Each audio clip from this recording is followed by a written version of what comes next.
I would pick a red-white good card over for cycling over a slightly worse non-red-white card. Like I said, I'm not going to take like Snare Tactician or Drannith Stinger over Blood Curdle. I'm not forcing.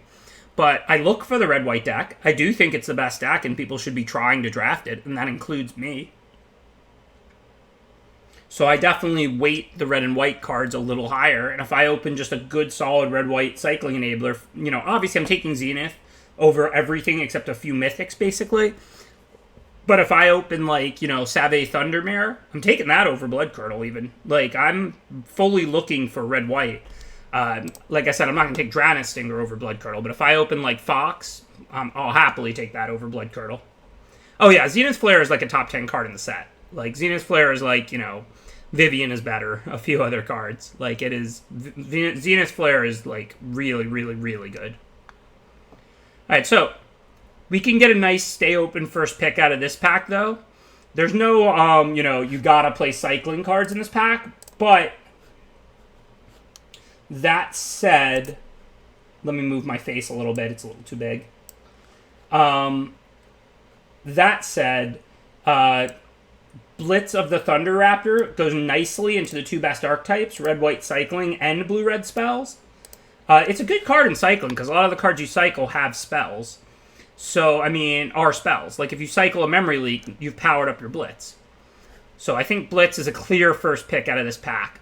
It goes into the best archetype, red-white cycling, nicely. It goes into the second best archetype, red-blue spells, nicely. Thank you, Numbers Newsy. Appreciate the full 16 months of support. The cycling rare lands are good. You're not looking to first pick them. You can out of a weak pack. I would consider them like a 3rd through 6th pick. My second choice out of this pack would be Ram Through. One of the best commons, good removal. My third choice would be Fight as One. Fight as One is excellent in those black-white decks. Well, we're going to take a card that has the text Cycling and Cycling Matters out of this pack. But Prickly Marmoset, it's a fine card, but it is not on the level of Omniseas and Flourishing Fox.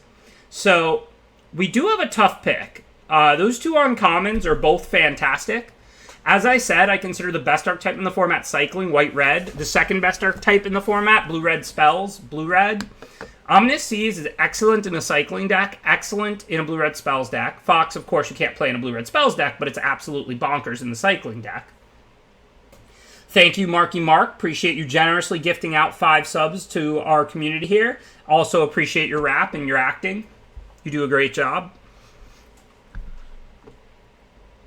I do think Omniseas is probably better than Flourishing Fox. Maybe not if you get to go white-red cycling the whole way.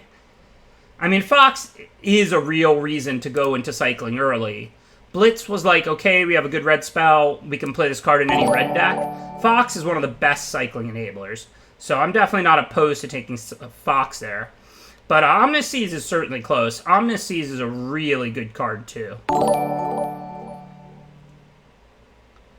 Well, when you say it cycles for once, you can play it in whatever deck. If your deck has 4 cyclers in it and you go white-black, do you really want to play Fox? It's not like it's a good 1-drop. What are you going to do? Cycle once and turn it into a 2-2 at some point over the course of the game? Yes, if you end up with a cycling sub-theme.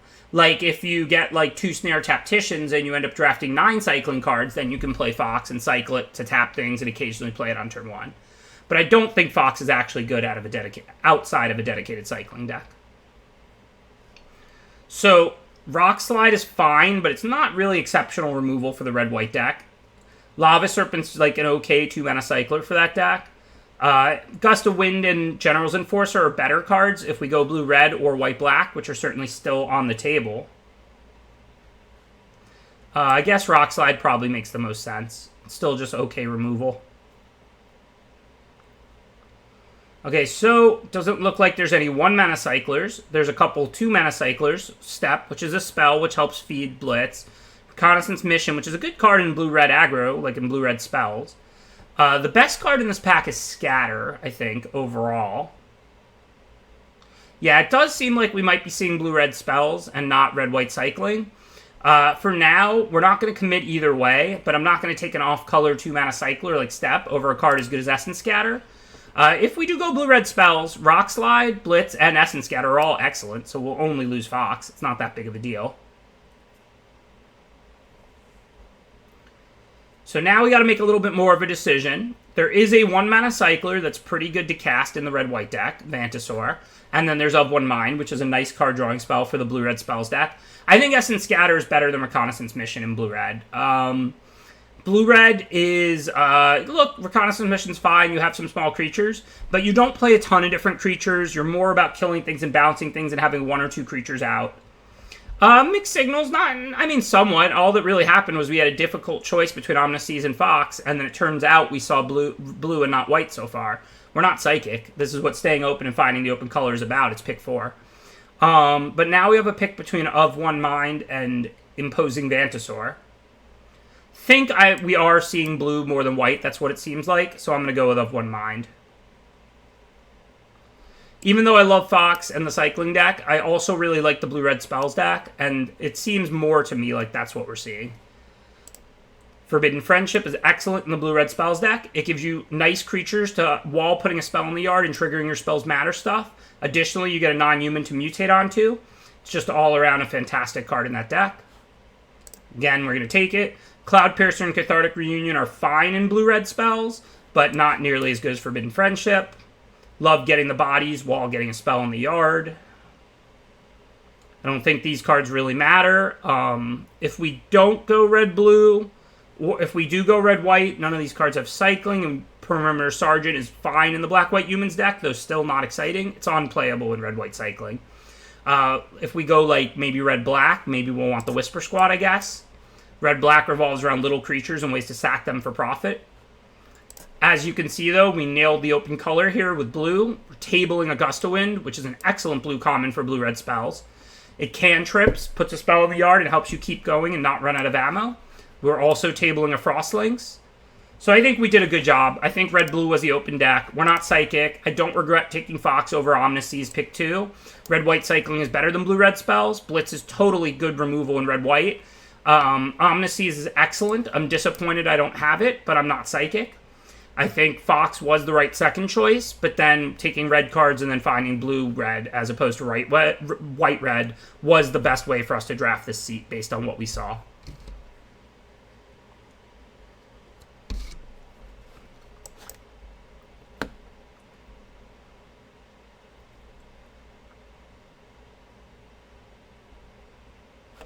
Lava Serpent has a chance, but it's not great in red-white, in red-blue spells. In red-white, I would be more inclined to run it as a cycler that sometimes you cast. It's fine in this deck. I'm not saying we definitely won't run it. It's filler. It's not unplayable by any stretch of the imagination, but it gets cut from your best decks. Like, it's often your 25th card for a red-blue spells deck. Alright, it's pretty easy to splash Extinction Event, but we didn't pick up a Farfinder or any duels. No, I think even if we had opened a Zenith Flare, I wouldn't consider moving back, Mr. Metronome, because we clearly were seeing blue. I mean, we got this Essence Scatter 4th, then we got Gust of the Wind, like, 7th, and then Frostlink's, like, 10th or something. I mean, look, I would take it if there was nothing for me, but I would take an Essence Scatter over Zenith Flare, pick 1, pack 2 right now with what we have. So now we have a choice between Extinction Event off the splash, by far the best card in single black, or Dreamtail Heron or Wolverine. Dreamtail Heron and Wolverine both go into this deck. I think Wolverine is normally much better. We do have 2 Friendships and a Frostlinks already. Still, though, plenty of time to pick up Mutate, and we don't want too much of it for this deck, so Wolverine makes the most sense. There's basically no cards in this pack I want for this deck. I think Sanctuary Smasher's not very good. Like, it's okay. Sometimes you cast it as a 6-drop, and that's nice. Sometimes you cycle and give something for a strike and eat something, and that's nice. But it's more of a red-green creature deck type card than it is a red-blue spells type card. Green does seem open also, but I can't imagine how we're going to move into green-red or green-blue. We're split pretty evenly with good synergy. So I think that we're pretty focused on blue-red and that we should just be deciding between Wilds and Sanctuary Smasher here. I think I'm going to go with Wilds. We do have the rest of the draft to be able to splash, and a single Wilds helps you do that. Alright, I assume we can't make Zerda. Zerda's really easy to play in the cycling deck, but pretty hard outside of it. Right now, we'd have to drop Wolverine and Frostlinks. Lore Dracus is an excellent card for blue-red spells. Not as good as Zerda in the companion slot, if you can do it. But, again, we can't not play any copies of Spell, Wolverine, Frostlinks. We already have 2 of them. It's just too hard to make that work in blue-red spells, whereas Dracus is a nice uncommon that buys back removal. Easy Prophecy for us here. Channel Force is okay. I don't think it's very good. I'm not saying it's unplayable, but it's like a 22nd, 24th card. Like, sometimes it makes it, sometimes it doesn't. A little better than Lava Serpent in this deck, but not much. Gust of Wind over Nothing Close. That's a really late Prophecy, so I guess we got rewarded for cutting off red in pack 1. This is why I like human drafts more than bot drafts. Pretty sure we're going to take Ceratops here. We're really heavy on spells and cantrip spells. Gust of Wind draws a card. Of One Mind draws 2 cards. Fire Prophecy helps you keep digging and playing more spells. We're low on creatures and heavy on spells, which makes Ceratops excellent in this deck. Let's see, do we have cyclers for Marmoset? Looks like no. Sometimes you have a little cycling in this deck, but looks like we're on basically 0, 1 Lava Serpent. So I'm going to grab a blue-red duel. Marmoset doesn't offer us anything.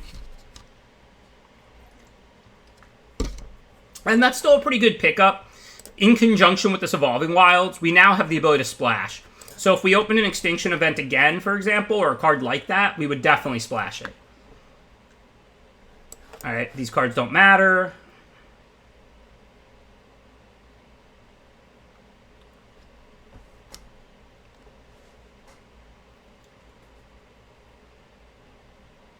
Best of 3. The plan for today is 3 traditional best of 3 drafts. This is the first. Just getting started on the day. I don't know. I don't think these cards matter. If we open Lutri, we definitely could make that work. I mean, we'd have to lose a Prophecy of Friendship, a Gust, but, I mean, that's well worth it.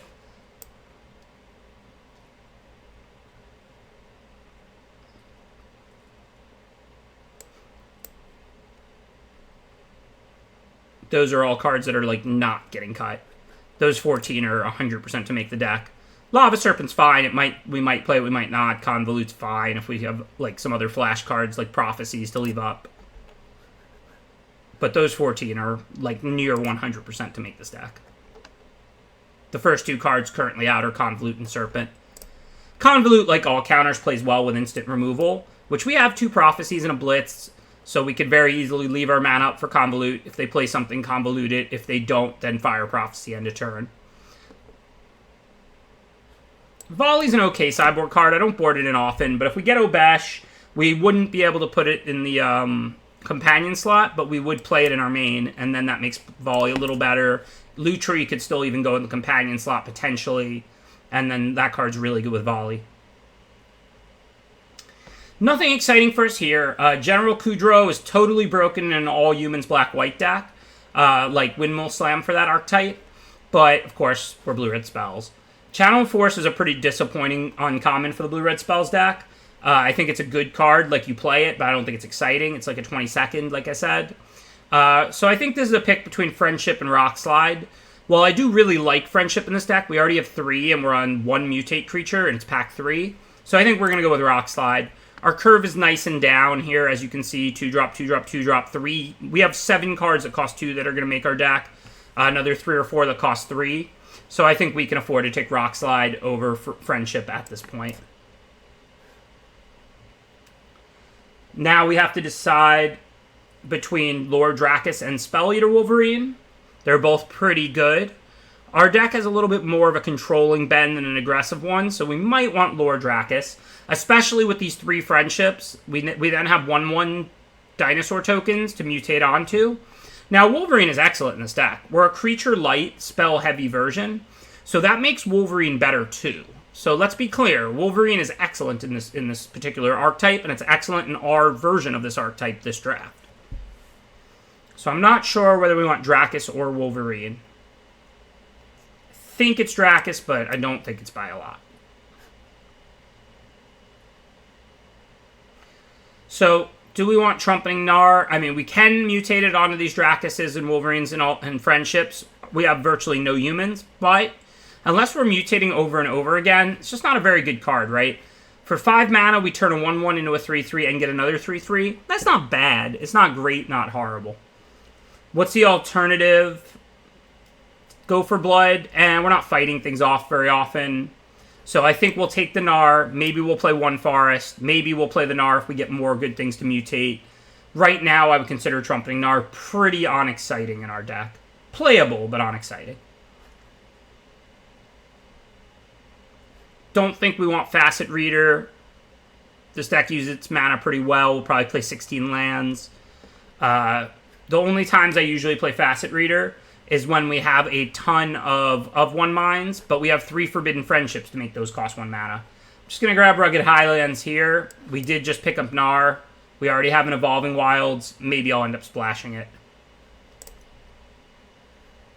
I know you don't need green for it, but now we can just play the 1 red-green duel even without the wilds in a forest if we don't pick up anything else that's green. Could get a blue-green cycling land. Could get an of 1 mind. Frostlinks and Gust of Wind are great, but we do have 2 gusts and like next to no flyers. So I think this pick is between the cycling land and the of 1 mind. We have plenty of playables, and we have some cards in our sideboard that already are pretty playable, so I think we just want a cycling land.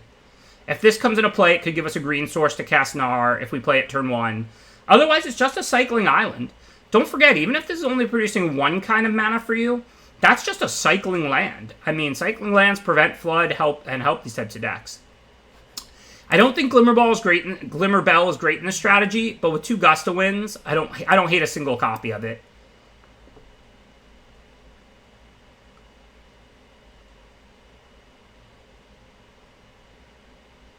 I don't think these cards can get played.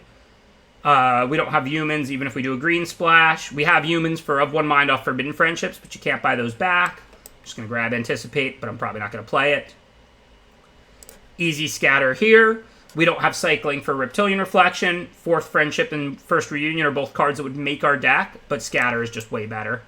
Scatter is excellent. Now we have to decide between Channel Force, Glimmerbell, and Forbidden Friendship.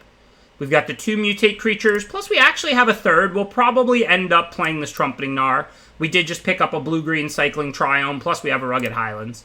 So I kind of like the creatures to mutate onto, so I think it's Forbidden Friendship. Maybe we'll sideboard and keep safe. This is best of 3.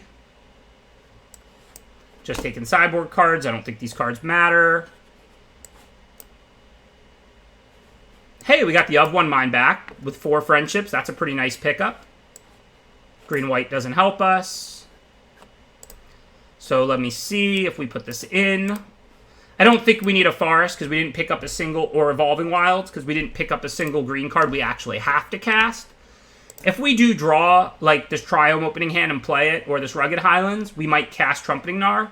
But if not, we'll just mutate it onto one of our 4 dinosaurs from Forbidden Friendships. This is definitely a 16-land deck. Let's get that forest out of there. 7, 8, 9, 6, 7, 8. So that looks pretty good. We certainly want 1 more red than blue, and we want 16 lands. So we need another 2 playables.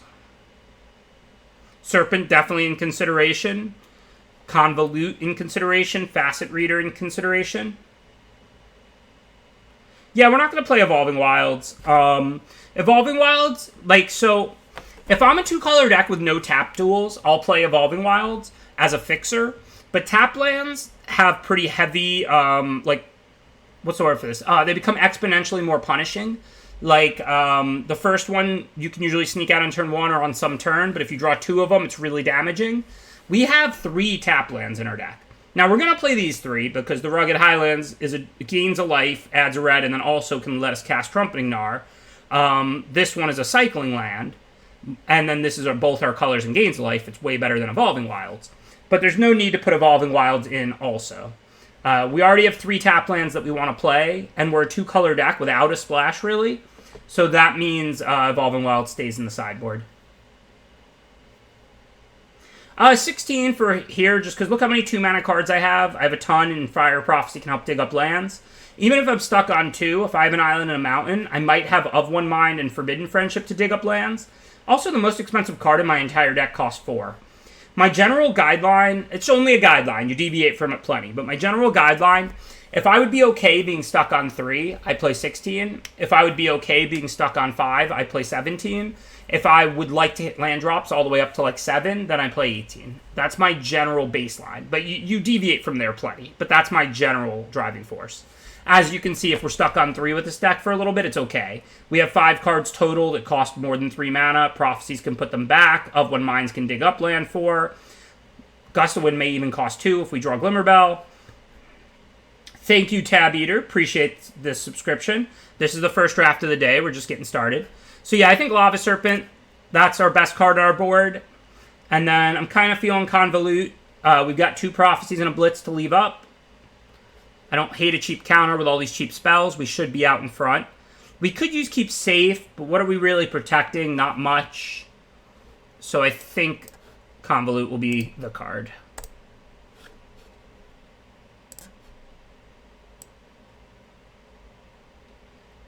Thank you, C. Dorito. Appreciate the subscription. I would consider Anticipate if we had broken cards we really wanted to tutor up. But I don't think Anticipate really offers us much. I mean, we're not looking for anything. Plus, we're not going to have our mana stranded on turn 2. I'm much more inclined to toss Anticipate into a deck that only has a couple of 2-drops, because it might give us a way to use our mana productively on turn 2. But we have like a billion 2-mana cards. So we're going to use our mana on turn 2 every game.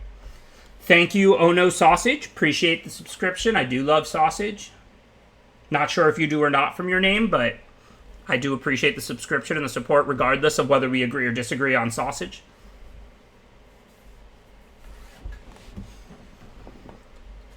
I don't consider human-non-human ratio unless it's relevant. Like, I consider it for mutate. I consider it for, like, fight as one and stuff. So, thank you, Dustin Rada. Appreciate the subscription. I drafted blue-red spells, and this is, thank you for the compliment, and this is the first draft of the day. So even though this hand doesn't have a red, we have 9 red sources. We have a cycling land with 3 lands already of blue, so we can cycle it. So hopefully we'll draw a red, but I would never mull this hand. We even have enough mana to cast Of One Mind already. So, I mean, if we draw those, we can cast it. So we have tons of good draws. All right, scattering whatever they play does more than casting Glimmerbell, so I'm going to leave that up. Thank you, Floyd84. Appreciate the subscription. Thank you for the support.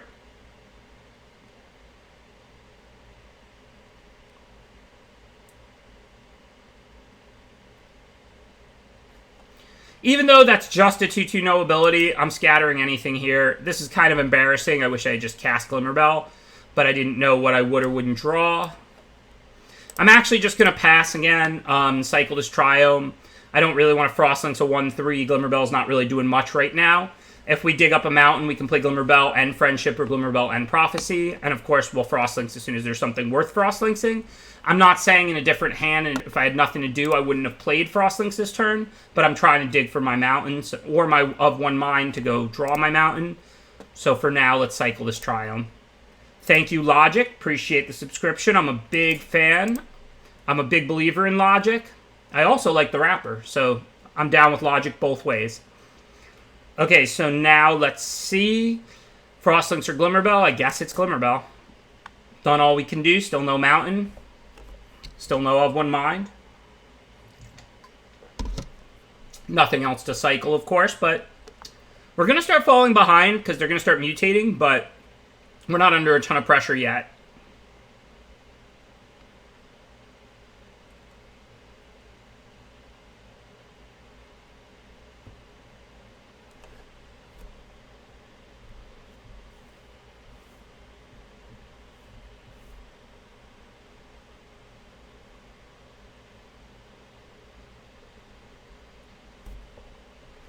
Well, that's bad for us. No doubt about it. And if we draw a mountain, we can start filling up our yard and hopefully get to the point where we can blitz it. I know 6 is a long time away, but these go to the yard easy, so we're already at 4, basically.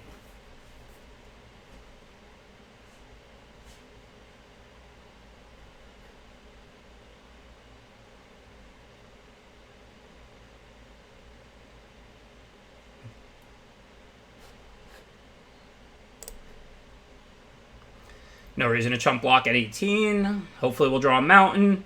If not, we'll be on tapping and Frostlinksing. If we do draw a mountain, I probably won't Frost Links, even though it's tempting, because I want to get to double spell, and so I want to play red spells over blue spells where possible. So I don't really mind playing Forbidden Friendship, hitting for 2, and having a 1-1 to chump the 6-6 with.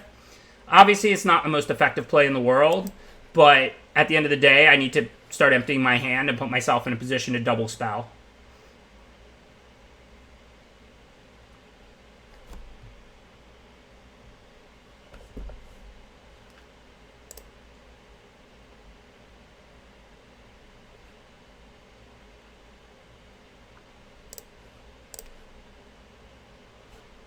Just an unfortunate game. We have 9 red sources. We have a few colorless cyclers, double of 1 mind. Our opening hand had this Triome to cycle along with 3 islands on the draw. So, I mean, I would never fathom mulliganing this. I don't even think it was remotely close. Just one of those games where we didn't get there.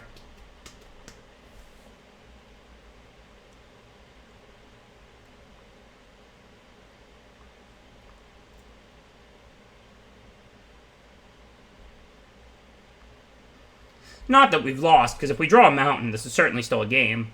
Unless they give the Starix trample, we can chump block it. Obviously, it's scary every time they mutate on the Starix, but who knows how many mutate creatures they have, and maybe they'll hit lands. And we have plenty of chump blocks for now. And we can rock slide it with a few more lands.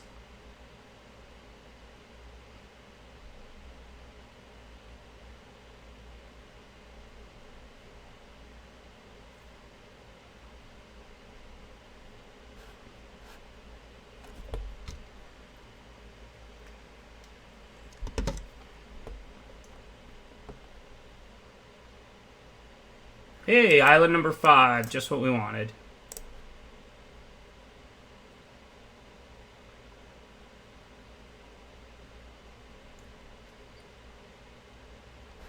Okay, well, let me see what they hit off that, but yeah, I've seen enough now.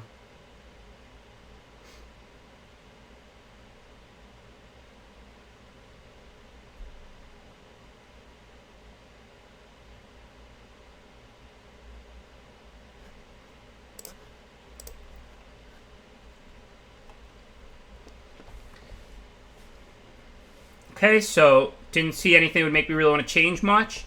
They don't have that much in the way of removal for keep safe. We saw a Fire Prophecy at the end, but that's a cheap card that's tough to keep safe anyway. Counters, on the other hand, are good against them. They have expensive big green things. Essence Scatter, but also Convolute looks good.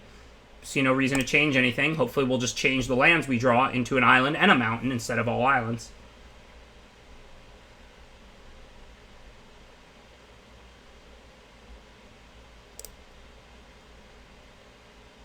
So now we have a 2-lander on the play. We have nothing we can cast, but a single land in this hand is pretty good. And if we draw a Friendship, that turns on of 1 mind. So how many good draws do we have? We have 4 Friendships. We have 14 lands, so that's 18. We have a Cycler in the 5/5, that's 19. Do we have any other Cyclers?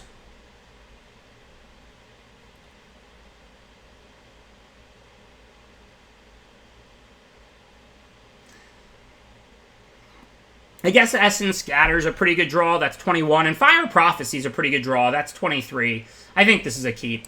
Our deck has so many 2-mana cards. Like, Scatter and Prophecy are fine draws.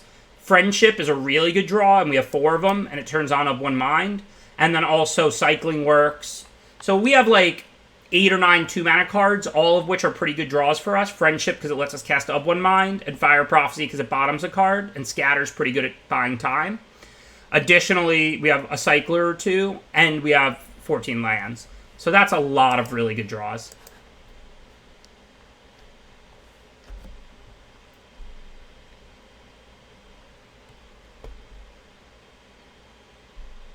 Well, I wouldn't necessarily call Glimmerbell a really good draw.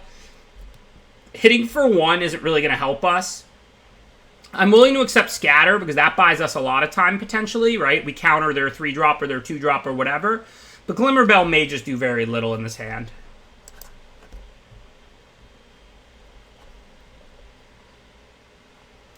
Hey, 3 straight draws that were none of the 20 that we named out of the 33 in our deck. Life is good.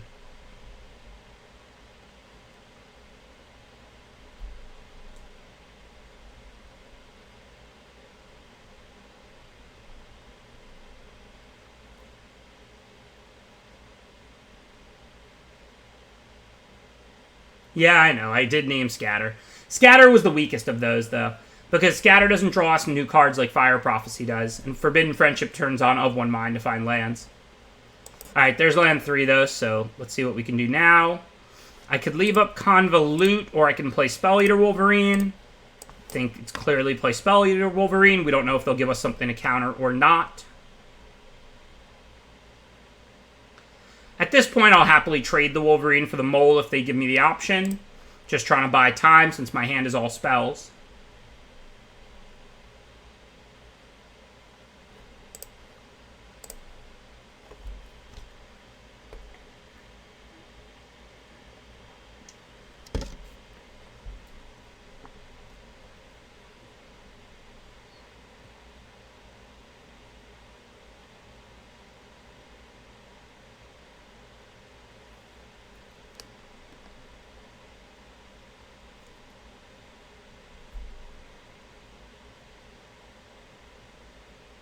Yeah, we shouldn't miss any more land drops, hopefully, but we also can't fall too far behind. But there was no need to Of One Mind last turn, because next turn, if we don't draw the land, we can Of One Mind, and then if we draw the land, we can play it immediately. And if we draw, like, Forbidden Friendship, we can play that for red, and then play Of One Mind for 1 mana. So for now, I put out a 3-drop that stops their 3-drop. Just trade and keep even on board, and then we'll see what they do. Hopefully nothing, but 4/4... Okay, so we drew a land, so we don't have to worry that much about making our land drop this turn. But we can't Rock Slide because it comes into play tapped. So I think I'm just going to play the land and pass. Even though it's tempting to have One Mind, I don't want to fall further behind on board, possibly. Now I can Convolute whatever they play. And then we can Rock Slide away the Angress here, the Gem Razor.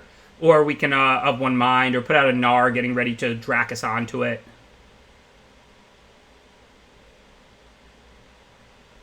And that's an easy Convolute, of course. Okay, I think we should Rock Slide that away. If they do play bigger, better things, we can always get back Rock Slide with Lord Dracus. Since we have our green, we're only 1 mana away from a pretty good turn. If we go Gnar, and then Lord Dracus on the Gnar, we get our 3/3, and we get our spell back. So that's a pretty good turn. That said, we didn't draw it. Let's start out by Of One Minding. Let's dig for those lands, which have been eluding us.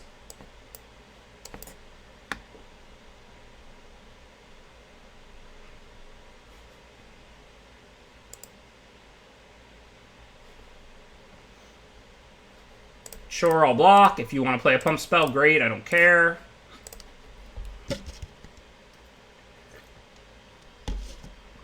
You got me, Glimmerbell down.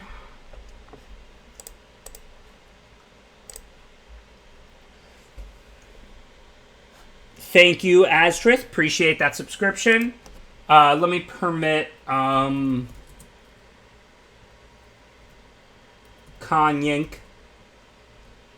You should be able to post it now for 60 seconds, Kanyink, if you're still out there.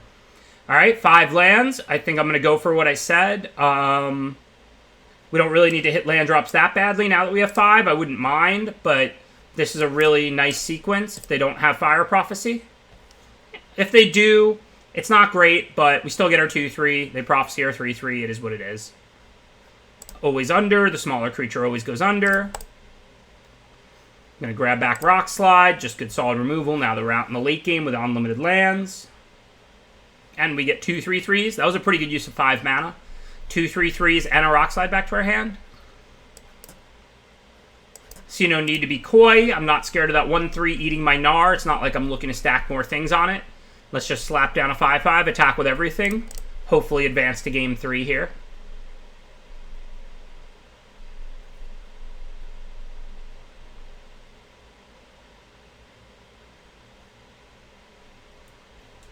So I like Convolute a lot less on the draw, but it looks alright against them. They do have Sturix, Gem Razor, some pretty expensive good stuff.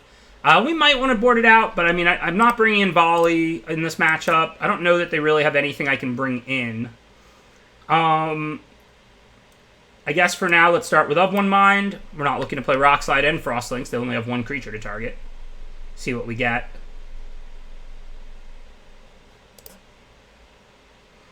Okay, so we could board in a 3/6, but that matches up poorly against Sturix. keep safe. We still only saw that Fire Prophecy, right? Which is cheap, not something that we're particularly looking to board in a disruptive, disruption against. So I think Convolute will have to be acceptable. I don't really like Convolute on the draw, but, well, no, because they have a 6/6, so Crustacean lines up too badly for the same reason Terran here does. If we didn't see a 6/6, if the biggest creature we saw was a 5/5, I would consider the 1/6 or the 3/6. But as is, Convolute stops those cards, and our 1/6 and 3/6 don't. So, Sturix particularly. So I think we got to go with what we have. Perfect hand to lose with. It does basically nothing, but you know we have 8 2-mana cards that are quite good in this deck. Hopefully, or even Bell would be a pretty good draw because it would lessen the casting cost of Gust to Wind. Hopefully, we'll draw some of our good cheap cards or our Rock Slides to deal with their threats, and we won't just keep drawing lands and expensive cards. No decisions. Of course, we're going to Snap Cycle the Serpent. It can be a nice turn 6 play like it was last game. It wasn't turn 6, but when we hit 6. But in our opening hand here, we're certainly going to cycle it. Dig up lands. Forbidden Friendship would be a good draw. Glimmerbell would be a decent draw. Essence Scatters, Convolutes.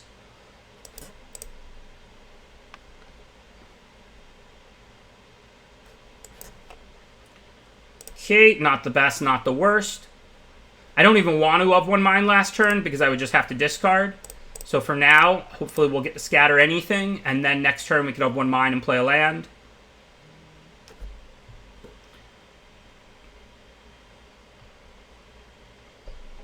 Looks like they're on all islands here. It's no real difference from last turn. Next turn I can have one mine and then have scatter still up. This turn I'm not going to have one mine, discard, and not be able to play scatter. Looks like the opponent drew all islands this game, so mimicking our poor draws.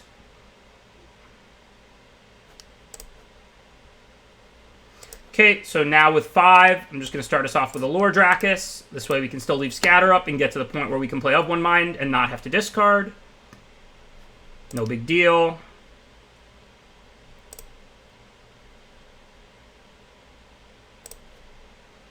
This 2 a turn is not scaring me at all. Nice choice on tapping that Glimmerbell instead of letting it happen naturally during your on-tap step for free.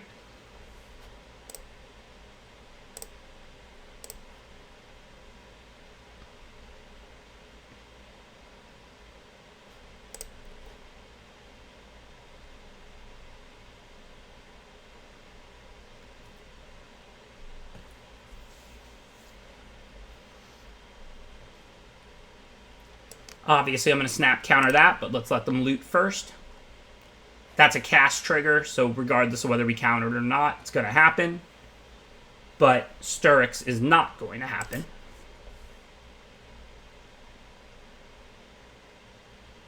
Now let's go ahead and have one mine, see what we dig up. Of course, we'll leave scatter up rather than play the second of one mind here. We're not really under any pressure. Who cares about 2 damage a turn out of a blue-green deck? That also looks more than good enough to scatter. I should have let them loot first like last time. I just got a little hasty there.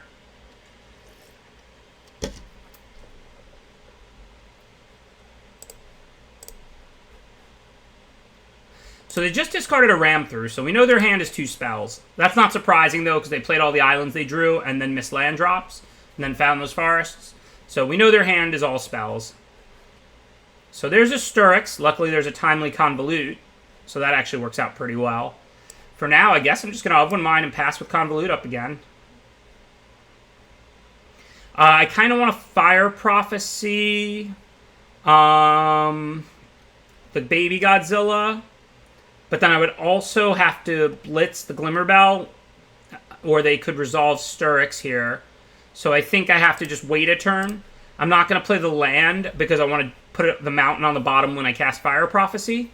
I don't care if they get loots. I mean, they're not even holding lands unless they draw them. Like, they just discarded a Ram Through. So they can have a loot if they want. That doesn't matter much to me.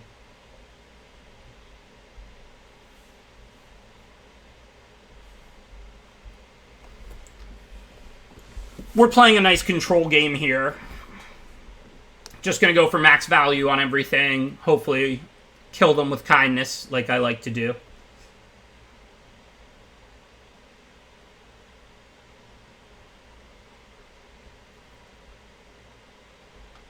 If they attack before going for the Starix, I'm going to fire Prophecy, the Baby Godzilla, in combat, I think.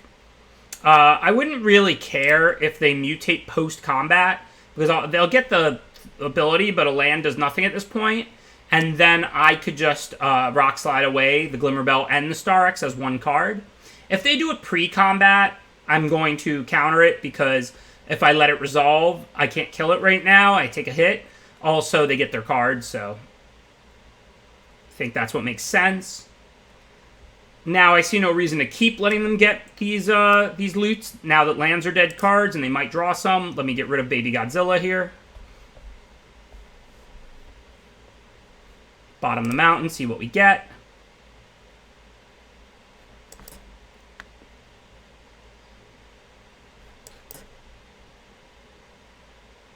Can't attack because they'll just pay 2 and untap it. But we'll build our army. If we Dracus back, we can get back Scatter or Of One Mind. Scatter looks pretty good.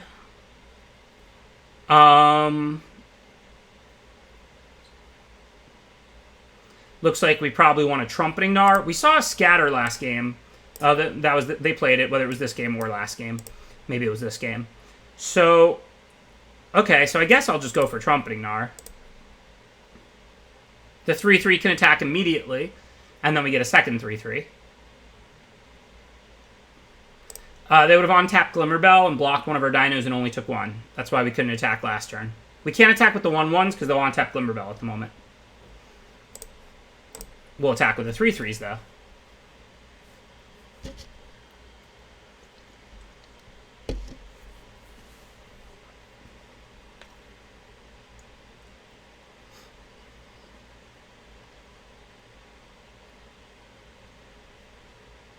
Next turn, I'm going to put Lord Dracus on the Gnar. And then I get another 3/3, and I get a spell back. I'll probably grab back Essence Scatter. This way we can counter a creature when it comes into play ability. I think I'd rather get an extra 3/3 and 6 damage or more damage than get an extra spell back. If we put Dracus on it, they can block that with Glimmerbell. Also, I'd rather tap out sooner rather than later, and Gnar costs 5, and this only costs 2.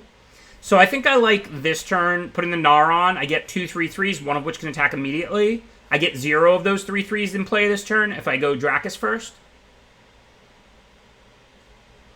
And then next turn I can put Dracus on the Gnar, get another 3/3, get a Scatter back. I don't really need to get spells back. I mean, my hand is 2 removal and a bounce as is. I could have gotten back Prophecy the Bell, and attacked with all, but did I even really want to do that? I'd much rather get back Scatter than Prophecy. I'm much more interested in stopping game-winning Mythic rares and stuff. Like, who cares about attacking this turn as opposed to next turn? You can Scatter a Mutate ability. Okay, so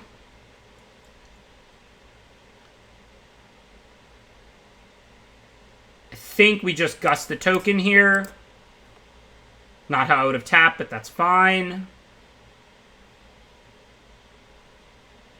We're not really in a rush. Like, there's no obsession with dealing them as much damage as we can each turn. Like, it's a good thing, but we're playing a control game. We're winning on resources. I'm going to get back Scatter. Actually, I'll just cycle Triome. I can get back Scatter for 2 mana next turn. Just going to be mana efficient. If they do mutate onto the Glimmerbell, I've got Blitz up. If they don't, end of turn, I'll cycle Triome. And then next turn, I can Dracus. Okay, whatever. Yes, Mutate is casting. You can counter a Mutate.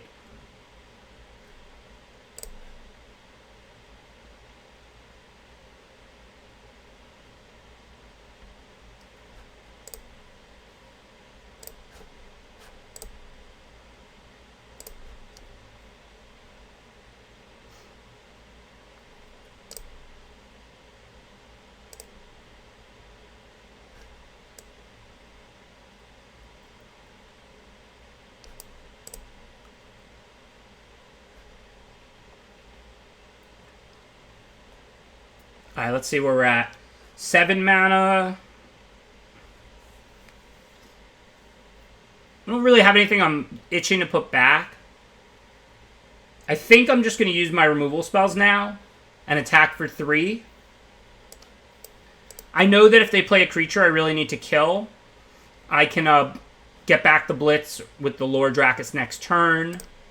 Are there any big hasters that can kill me? I mean, Lava Serpent's 1 short, but I'd feel really silly if I lost this game due to a 6/6 haste. Does that exist? I mean, 5 isn't 6. If they top deck Serpent, so be it. The Turtle, which is an 8/8. But that's double red, yeah. Well, I'm going to Blitz the Glimmerbell, I'm thinking. But I don't think there's any, like, reason not to. I don't think there's anything. Yadaro's double red. If they had double red, that would be worth considering. Lava Serpent's 5, not 6. Oh, you're right. No, Archipelagore doesn't have haste. I'm going to Blitz the Glimmerbell if they untap it to block. It has to have haste. Well, because if they untap the Glimmerbell, they would eat one of my 1/1s. Now that they didn't do it, I'm not going to do it. But had they untapped it, I mean, it's that simple. If there is, like, if Lava Serpent was a 6/6, it would be wrong to allow yourself to die to it here. If it's a 5/5, it doesn't beat you. I mean, it's that simple. You don't play in the dark when you play limited. You think about all the cards that exist in the format. You don't have to make the play that's right in the aggregate. You make the play that's right in that format. Okay, now I'm going to mutate and get back Essence Scatter, since that can counter the creature before it ever hits play. Forbidden Friendship, we still have Scatter mana up.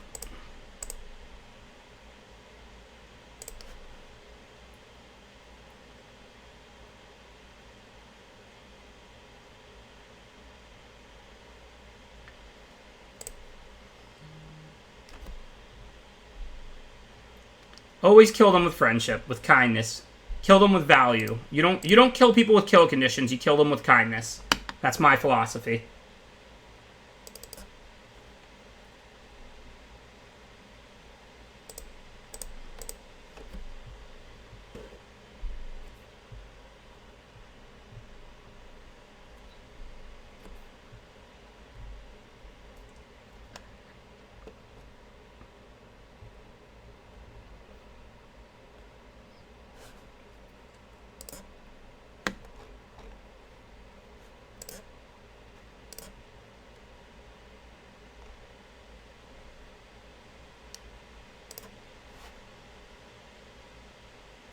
Definitely a play first deck. We have 2 scatters and a convolute. I've talked about this concept from time to time.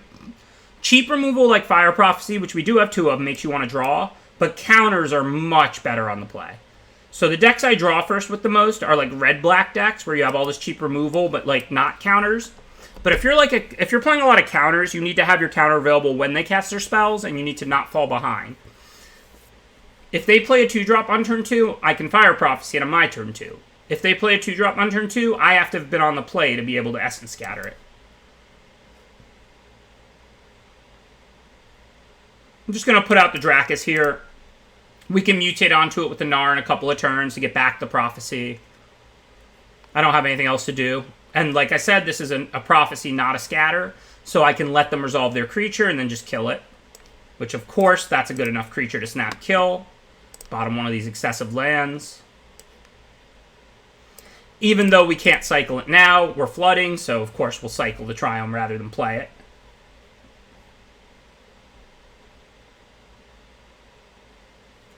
Would rather use 5 mana than 3, though. Also, I'm not looking at Prophecy Coilbug, but this is a great spot to Trumping Gnar. Get 2 3/3s and get back Prophecy to cycle one of these lands we don't need. Life is good.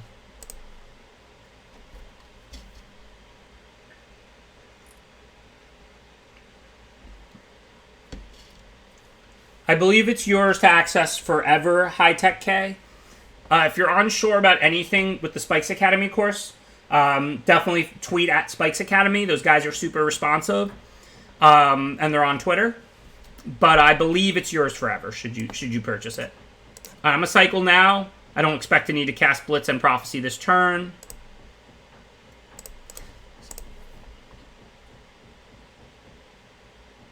You're welcome, Bedrun. Thank you for supporting it and the nice compliment. Gnar's a good card as long as you're mutating it onto something that you don't care about, as long as you have little bodies. Forbidden Friendships. Even though the 1/1 Dino can have haste, the 1/1 human token doesn't. I don't think I need to keep Prophecy or Blitz up. That doesn't really accomplish anything here. I can always play these next turn. So I'm going to go ahead and cast Friendship. Yes, everything is always, when it's you versus an opponent 1-on-1 Magic, your interests are the same. You may have different information, but your interests are the same. As in, if you're an aggro deck and their deck is full of cheap removal, you want to draw first. If just like they want to draw first against you, that means you want to draw first against them. It always goes both ways. And if you have a slow deck with counter spells, you want to be on the play, they should want to play against you. It always goes both ways. Alright, I guess I'll just Frostlinks to 2-3 and get him for 3. I mean, I don't see myself riding Aggression to victory at the moment. I mean, my deck is looking pretty good. It's a 16-land deck. We've already bottomed a land and cycled a land. So there's not that many more lands left to draw, effectively. 5, 7, 8. So 8 in the top 25. But, and we have some card drawing the 2/1 Mines. But for now, this game is pretty chill. I guess you never know. If we do draw like another Prophecy, maybe we can ride that to victory. So while I can't Blitz in response to blow them out, I can Blitz and kill a 2-3 with a Blitz for 1. That seems pretty good right now. Just in case we draw lands. Start with an of 1 Mind. Good stuff. Forbidden Friendship. They can trade with the Dino. Helps clear the way for the 3-3 Plastic Coil Bug. Now we can have 1 Mind for 1 mana. Whoa, that felt like a combo deck this turn. What do we draw? 4 cards and make 2 1/1s, all for 6 mana?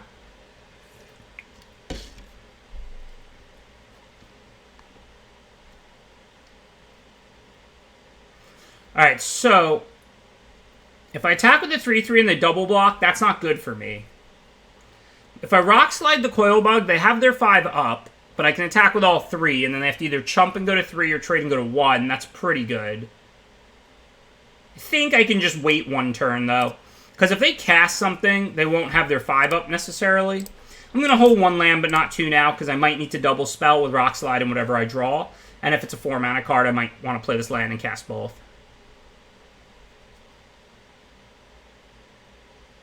The human didn't attack, so they couldn't make, last turn, they couldn't make of 1 Mind cost 3 instead of 1.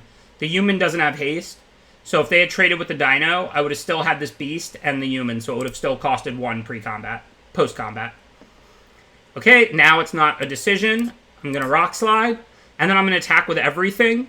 If they double block the beast, they take 3 and go to 2. Sure, the Coil Bug can come back, and the beast doesn't. But at the end of the day, now they have to spend 5 mana on their next turn or at a later date. Their 5 is no longer up. And they're pretty far on their back foot. Like, for example, if they were to buy... Even if I didn't draw Scatter, if they bought back Bug and played it, they would just be dead on board.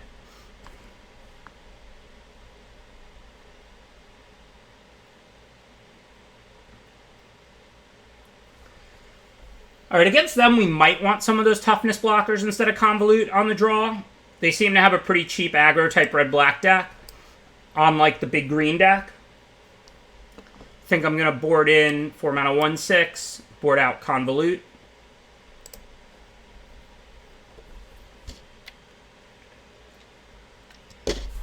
Kindness always wins.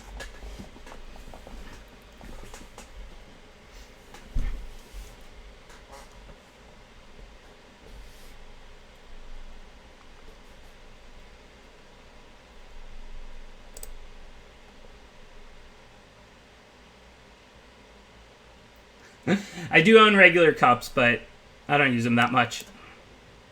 I don't like washing dishes. I don't like Facet Reader very much. We can use our lands. Like, Flood and Screw are just not that big of a concern. Like, it could happen, but we're a 16-land deck with card drawing and cycling lands. I just don't think we need to be cycling cards through Facet Reader, going down a card for that ability. I mean, there's been lots of great drafters over Magic's history deck list. Certainly Finkel and Kai and Kyle Rose. I mean, I don't know. Tons of people certainly have a claim to being the best drafter. Can't really do anything except Lore Dracus. I don't really want to buy back Friendship right now. I hate to strand my mana completely, but buying back Rock Slide or Blitz in the late game seems a lot more valuable than buying back 2/1/1s at this point. And a 2/3 creature isn't really changing anything, so I'm just going to chill.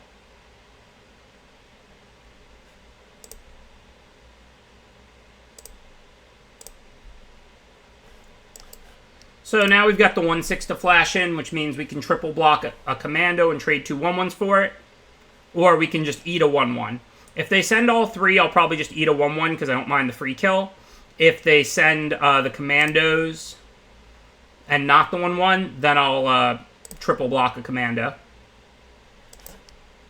But we're still at 19, so I'll happily just take free kills right now where I can. Hoenn is very good, yeah. Tons of people are great. That's why I said tons of people have legitimate claim there. Okay, now we don't have the dino tokens. So, I think let's start with Rock Slide. Takes us to pretty even on board. They're at 1 card in hand. Again, we're going to try and basically win as a control deck. Just start building an advantage. I don't think it matters. Maybe I'll double block the Coil Bug. If they Blood Curdle the 1/6, I don't really care about a 1/1 human token. If I eat it, they play a land and buy it back. They probably don't have much else to do with their mana anyway at this point. Just gonna 1/6 on 2/3.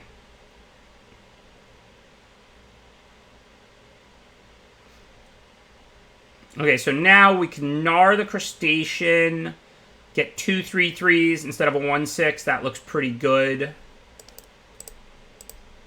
3/3s line up pretty well against 2/3 and 2/2. And then, of course, this one is Summoning 6, so it can't attack. So we'll attack with the real one, which is the one we didn't want to block with anyway. And then we've got the 3/3 token back to block.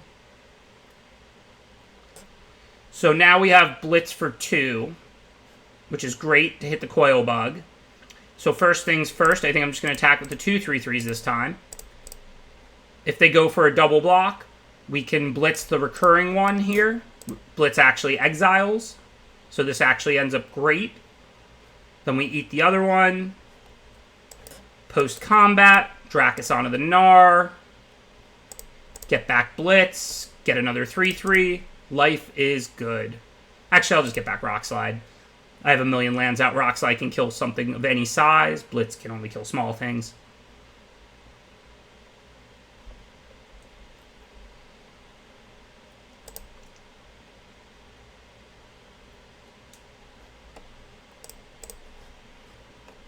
On to the finals of Draft Pod 1 with the sweet blue-red spells deck. I do enjoy this format. I do not think it's an all-time great. I think it's similar to Theros or Throne, where I would describe it as good, but nothing special. Companion and the cycling deck are too good. The games are pretty swingy, but the draft portion's pretty interesting. And, I mean, Mutate and Cycling are good limited abilities, and they're on a lot of cards. So, I mean, overall, I think I'll enjoy it for 3 months, but I probably won't think about it after the next format comes out. Okay, land heavy, but we're a 16 land deck. We've got card drawing, we've got a cycling land, we've got a scatter. I'm never mulling this.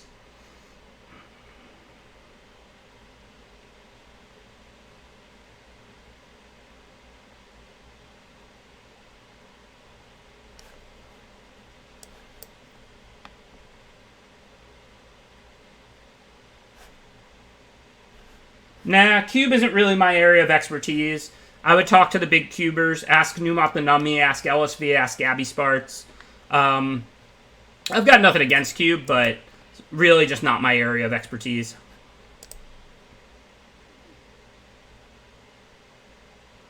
I would love to see it, Justin Rada. I would love it if they just banned some of the cards from Arena Limited and stuff like that. I think they could easily do it, and I think the draft experience would be better for it. I believe that the goal of online should not be to be as similar to in-person as possible. I believe we should take advantage of the strengths that every platform offers. Should we cast Dracus or hold Dracus? That is the question. I'm going to cast it, stop the 2-2 and play now. If they resolve something good, we can gust it and scatter it later. We just don't have that much to mutate onto. Getting back Friendship is not of particular importance to me.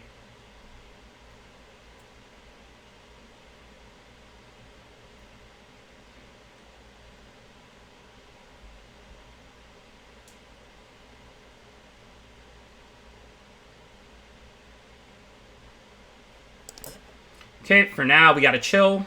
2 points of pressure a turn is something, but it's not the end of the world. Obviously, I'll be happy to cycle Gust, but first I wanted to scatter. Champions is my favorite set to draft of all time. Champions of Kamigawa. No, the draft pods are just whoever joins. They're just random. I think for now we want to leave up Convolute.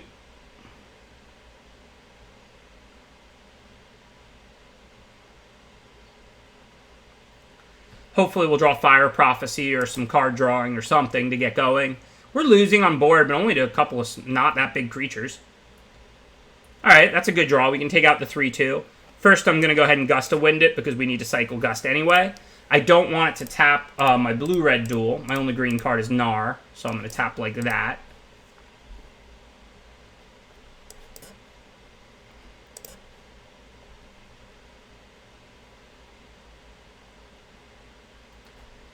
Sure thing, and that's a much better blitz target than Stinger, of course.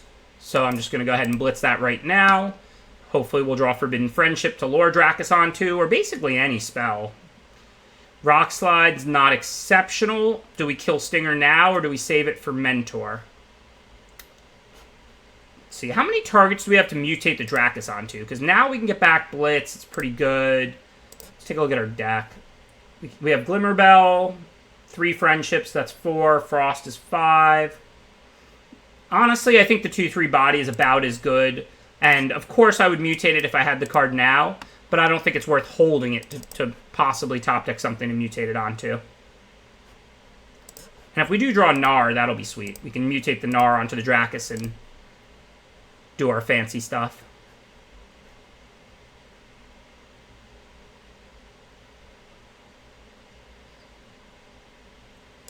Okay, Rock Sliding the 3-2. I'm not worried about them cycling. They're not an all-cycling deck or anything. If they ping me once, who cares? Of course, we're not looking to trade damage here. They're at 20, we're at 11, so we'll just leave the 2-3 back. Untap Good Game is an app that lets you, or an overlay or whatever, that lets you look at your deck. Prophecy is a pretty nice draw. Let's get rid of the Death Toucher that we'd have to trade with. Then we can also bottom one of these 2 mountains. I don't think we need to be holding Frostlinks in case they play something big just to tap it for a turn. So I'll happily play the Frostlinks here. And then we can attack with Lure Dracus because I'm obviously not concerned if they kill Frostlinks to get into damage. And they're going to have 1 on tap 2-2, and we have an on tap 2-2 to block.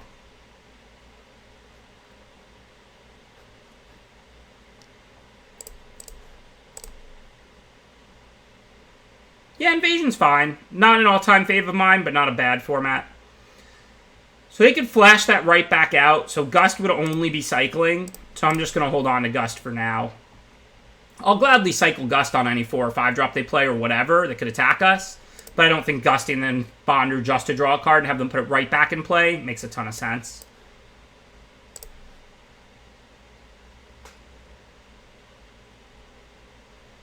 Stop. No more lands. One of my lands left cycles. We've drawn so many. We put 1 on the bottom. It's a 16-land deck. I need spells.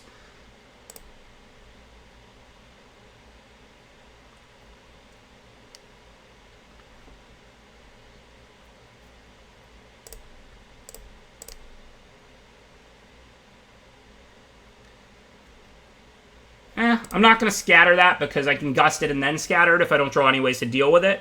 But if I draw like Fire Prophecy or even just Forbidden Friendship, that means I can just double block it. That's not really one I needed to counter.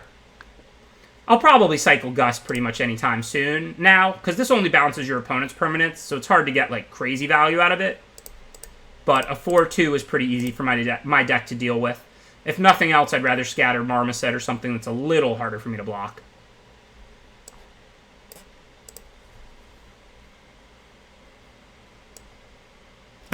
Let's see. I have enough mana, 2 for Scatter and 3 for Triumph, so I'll hold 2 lands now.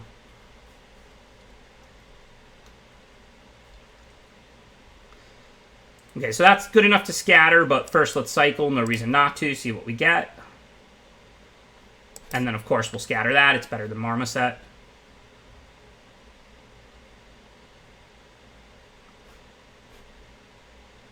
No, I think the single set draft has made draft and limited better. I think it's part of why we're in this golden age of limited.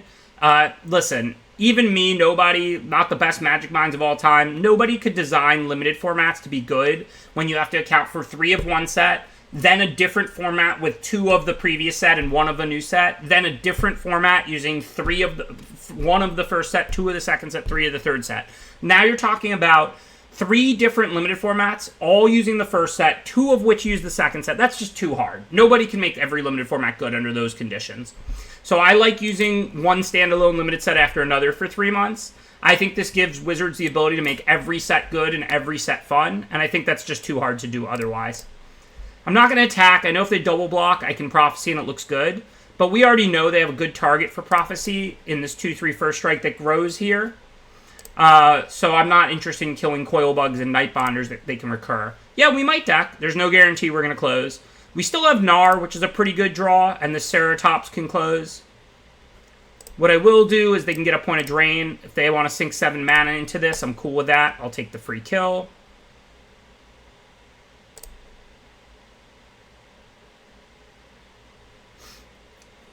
Now, of course, we're not looking for better than Marmoset. And we can bottom one of these lands we don't need. Hopefully draw some business. Okay, we do want to get aggro at this point. I don't think we need to save Rock Slide. Our library is really small and the cards in it are really good.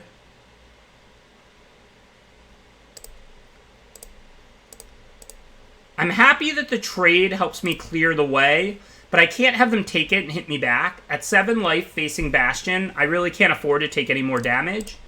So I'm going to leave the 1/1/1 back to block a Lava Serpent or to trade with their 1/1 should they not block with it. I don't think our deck has much in the way of lands left. I know I bottomed 2 and cycled 1 and we're a 16 land deck. So that leaves 13 unaccounted for. 2, 4, 7, 9, 11. So there's 2 lands left.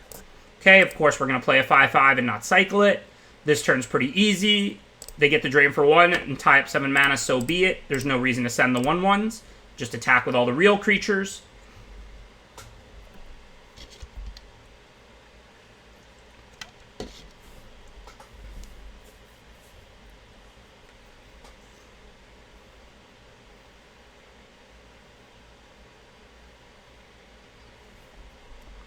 Because the 2 on the bottom, Samick.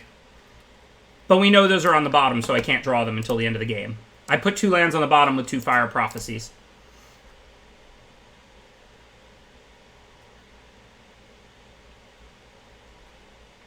Alright, so now they're at 8. Now they have to block Lava Serpent, so now we can send everything. And I'm not super worried about a haste creature because I have Glimmerbell to block it. So for them to kill me with like Lava Serpent, they also have to kill Glimmerbell, which, I mean, good beats.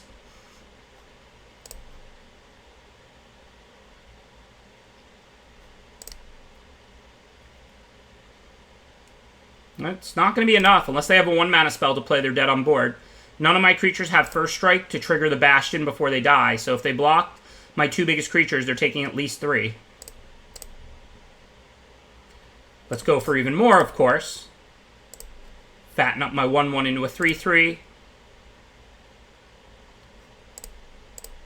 They should be dead. I would be shocked if they have anything. Fire Prophecy exists, but they would still die to trample. They're dead. 7 cards in my deck to spare. It's not like a surprise card. If it was like a one-sided sweeper type card, I wouldn't show it. But like, I want to, you know, block up the win. Maybe I didn't need to show it because maybe there's just nothing they can have because Fire Prophecy wasn't enough, I don't think.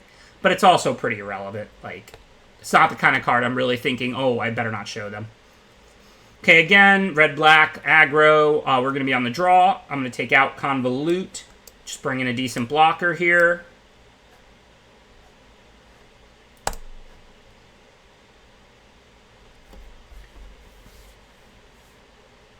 Was volley good? They had mostly tutus. They had a 2-1 death touch thing, a boot nipper. They had the token from Bastion of Remembrance. I didn't really see too much 1 toughness out of them, right? I think we saw a lot of 2 toughness, but Blazing Volley only does 1. And we could double play it with a Dracus, but I can't count on that happening.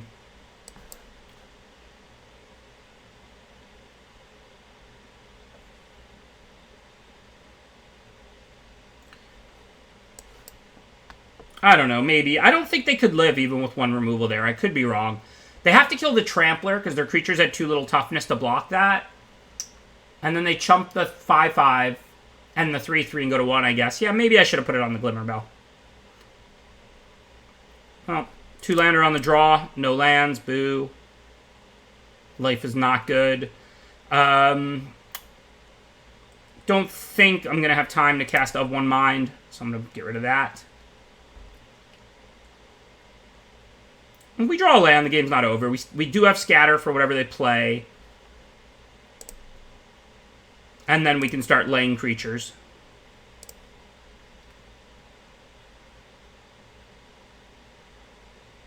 No, I don't. Tuner CO.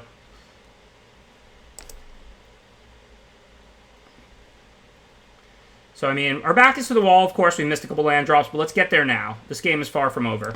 Alright, well, that's not a bad draw. Take out a creature. Bottom something expensive. I guess Gust isn't really helping us. It's great, Dustin Rada. I love Omniseas in these kind of decks. With drawing 2 cards, when you cast Of One Mind, 1 card from Gust, 1 from Prophecy, you get there pretty quickly. It's just a fantastic card. We saw some flash 2/2s, and I'm not really concerned about pressuring them right now, so I'm not going to attack. I'm just going to hold both back. Well, if they're going to cycle pre-combat, now I'll hit them for 1.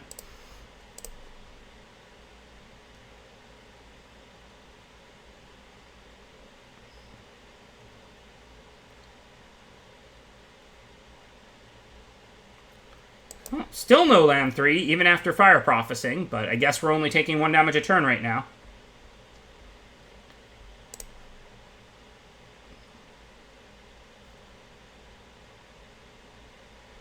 Okay, they have what they have. I'm not attached to this Glimmerbell, so I'm just gonna block. Sure thing.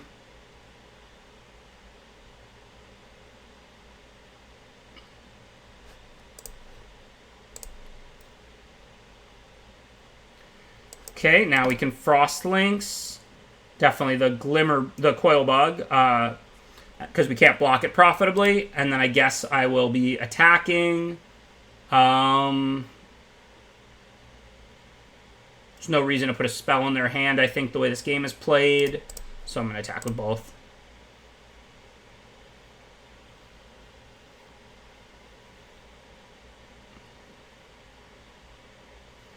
Okay, there's another land. We want to shoot off that Gremlin soon, but first let's get out a 2/3 that grows whenever we play spells and can block Coil Bug. I actually should have attacked with Frostlinks and a 1/1 or 2 here first. I think just Frostlinks, given we do know that they might have Deadeye. They definitely have the flash 2-mana 2/2s. The 1/1s back right now are somewhat useful. But now we have the Ceratops to block the Coil Bug. Well, there goes that. And then we have, but I mean, we have the Rock Slides. The Crustacean can also block the Coil Bug, the Dracus. So, I mean, we're fine. We're getting kind of low, but if they don't draw a Bastion, this might be a winnable game.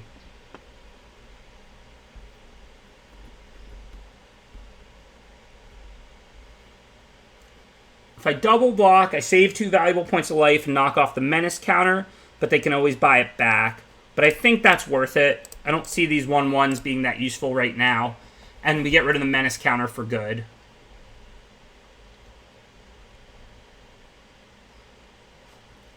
So now I think we can Dracus. That gives us a good block on board. Get back Fire Prophecy.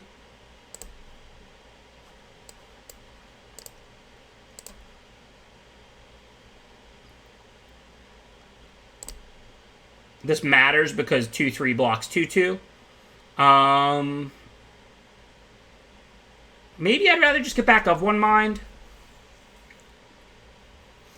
Nah, we want to Prophecy the Gremlin. Even if it's just discarding Crustacean or Rock Slide, we're looking for blitzes for the Coil Bugs, plus our 2-3 stopping it anyway.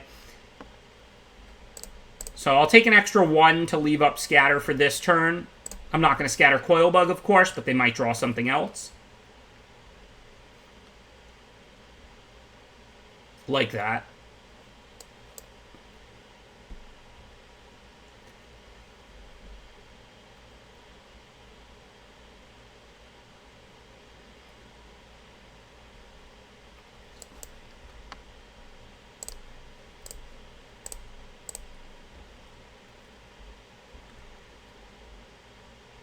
Oh, well, that was a pleasant surprise. Did not expect this double block. They know I have Prophecy. I thought they would just take it, attack back, and I'd get to Crustacean and block the Coil Bug. This is probably better for me, but I guess I will Prophecy and then just put back like a... Do I put back a Rock Slide? I guess not. I guess I just don't put back anything. Maybe I shouldn't have played the land. It was a life, and I'm pretty low. It was just not what I expected to happen there. Okay, no decisions here. Don't want to trade 2 for 2, of course.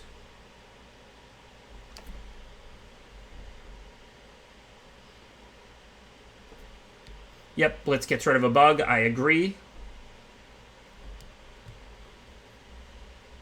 And Gnar on Lordrakis is awesome. What do we want to get back? We have Rock Slide to deal with their next big creature. So we probably want to get back Blitz to deal with both bugs. So for now, I'm actually just going to pass. If they attack with both, I'll bring in Crustacean and block both. If they don't attack, I can Blitz a bug in a turn. So no need to respond to that. Blitz exiles, so nothing dies.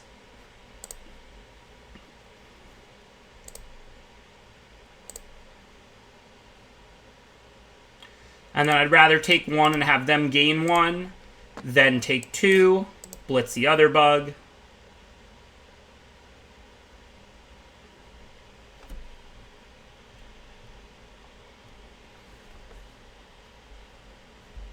So now the plan is Gnar, get back Blitz so we can exile the other bug. Of course, we can attack with the 3-3 if they want to drain us for 1, who cares? But we want to exile those bugs, especially now that there's Bastion in play. Everybody knows bugs are really annoying.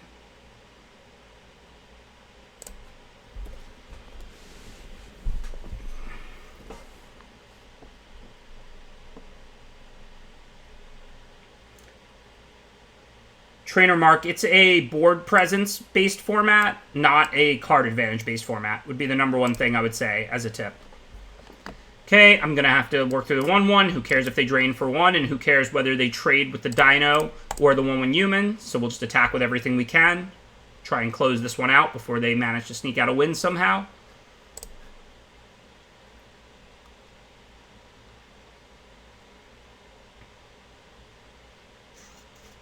Looks like that's game, right? Because if we... Oh, no. We can't get the 1 extra damage we need because we can't mutate on the 1-1 human. So, like, we can mutate on the Gnar, get another 3-3, get back Blitz, Blitz the Rumbler so they won't gain a life, but we can't get 1 extra damage right now, I don't think. But that's still a good play. Under. And then we'll buy back Blitz. And I guess I'll have 1 mind to draw 2 more cards for 1 mana. Plan to leave the human back. No, we have the 3-3. There's no need to do that, I guess. But let's start by drawing 2, see what we get. Okay, and then we'll just blitz the 3-3. If they steal the 3-3 and attack, 3 isn't 5. They have no cards in hand. We've got a 3-3 back to block a Lava Serpent. So I don't think we actually need to hold anything back. We're 1 point short. We could blitz the Rumbler and attack for 7. We were a single point short.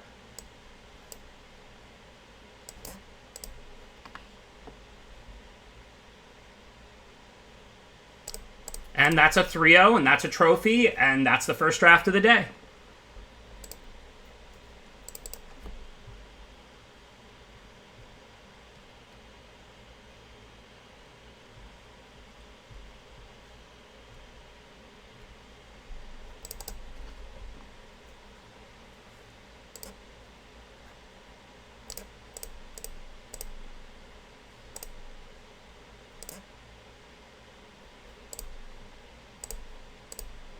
Let's jump right back in the queue.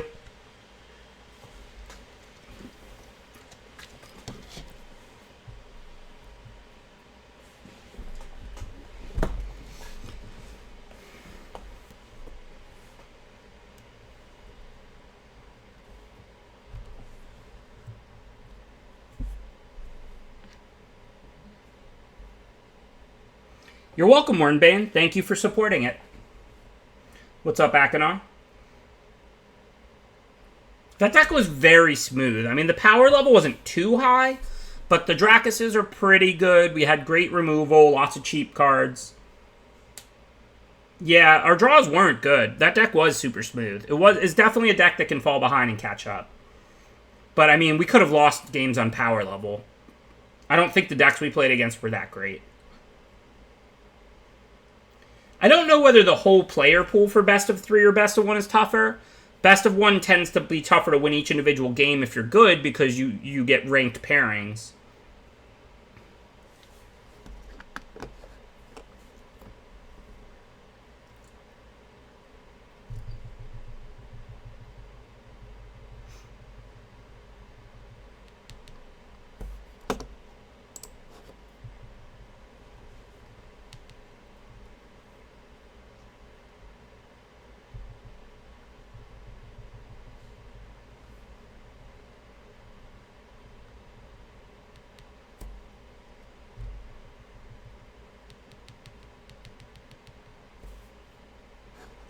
Let me make my face a little smaller here.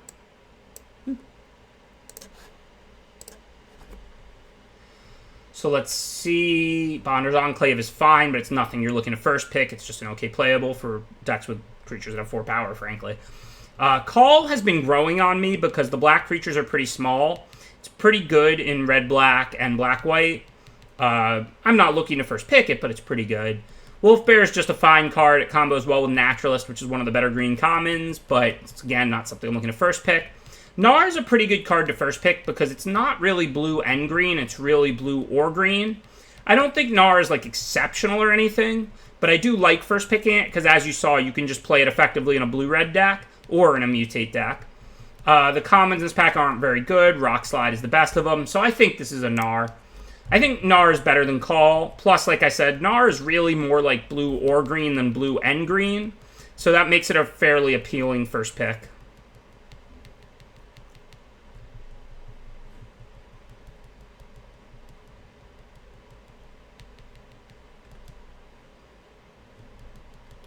Lava Brink Venturer is good. I mean, it's not like an S-tier Broken Rare, but it is like an A-tier one. Like, look, I mean, there's an uncommon missing. I would take Zenith over Lava Brink Venturer. There's probably I might take Sturix over it. So, you know, I'm not saying, like, how could that be in the pack? But that is a good first pickable card still in the pack, your second pick. Otherwise, Mystic Subdual and Otter and Fire Prophecy are pretty good, too. Reptilian Reflection is good, but I'm not loving cycling with the Trumpeting Gnar. Not saying we have to or are going to use both of our first 2 cards, but when there's a card like Lava Brink Venturer, we can just play white-blue or white-green. Granted, those are not 2 of my favorite archetypes. I mean, Fire Prophecy is tempting, but I don't know if Fire Prophecy is too much worse than Lava Brink Venturer to take here. Second pick. It probably is. Lava Brink Venturer is excellent.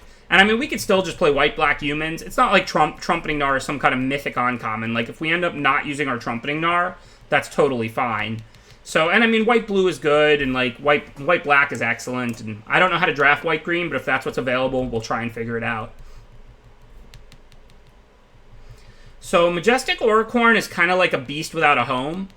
Tempo decks want life. I mean, Mutate decks want life gain. They're not losing on power. They're worried about getting tempoed out. So I actually think Majestic Unicorn is a pretty good card in like a blue-green deck. The thing is, white does the humans thing and not the mutate thing, and you can't mutate onto humans. Dreamtail Heron is excellent in white-blue. You're going to prioritize like cats and cheap things to mutate onto along with flyers, so that's probably the pick here. Of course, like I said, we're not committed to Gnar at all, but the problem is if we draft Auricorn, I mean, we really need to play like Bant then, and because like Auricorn is great with Symbiote, but it's not good in a white-black humans deck or anything. So I think the right pick is Heron. We can still play whatever. Lava Bring Venture is also single white, so if we do play like blue-green, we can just splash the Gnar. I'm sorry, the Venturer. Or if we play like blue-red and we pick up a land or whatever, we can splash the Venturer. So I think Heron makes more sense with what we have. That said, now there's Frostlinks or Auricorn number 2. I'm starting to think maybe we're just supposed to go Bant or something. I mean, there's nothing wrong with Bant Mutate. Does seem like what we're seeing here. I mean, if we don't take Auricorn this time, we're taking Frostlinks. Frostlinks is a playable, but that's not a card I even like very much. Whereas at least Dream Heron's a card I like a lot. I find Frostlinks totally unexciting in this format. Like, it's a solid playable card, but I think Auricorn is too much better than Frostlinks. And I think seeing the second Auricorn here, I'm inclined to take it. I mean, we could play blue-white, knowing we have 3 mutates already. We'll just prioritize 2 drops to mutate onto. Or we could play Bant. I haven't drafted a deck like that very often, but I think it's doable. So I think Naturalist. I think what we want to look at is just like a Bant deck, like a green-white, where we light splash Heron. We'll try and take the early stuff to mutate onto, and just, I don't know. This is kind of uncharted territory for me. But I mean, we don't have any cycling stuff, and we have a bunch of nice mutate bodies. We don't want Snare Tactician. I mean, Frostlinks is good with all these mutate stuff, but I think Naturalist is a substantially better card. Also, green does mutate the best, and I think that's what we're trying to draft. So while I kind of agree with Voxy that Charge is a little overrated because it is still somewhat situational, especially for a Bant deck that's going to struggle to get good removal but have lots of great creatures, Charge is good quality removal.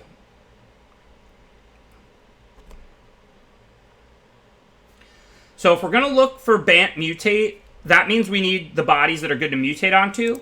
Helica Glider as a 2/2 first strike or 2/2 flyer is not an amazing card in and of itself. Like, if you're like a white-red aggro deck, you wouldn't really want it.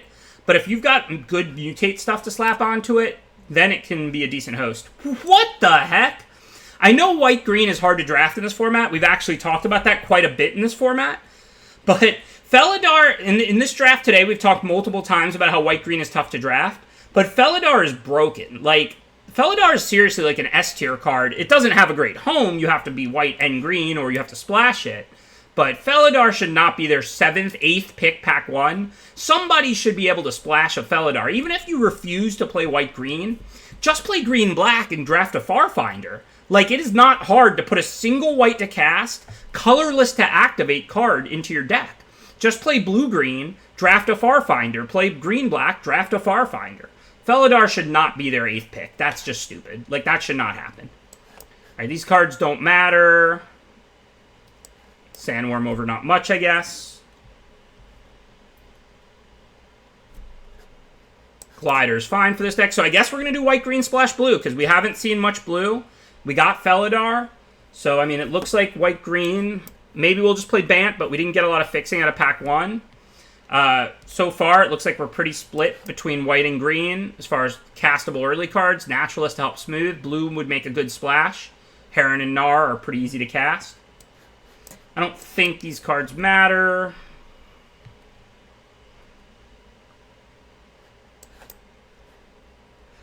Whoa, Cub Warden. Okay.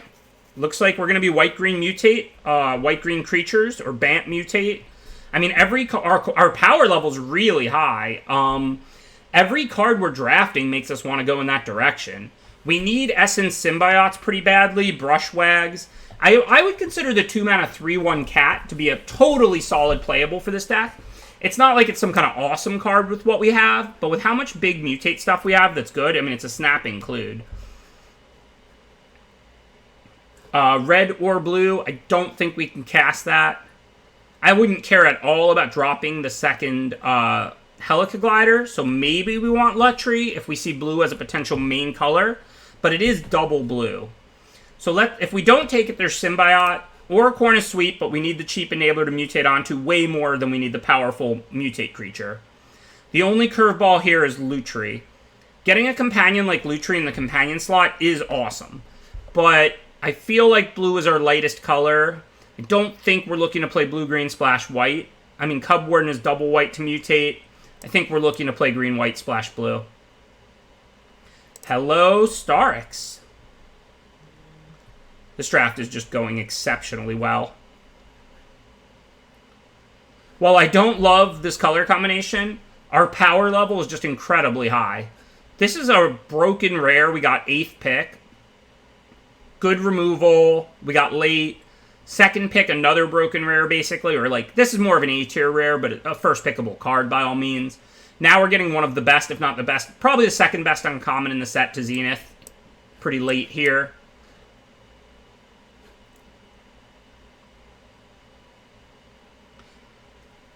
Green-white has had some formats like Theros where it does some good focus thing, but yes, it is traditionally one of the weaker color pairs. I do agree with that. So we want our early drops to be non-human if possible. I mean, Naturalist is obviously good, but past that, I don't really want Mentor very badly because I have all of this power mutate and I can't put it on Mentor. So I think it's Auricorn or Thornwood Falls here, and I think Auricorn is too good. I mean, we're really going to try and mutate onto our early stuff. So we really are going to prioritize our early creatures being mutatable. And, like, we have 2 Helica Gliders, which are fine to mutate onto in Symbiote. Now I'm going to grab Fertilid. Checkpoint Officer is a better card than Fertilid. But with our deck, I mean, we have Starix, Heron, 2 Auricorns, Cub Ward, and Gnar. So we have 6 good mutate cards. So we have to take these early mutate enablers. It's just not really a choice for us. We definitely do not have the splashing to make Porcuparrot work, so again, I'm going to take Goriac as a good card to mutate onto, even though it's not a great card in general. Don't think these matter. We already have 1 Sandworm I'm not planning to play. I'm not going to grab a second. But maybe in case we somehow pick up a Farfinder, which we would take pretty aggressively with all this good mutate, expensive power stuff. Yeah, Goriac does also work with Felidar, and it's just a good target for mutate. Tax or blocks fine on turn 3, and then doesn't die very easily. I'm not going to put a Mana Rock in this deck. Our cards are not even very expensive. Auricorn is 4 to mutate. Heron is 4 to mutate. Starix is 5 to cast, 6 to mutate. So now we grab a sideboard card, Blade Banish or Plummet. I doubt we're going to start either one. I think Blade Banish is probably the better sideboard card, actually. Sandworm has its place, like in green-black with the reanimation stuff. I just think we have all this fat, so we don't want Sandworm. Fully Grown's in the sideboard. Barrier Breach is in the sideboard. Same with Wilt. Like, our deck just doesn't need a Sandworm, right? Like, we have Starix, Heron, 2 Auricorns. We're not going to lose for lack of power. Auricorns have Vigilance, also, along with Felidar, Cub Ward, and Gnar. Like, our deck has a lot of power. What we need are cheap things to mutate onto. I would take Symbiote super aggressively, but Brushwag and the 2-mana 3/1 Cat are also cards I would take pretty aggressively. And the 2-mana 1/4 Cat, all I really want now are 1 and 2 drops to mutate onto. The 1/1 White Cat, I'll take any of that pretty aggressively here. If we don't pick up any fixing past this, I might just have to go just white-green. Still play the Gnar, just drop the Lynx and the Heron. Because right now we have no fixing. But Farfinder is an early pick for this deck. So we'll just see how Pack 3 goes. Unfortunately, even though it's a sweet mutate creature, black is not a color we're messing with. So even though it's not synergy, Ram Through is the best green common. It's still just good removal. I'm in no way against picking up a Ram Through. It's a fine first pick. It's the best green common. There's nothing wrong with taking it first. But we just have to keep our eye on all of those cheap green and white creatures. I don't even care if they're filler. Like, I would play the 1-mana 1/1 Cat. I would play the 2-mana 3/1 Cat. Just anything to mutate onto at this point. But we're not going to get it here. Mythos is double blue. We can't do anything with that. Great Horn is okay, assuming we get that stuff to mutate onto. But we really do need those cheap creatures.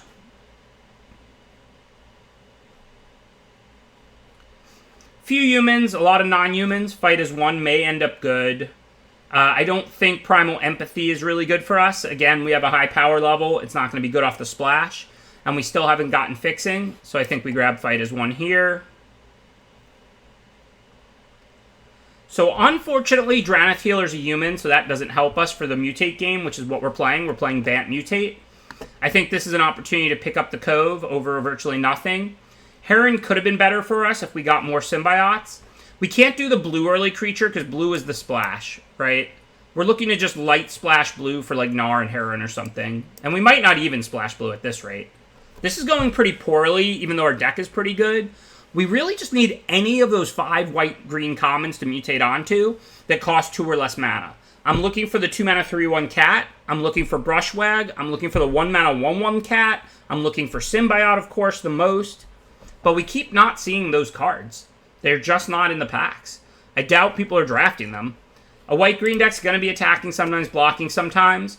Once we get to 3, we're fine with stuff to mutate onto. We already have 2 Gliders, a Fertilid, Goriac, Gnar if we can cast it. I'm not saying we don't want more, but I'd rather get the 2-mana trick. But we're just seeing none of those cards I named. So it looks like we're going to start on 3 for the most part, which is disappointing.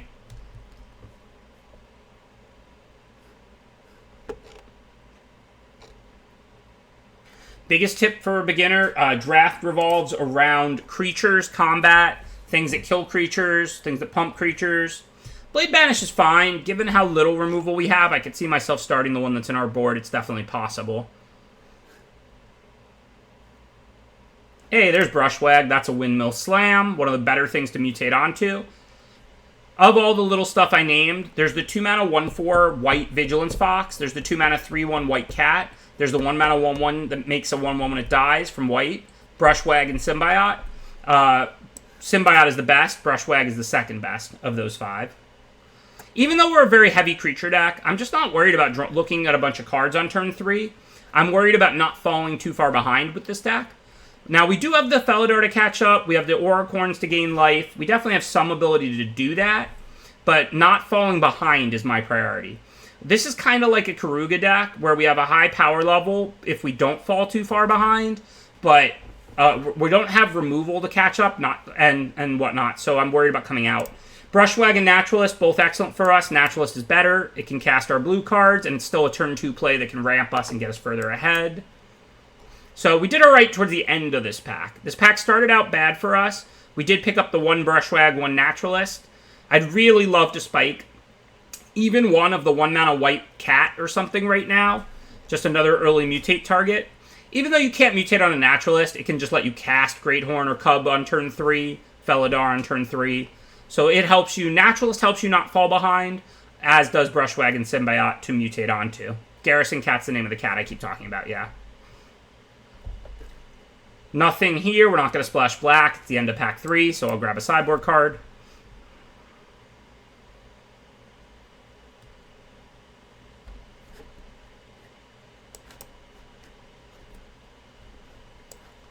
I guess we could sideboard in a Convolute, I doubt it, but who knows.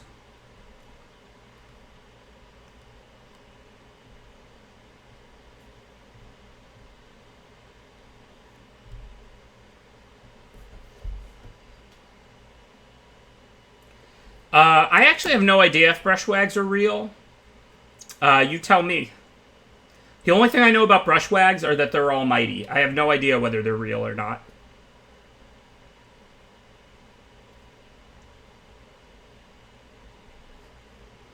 Well, maybe I'll play the Lead the Stampede since we did table it, and I think we need another playable or 2. We have okay stuff on our board, but nothing great.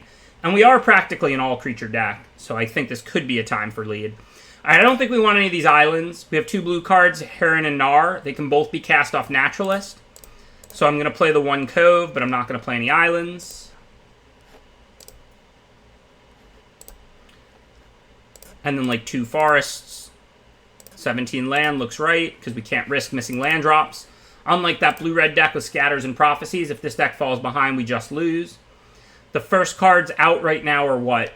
We could play like Fully Grown or Blade Banish. We have like 1 Ram Through, Will, Fight as 1.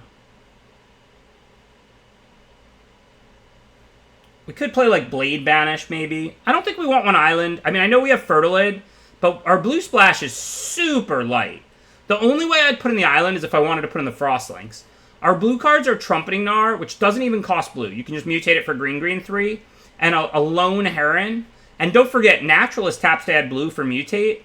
So right now we have 3 blue sources for like 1.5 blue cards. Frostlinks would be good in this deck. So we could certainly consider playing an island to get 2 more blue sources between Fertilid and an island, and then maybe play Frostlinks. I think that's an option. But I mean, we want the 9 forests, since the naturalists. We could cut 1 plains, maybe.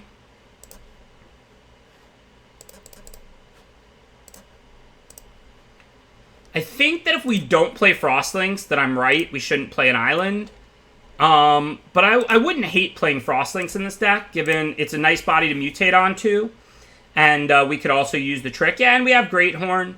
And I do agree that if we do want to play Frostlinks, like if we do play one island, we go up to like 4 to 5 sources, depending on how you look at like Fertilid and stuff. And then we can play Frostlinks, which Frostlinks is a good trick in this deck. Frostlinks is not a turn 3 play. So Frostlinks looks like a worse splash card than it is because it costs 3 mana. Frostlinks, you sometimes play it on turn 3, but you're happy to play Frostlinks on turn 6 and tap something big. So I think this deck does want Frostlinks, and given we do have Fertilid and Greathorn, I don't mind tossing in the 1 island to get to like 4 to 5 sources, and then get to play Frostlinks as a pseudo spell, pseudo creature in this deck. I think that's correct. I'm with the chat on this. But then we get 1 cut. Could be Lead the Stampede, but we are like virtually an all creature deck. Otherwise, could be like...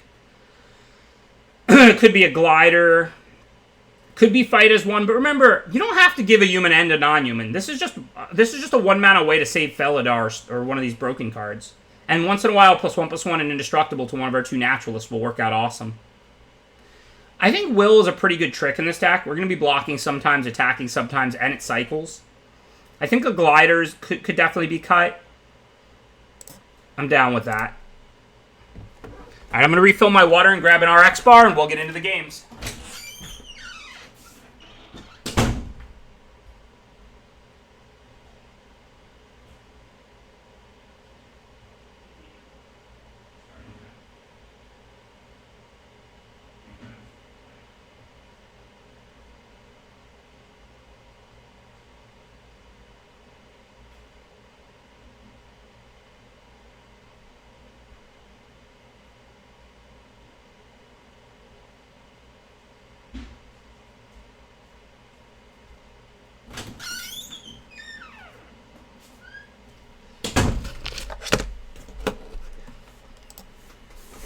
Play first deck all the way, as we have very little cheap removal.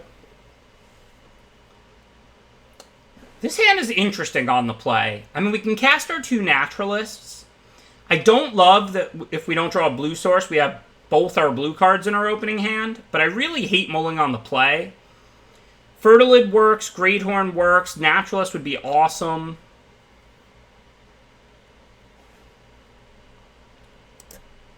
This is a tough hand. I feel like this is a kind of hand I would have kept before the London Mulligan, but maybe I'm supposed to mulligan now.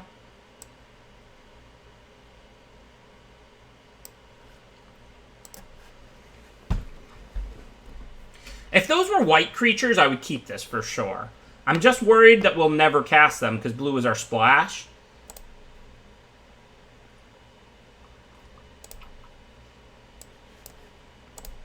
Okay. Easy put back of the blue card here. 3, 4, 5, 6, whatever, but we don't have an island.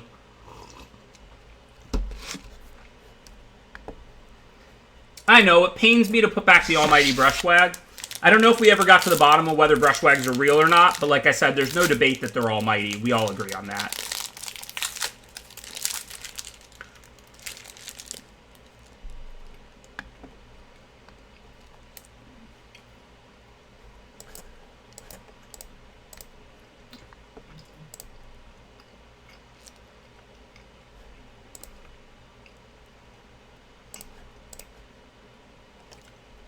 Beautiful draw there with the Greathorn. If they don't do anything to disrupt us, we can put the Auricorn on it, give it Vigilance, another power, and search out land 5, leaving us 1 land away from the Sturks.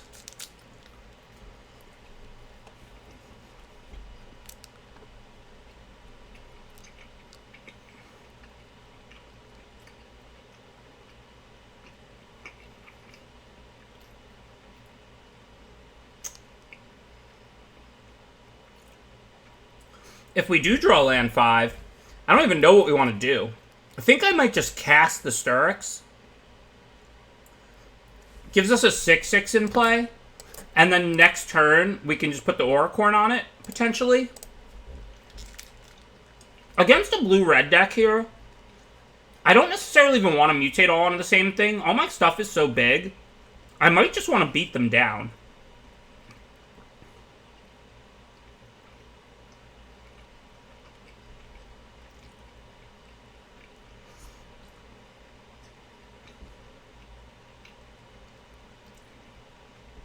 Starix is like a Planeswalker. It can be a tough decision whether to cast it as a 5-mana 6/6 in Limited or mutate it, but all paths lead to victory. It's just like busted either way. So like you're good either way, but like it can be a hard decision.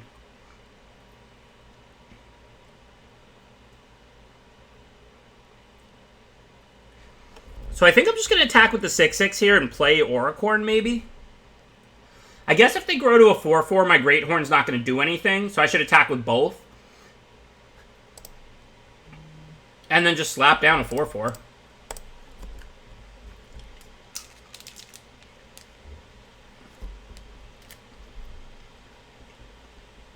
Yeah, free attack with Great Horn, because if they block, we pump. I mean, I didn't want to pump this turn, but again, they can't really block, because then I would pump. You're right.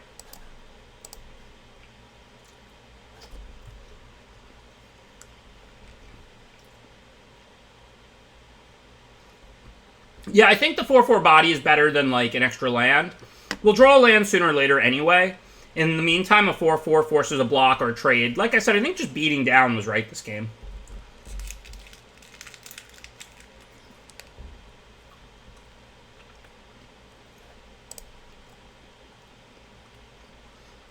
No decisions here, just attack with everything, see what they have, what they can do.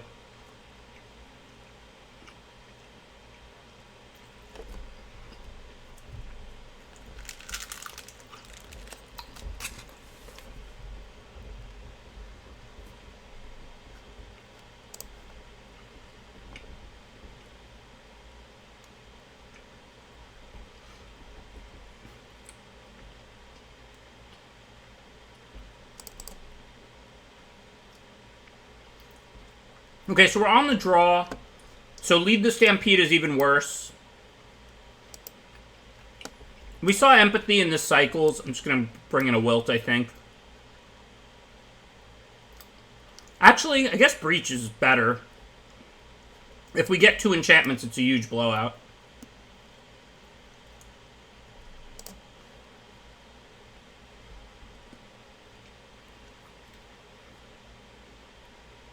I'm not sure I remember War of the Spark well enough to say what was number 1.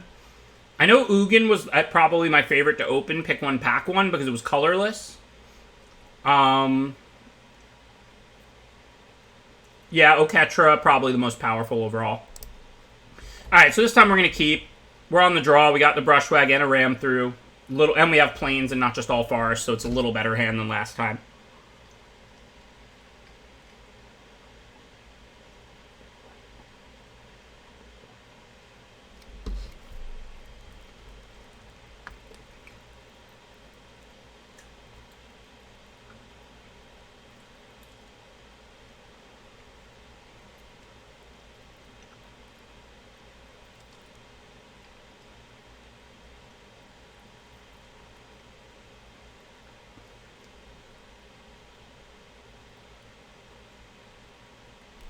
We did 3-0 the first draft today. We're still live for the famous 9-0 that virtually never happens.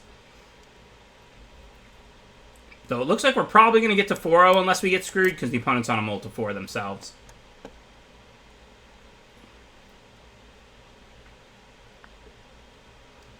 Sprite Dragon, Totally fantastic card, but it dies to ram through, so I'm almost happy they have it.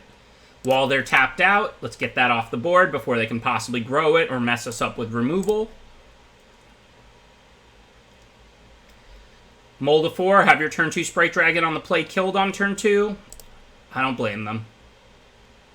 I pay my actors well. Sometimes they mold to oblivion and then concede.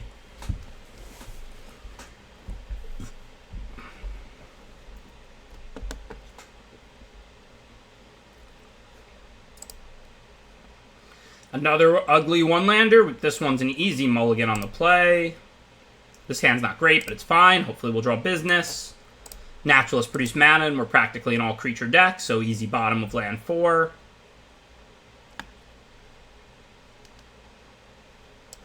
Oh, that's one of the cards I would have hoped to draw. Now we have a turn 3 Felidar, and then we can use it. We can play Goriak. That has Vigilance 2. If they kill our Felidar, this is a really underpowered hand, but 3/5s aren't the easiest to kill, and especially for white. Because if they pacify it, that does nothing. It's almost helping me. And if they Blade Brand, then they can't Blade Brand it, because it requires 4 power or more. Can't cast spells from anywhere other than their hands. Okay, wasn't planning to anyway.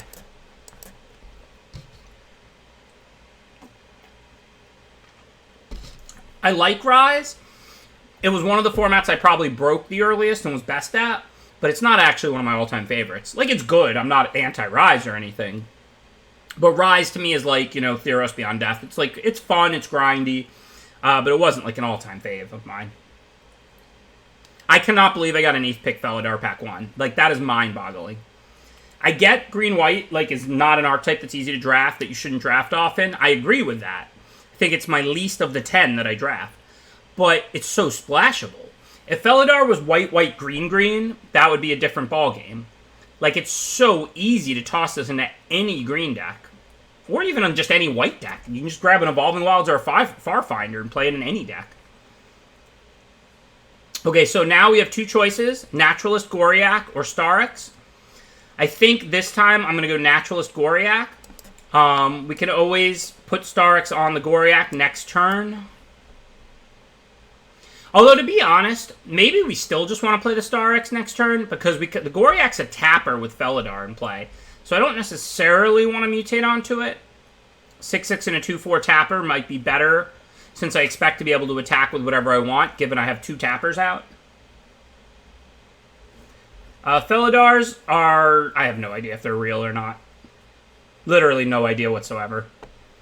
I mean, I assume it's just some made-up wizard's word, but it could be a type of cat or something. I don't even necessarily want to put all my cards together. That opens me up to Blade Brand.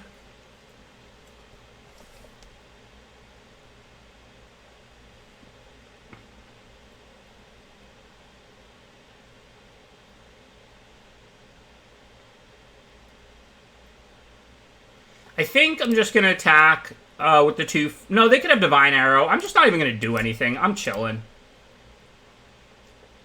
The only thing that went wrong here is now I can't use a tap into their turn with Naturalist.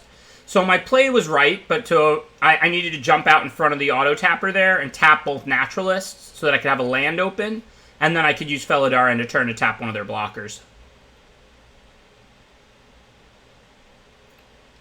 Blade Banish is why I didn't necessarily want to put the Starix on the Goriak. Divine Arrow is why I didn't attack with just the Goriak there.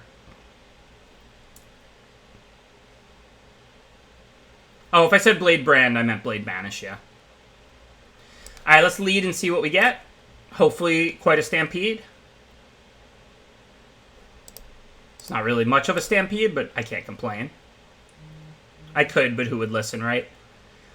Now, they have Divine Arrow mana up, but that's about it. I wouldn't care about trading Starix for Garrison Cat, Magistrate, and Divine Arrow. So I think... And if they're going to Divine Arrow... But I don't want to let them just Divine Arrow Goriak. That's just not great for me. So I think what I'm going to do... I'm going to tap the 4/2. This way I can attack with the 6/6. And then post-combat, I can tap a Naturalist to play Brushwag. I may end up mutating on Starix, but I'm not going to just do it right now, I don't think. I don't want to let them go, like, block Divine Arrow or block +2/+2 to the Frenzied Raptor. Certainly likely I'll put Great Horn on the Starix next turn or something, but I'm just going to cast the Brushwag for this turn and attack with the Starix this turn. Now they don't have any block on the Starix that I care about. If they want to lose the 1/3, the 1/1, and Divine Arrow just to get my one random fatty off the board, cool. I'm trying to control the board with my Vigilance creatures. I have more good threats to put out. I couldn't tap both Naturalists this time. I used 3 real mana for Lead the Stampede, and then 1 real mana for the first tap, so the Naturalist couldn't cast Lead the Stampede. Last turn, the auto tapper prevented me from tapping something end of turn. This turn, now that that was brought to my attention, I did what I could.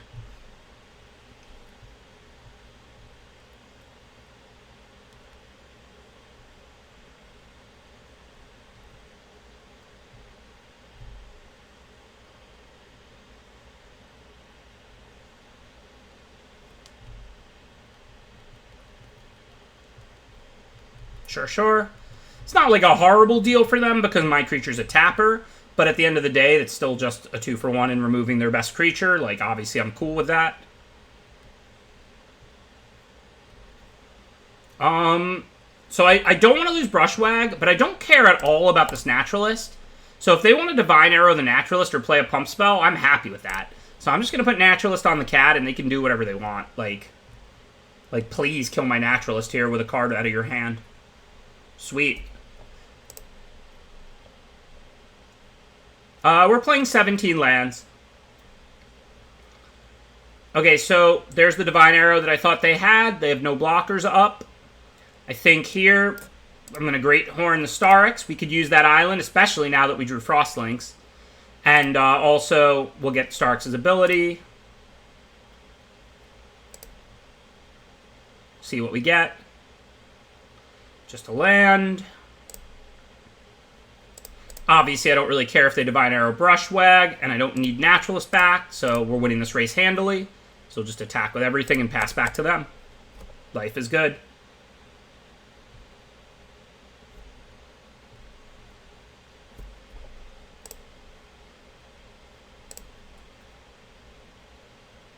So let's tap end of turn so we don't miss a tap.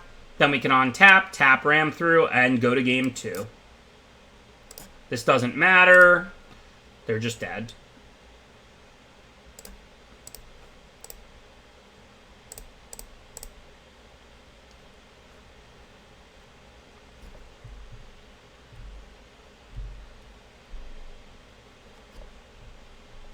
So we're up against a green-white creature deck. We saw a Pacifism. Again, I don't really want Lead the Stampede on the draw against any deck that's not super attrition-based. Or, sorry, a red-white. I apologize. We saw a 3-mana 4/2. We didn't see anything else for Blade Banish yet, did we? Yeah, I think we'll just board in Barrier in case they have multiple enchantments at once. I don't mind paying the 1 extra mana to kill Pacifism, but if we ever get 2 of them, it's a huge blowout, and it cycles for the same cost.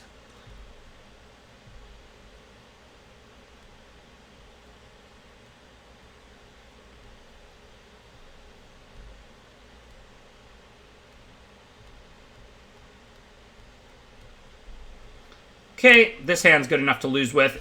15 lands plus 2 Naturalists on the draw, so that gives us 17 good draws. On the play, I might mull this, but on the draw, I'm not mulling a 2-lander with 2 good 2/4s to block with and ram through. This card's only 4 to put out, plus we have Naturalist mana. Oh, we're on the play? Well, I didn't know the opponent chose to draw. I didn't expect that. It's not a big deal. On the play, this is a super close hand. I'm not sure whether I would have kept or mulled it. What do you think? Like, on the draw, I think this is a clear keep. On the play, I think it's, like, super duper close.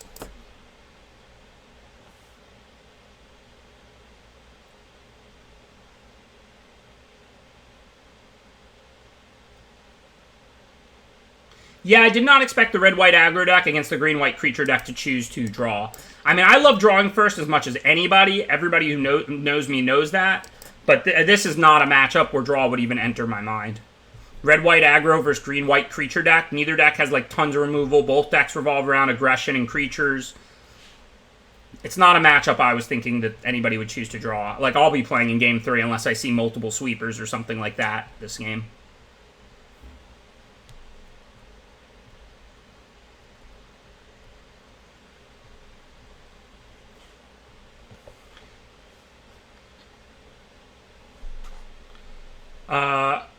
Lynx is some kind of mythical creature, right? It's not real. I think it's like a half bird, half lion.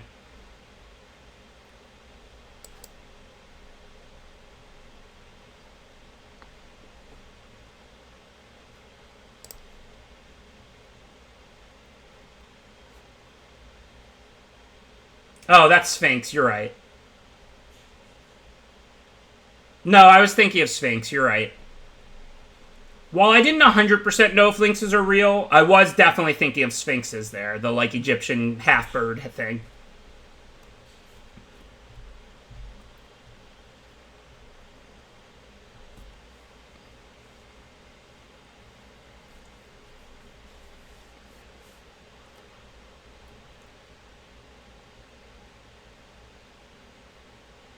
Our gorilla's real, yeah.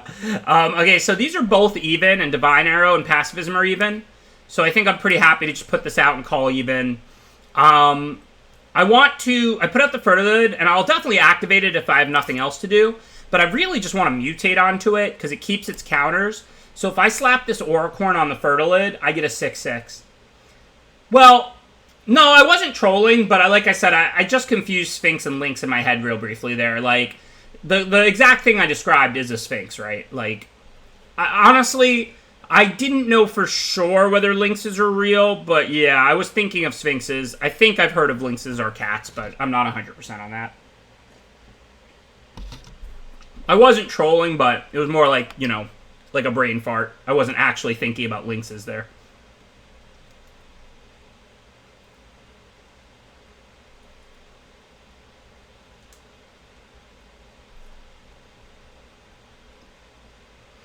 Okay, so we could charge any creature, but I guess if we killed a Serval, we could attack with these, but we don't really want to. We're just opening ourselves up to Divine Arrow, nor do we really want to use charge here to kill a 1/4. I think this is a good turn where we'll just activate Fertilid, even though this is like as inefficient as it gets. I mean, I want to get that one island, and I really just want land 4. Then I have Auricorn on Fertilid. It's still going to be a 5/5. I have Felidar. The tokens are even, Serval is even, Divine Arrow is even, so I feel pretty good attacking with Lava Brink Venturer. But other than that, I'm just going to pass the turn and use Fertilid.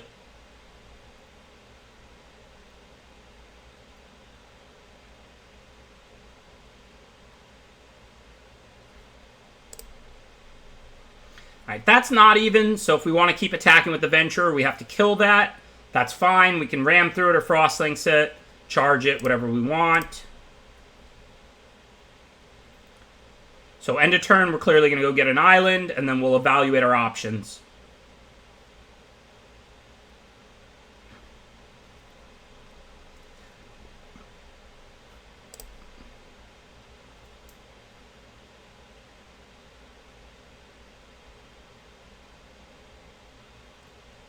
Whoa, okay, I wasn't expecting an attack. So I guess they have Divine Arrow. I don't care about the Goriak or the Fertilid. If they kill the Fertilid, I can even activate it. So I guess I'm just going to block like this. I don't know what they have, but, I mean, I have a Ram through, and I have mana up. Okay, +2/+2 and flying. So these are just going to bounce. I don't even have a reason to kill that. I can't activate Fertilid now while it has a damage on it. So I kind of want to ram through anyway to get rid of this 3/2 so I can keep attacking with the Lava Brink.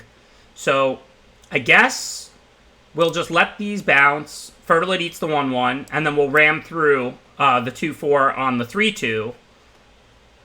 Well, looks like the opponent is another solid paid actor. Appreciate your service. You know, I like when, you know, you concede and I get the win on stream. Makes me look good. That was $50 well spent. Thank you, paid actors. Yeah, I don't think... they were just hoping I would double block, like, the Serval or something, because it had a Menace counter. But, I mean, if I blocked 2 1/1s there, if they would have pumped the one that the Fertilid blocked, I wouldn't even ram through in response. I just activate the Fertilid. Since they pumped the 1/2/4 blocked, I'm happy to just let that happen, and then I'll just ram through the 3/2 so I can keep attacking with the Lava Brink Venturer. Alright. So we're 5-0. Let's see if we can get to 6-0 on our pursuit of 9-0.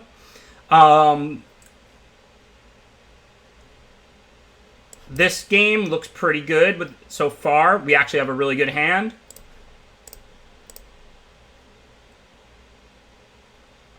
Thank you, Shitavia. I appreciate the subscription.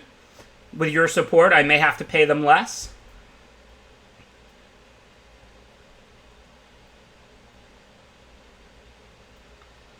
So I don't want to trade Brushwag for Farfinder. I do want to put Gnar on Fertilid if I can. That'll be a 5/5. So I have 2 lines now. Now that I drew Naturalist off curve, I could this turn play Fertilid, next turn play like Goriak or Naturalist, and then the turn after play Gnar on the Fertilid. Or I could play Naturalist this turn. Next turn I then have 5 mana to put the Gnar on the Brushwag, which is not as great as putting it on the Fertilid by any means, but it is a turn earlier. I think I'm going to put out the Naturalist and just see what happens next turn. I don't want to be too greedy. Since Brushwag has that wonderful pump ability, making it a 3/3 should be good enough. Additionally, I have lots of good mutate, so I can find something else to put on Fertilid later, potentially. Alright, well, I don't want to discard any of my business, so I'm going to discard the Forest. Again, we'll just see what we draw. Now I do want a 5/5 pretty badly, though, so that I can fight this Cavern Whisperer. So what I want to do now, I think, is play the Fertilid, and then next turn I can put the Gnar on the Fertilid and get a 5/5. Now, if they wanted to block Brushwag with Whisperer, I'll happily pump and spend my turn for that trade. So what I'm going to do is play the land and attack, because this would be a great trade. They're not going to block, but if they did, I'd be happy with it. And then post-combat, I'm just going to play my Fertilid. I don't care if I'm somewhat telegraphing Ram through. I'm also kind of telegraphing Divine Arrow, so maybe they won't attack to play around it. Who knows? Also, I might not really be telegraphing. I might just use my Fertilid. They don't know. In fact, I probably will use my Fertilid because Ram Through's not a fight. And I'm 1 mana short of playing Gnar on Fertilid and Ram Through this turn. So I kind of want lands here. So let's go ahead and get a land with Fertilid. See what we draw. Okay, we didn't draw the land. So I can Gnar the Fertilid and get a 4/4 now. I could just take another 4 from the Whisper for 1 more turn. No big deal. I wouldn't mind trading Fertilid for the 4/4, even with Gnar on it. It's not like I'm holding more mutates, and it's going to help clear the way for the rest of my army. But I don't know if I want to trade it for Coilbug and Profit. I don't need a 5/5, really. Double Goriak looks like a good turn to me, yeah. Because now I can double block Whisperer. And then if they have anything, okay.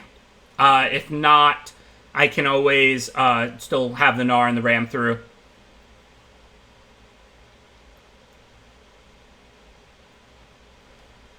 I mean, it's kind of a dicey block, though. What if they have, like, a Blood Curdle?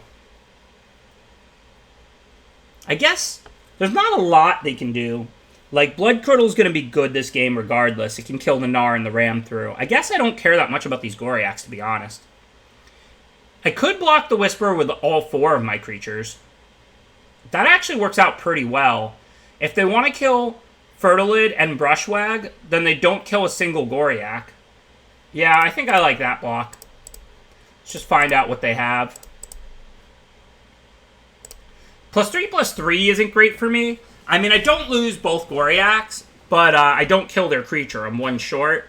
I think this block works out well against a removal spell. Like, there's no blowout. If they kill a Goriak, they still then just lose their creature and kill either the 2 smalls or the 1 Goriak.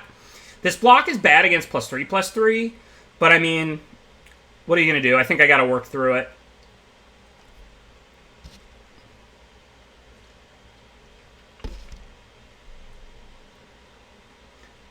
Yeah, if they had the black cycling with Death Touch, it's pretty bad for me, but they already have like 1 land short of casting that.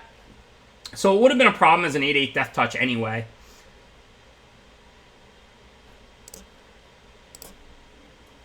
What is the indestructible? I mean, they can't cast Fight as one. I'm not saying there are no cards. I'm not sure what the indestructible thing is, Metronome. Oh, the black +2/+1 indestructible. Yeah, that works out pretty badly. Because their creature lives and they kill Goriak and the other two. Yeah, that would have worked out pretty poorly.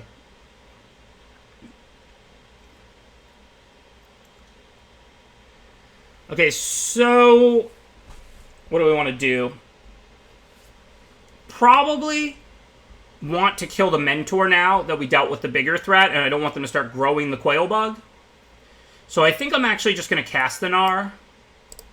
It's not really a big deal to mutate it on the Glider. I missed 1 power and toughness this way. But by doing this, now while they're tapped, I safely kill the Mentor. Can even poke for 2.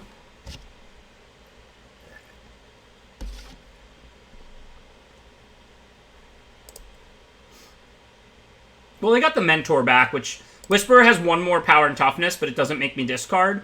And the Mentor could have started to grow the Coil Bug every turn. So, their play makes perfect sense there. Getting back the Mentor instead of the Whisperer. It is way more tempo-based, yeah, boy, HUD. That is an accurate description. Tempo/board presence are worth a lot more in this format than it was in Theros and Throne and some of the other recent formats. Okay, so I don't really want to trade Trumpeting Gnar for Skull Prophet, but I'd trade Goriak for Skull Prophet, so I think I can attack with just Goriak here. If they block with the Coil Bug and buy it back, yeah, I don't deal any damage, but I knock the Menace counter off. And then, of course, I'm going to go flying. I don't need First Strike on the ground.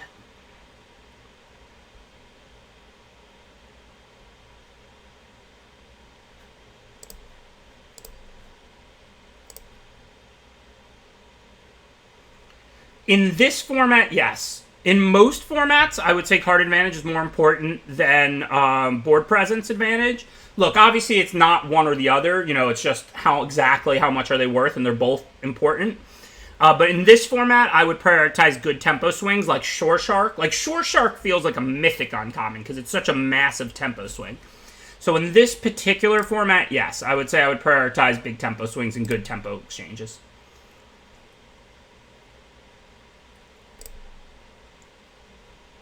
Not much we can do for now. I mean, I could try and bluff in damage, but I think they're blocking. They know I don't have anything.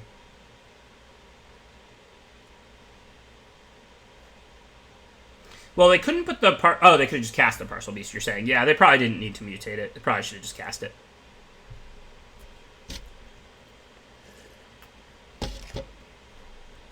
Sadly, though, the opponent's drawing 2 cards a turn and we're not, so I don't really love my situation, but for now, what are you going to do? We'll just keep poking them in the air and hope we draw some big mutados.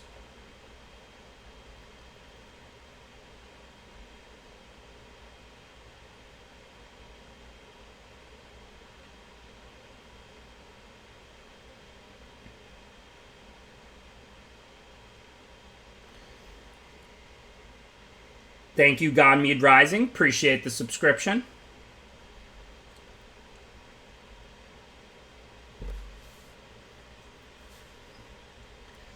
I don't think the attack is really going to work. Like, I don't think I'm bluffing anything. Okay, so Starix where? I mean, if we know they have nothing, I would put it on the Glider for sure. It's a 2-turn clock. It's pretty tempting. If I put it on the Gnar, I get a 3/3, though. And don't forget, a 6/6 on the ground can attack. Like, they could trade the Prophet and the Mole for it, I guess.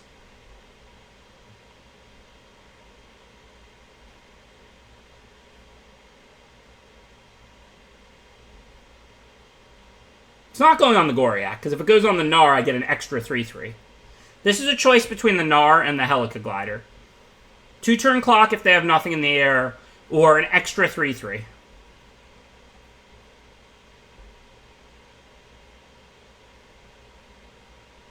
Yeah, let's just go in the air. There's no reason to believe they're holding removal at this point. 2-turn clock, try and end this game against Parcel Beast quickly. I don't think there's any reason to put removal in their hand. Odd or even, that's odd, that's even, that's even. Alright, I guess I'll go even with 2 even and 1 odd. If we draw removal and we kill the mole, then maybe we finish them with the Venturer, who knows. If we get in a hit for 6. Which sadly we did not. Looks like Gnar was the right choice. Greed got punished. I thought Greed was good. We even have an emote that says Greed is good. By the way, for anybody who didn't see, we got 3 new emotes uploaded today. Check them out. We made a Greed is good emote, a Life is good emote, and of course, a cycling emote in honor of Wizards bringing back my favorite mechanic of all time. How could we not?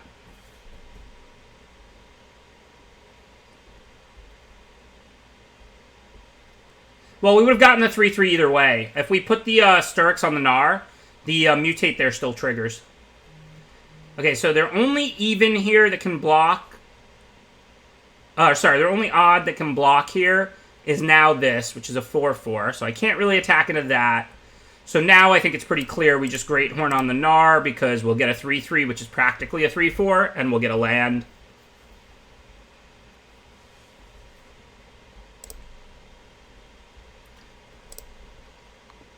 Well, then I get a 6-6. If they want to kill the Gnar in response, I would still have the Sturks in play, so that will work out okay for me.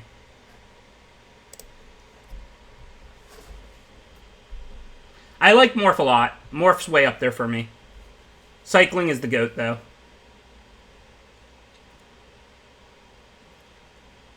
I'm not doing the streamer draft today. They did it again. It's sweet. I'll certainly be participating again.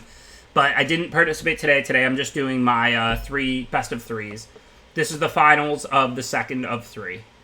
They're on 12 cards in their deck. I'm on 19. So they're certainly decking before me. Whether I search out a land or 2 is irrelevant. I don't necessarily think I'm going to deck them. My deck's not really a control deck. And if they kill 1 or 2 of my creatures, I don't necessarily feel great about my ability to deck them.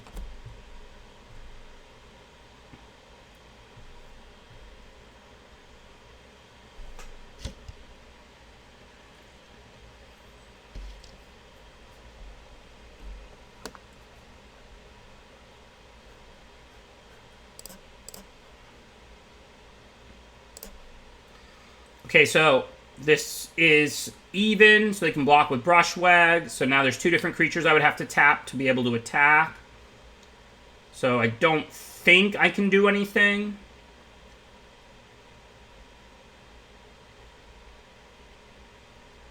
So I'm just going to hold on to the Frostlinks. Maybe I'll be able to tap Kogla for more value later.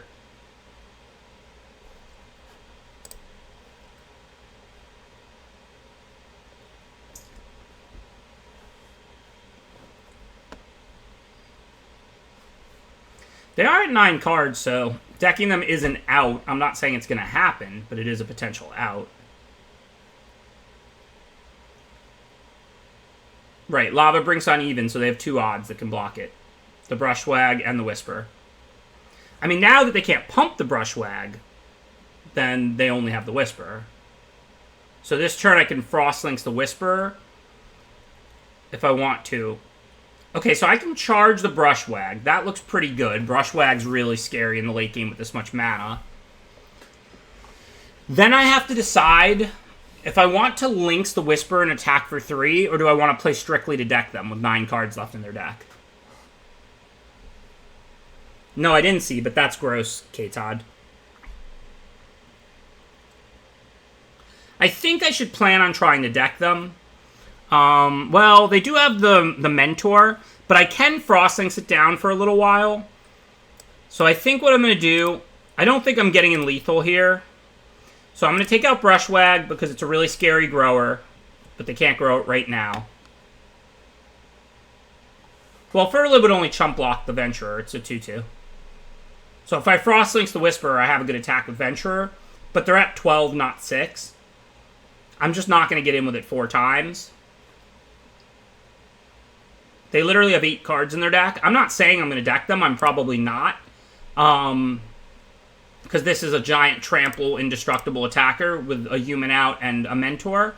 But I think I have a better chance of decking them than I do attacking for lethal. I know I'm not expecting it to work. I think I'm going to lose. But I'm just saying. So we can bring in Blade Banish for sure. It looks really good in this matchup. Other than that, they've got like a couple crystals, but I don't think I want to board in Wilt for that. I don't really care about the crystals. Alright, so if I block, if I double block, all that happens is they return this to their hand and replay it. That doesn't help me. So we'll just block. This is pro-even, so I'm going to take 4 trample, but the Lava Brink isn't going to die.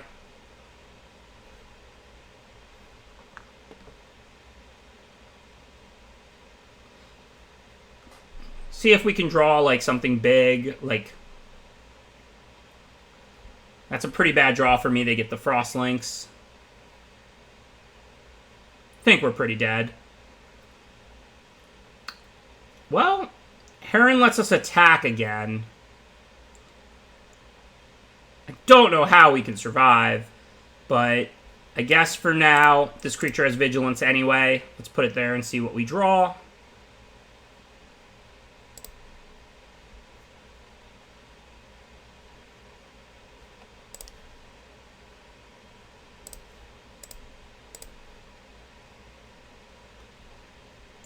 Okay, we are super dead. Second Blood Curdle, good to see, though.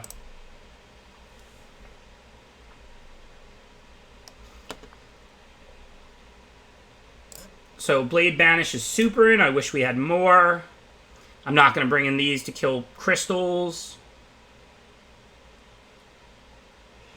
Lead actually looks decent in this matchup. They have a pretty good amount of removal.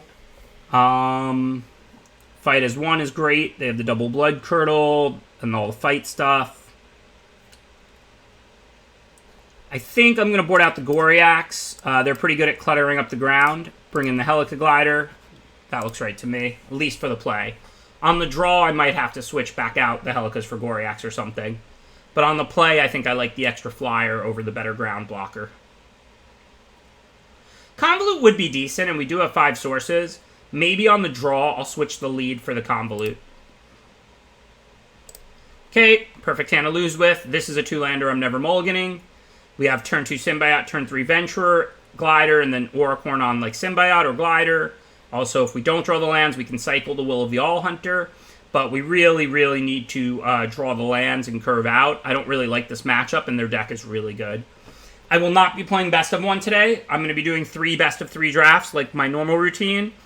This is the second of 3. This is the finals. After this, we'll be doing 1 more best of 3 draft and playing it all the way through.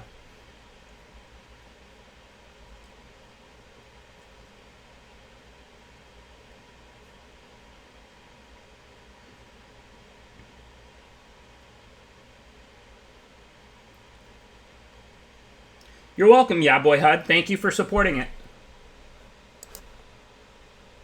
So all we really want to do here is draw an untapped land.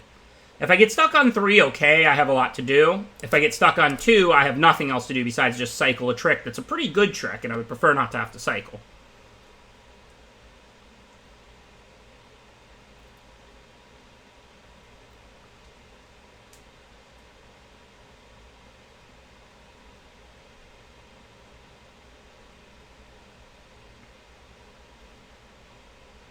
Okay, nice draw for us. I don't want to attack, have them block, and me play my trick. This turn, I'm just going to put this out on evens. Seemed like they had more evens than odds. I called even last game by choice in the middle of the game, plus it stops the Boot Nipper right now.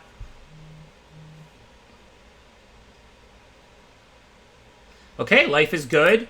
Now we can Auricorn up the Symbiote. That has Lifelink, not Death Touch, so if they want to trade, they have to trade both. I'm cool with that. Also, we have a big Vigilance creature now to block with. So their choice is either double block and lose their mana accelerator when they're stuck on 2 lands, or they take the hard hit for 8, and we have the 5/5 back to block. I'm pretty happy with that.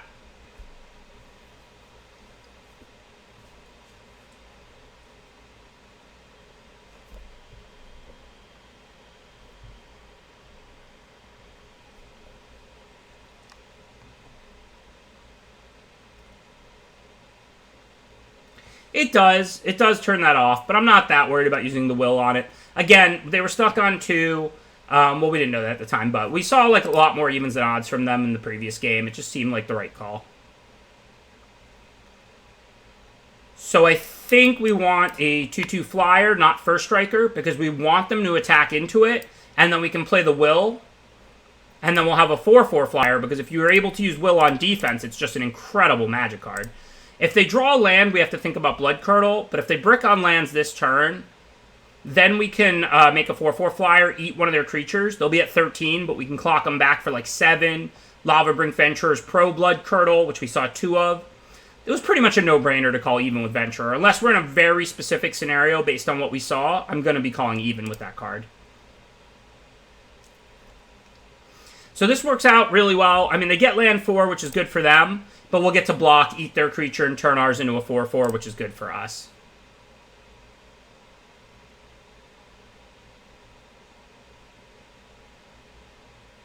Really strange for them not to attack. Makes me wonder if they're sniping, if they don't, because like this has lifelink, so there's so much upside, and it can't block either of my creatures anyway, because this is pro even and this is flying.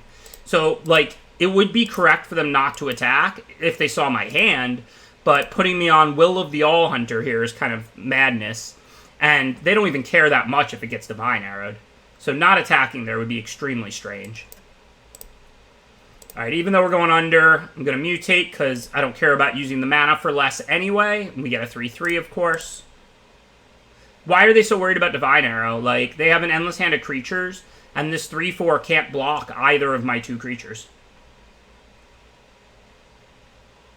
Oh, over would have been 1 more damage. My mistake. My mistake. I just saw a 4/4 and went under with a 3/3. I forgot it was 2+1/+1 counters. Yes, hit the punt counter. Should be a 5/5, you're right. And that matters, too, because they'd be at 6, which is 2 hits from the Venturer. My mistake. I saw a 4/4, and I said, oh, 3/3 is smaller than 4/4. But my mistake.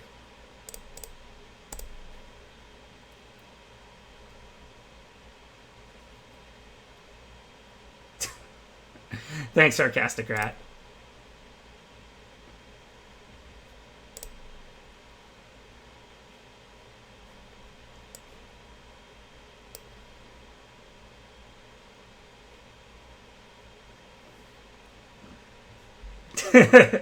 Obviously, it should have been over. I saw a 4/4, so I put it under by mistake. Obviously, it was a 2/2 with 2+1/+1 counters, so if it was under, I would have been 1 bigger.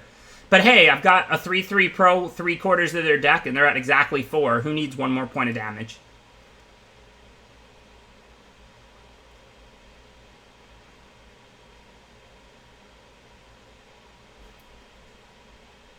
So, I can't actually attack profitably.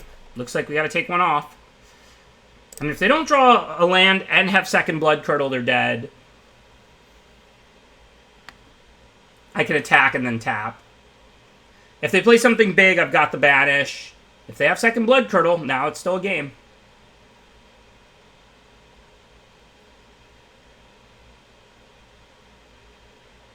I mean, I could attack with both now. If they block the Fertilid, I think I'll just use it. And if they block the Venture, they go to 2. And then at least maybe I can kill them with Blade Banish on a Fatty next turn or something. If they block the Fertilid, they get the free kill, but they go to 1. And Fertilid's not really a real creature in play right now anyway. Plus, I get to thin out my deck by 2. So I don't think I hate throwing away the Fertilid here. Like, this isn't great, but it's worth it to get in the damage, I think.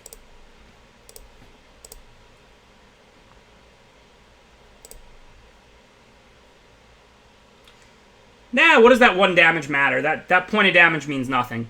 It wouldn't have been lethal because they would have blocked the Venturer rather than die. But yes, it's a big deal, obviously. The end result is they would be at, like, 2, and I'd have a Fertilid in play. And the Mentor would be gone, and the Venturer would be gone. Thank you, Sir Billingsworth. Appreciate the subscription.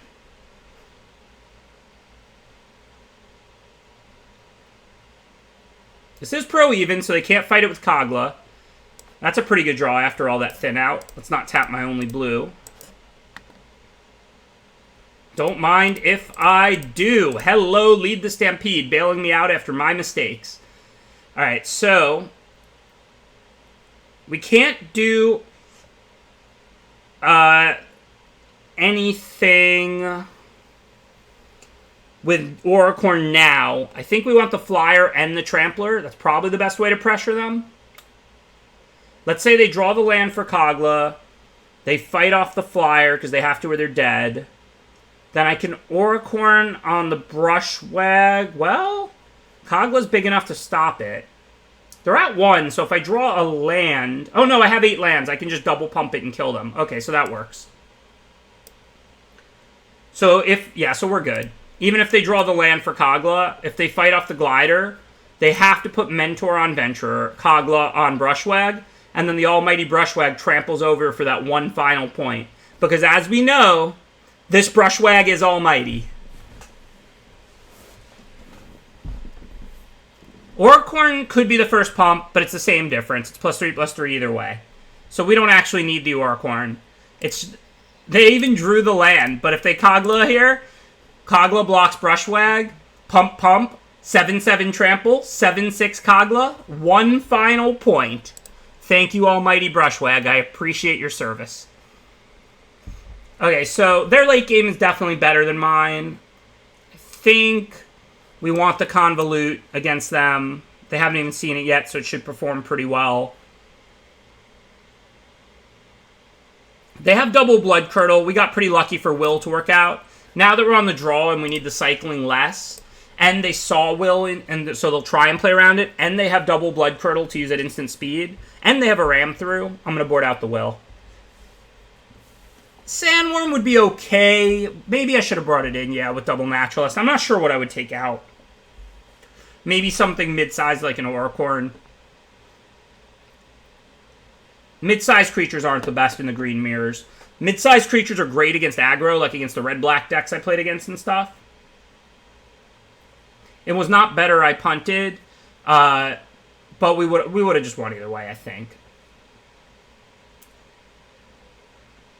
They wouldn't have died that turn that they went to 1, but I think we would have been in a better position, because they would have had to trade with the Venturer, and then the Fertile would still be out. They can't Memory Leak or just die, so they'd have to play something. I could Blade Banish it. Okay, anyways, I'm not going to mull. We're on the draw. Hopefully we'll draw one of our 5 blue sources or spells. If we draw a Naturalist, we've got a turn 3 Felidar. So I don't think this hand's a mull on the draw. This is the kind of hand you just hope you get there. Looks like the opponent mulled to 5, so hopefully we won't get screwed.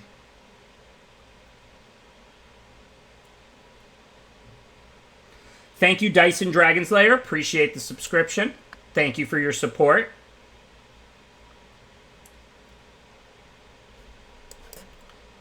Well, we didn't get there, but they already missed a land drop and they're on a mull to 5, so we're still in this game.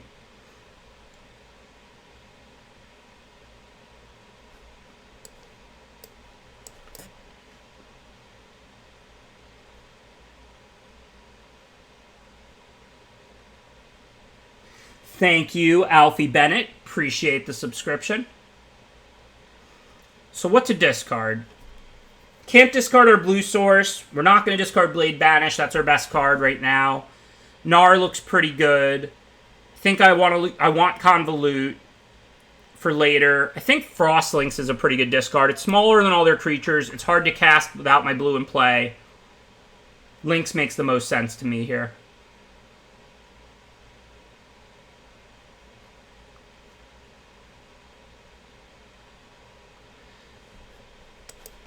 No real decisions here.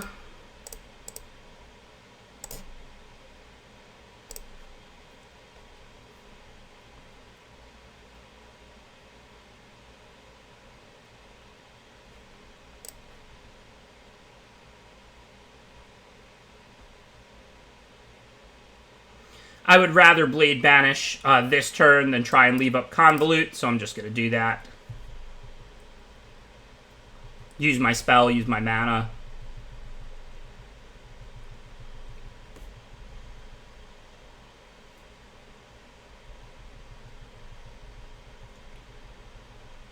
Sorry, not leave up Convolute, but you know what I mean.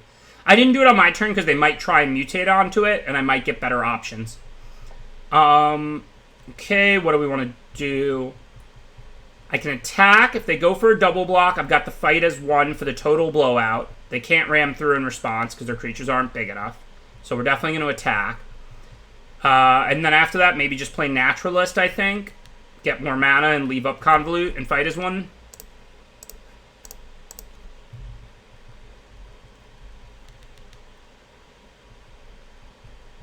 So they took it. That makes sense. It would be a pretty weird spot to block.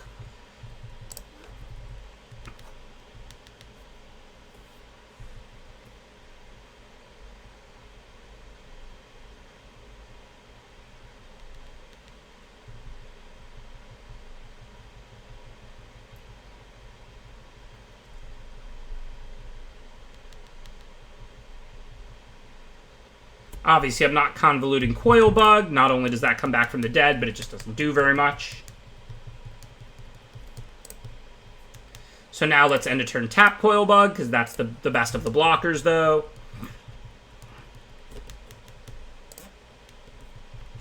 So now, do we want to put Starix out? Only if we can protect Felidar with Fight as 1, which we can. The only thing I think they can do with this mana would be a ram through, which is not going to work. But do I even want to do that? I can just play the Gnar this turn for 3 mana, leave Convolute up again, and then next turn I can potentially Starix on the Gnar, and that's a lot better than Starix on the Felidar. So I think that makes the most sense. So let's just attack, because if they block, we'll get them with Fight as 1. They probably won't block. It would be, like, super duper risky. Plus, they know I have something. This isn't a bluff with Felidar. And then post-combat, we can play the Gnar, just as a 3-3. There's no need to mutate it on a Felidar. And now we get to have Convolute up, except that... Oh, no, we don't, because the auto-tapper tapped our only blue. That sucks. Yeah, it's my fault. I should have tapped Naturalist. I should have known the auto-tapper would do that. But that really weakens this turn. I really wanted to Convolute whatever they played this turn. That was half the point of this line. But it's kind of my fault. The auto-tapper doesn't account for Naturalist. I know that.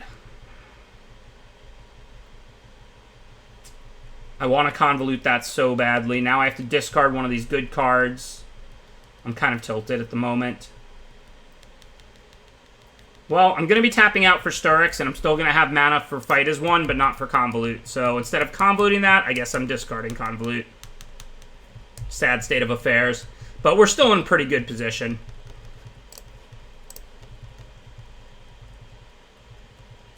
We can obviously let them attack. If they attack, we can double block, lose like a Naturalist, and kill the Whisper for just a Naturalist. If they don't, then we'll tap the 4/4.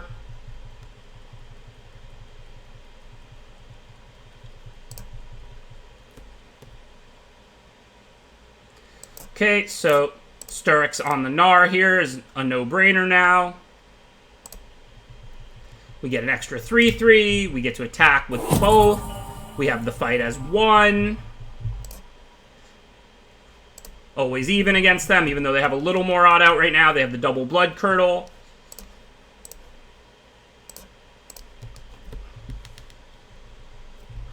Yeah, I should have tapped the Naturalist. I gotta keep remembering to tap Naturalist with the auto-tapper. I keep getting got like that.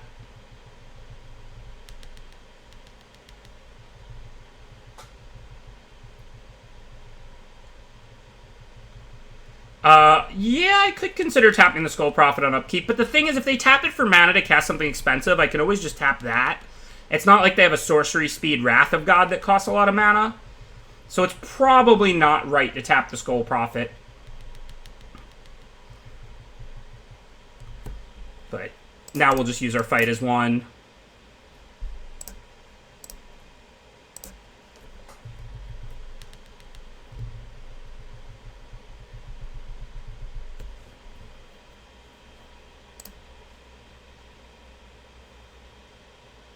So yeah, other than the Naturalist should be tapped. This way I could tap something with the Felidar.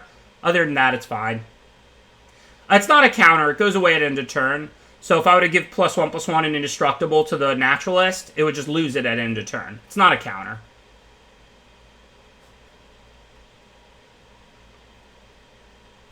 But They're not dead on board because of the auto tapper, but this is still pretty much game.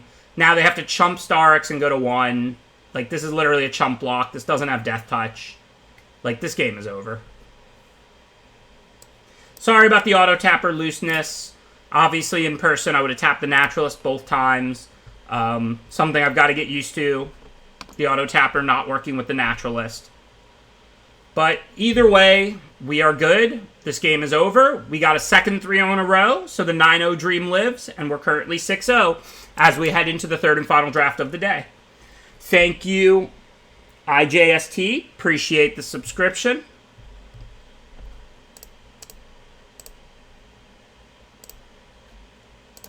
Yes, I'm sure I want to purchase this item. What would I rather purchase than a draft? Nothing better in the world to purchase than a draft. Let's be reasonable here.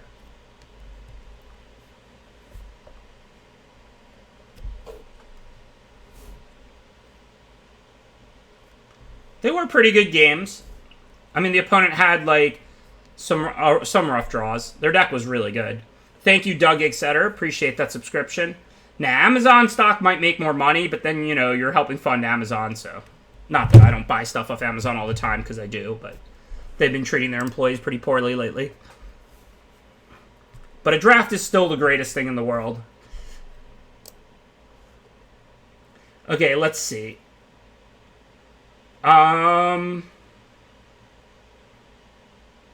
Pretty hungry, Alex. Life without draft is no life for me. Alright, let's see. Good games, Authentic Cat. Sorry you had the roughest draws, though. Your deck was better than mine, for sure. Okay, so... Ivy Elemental is better in this format than in previous ones because you can mutate onto it. You don't like my big face blocking the whole half the draft here? Alright, we'll make me small.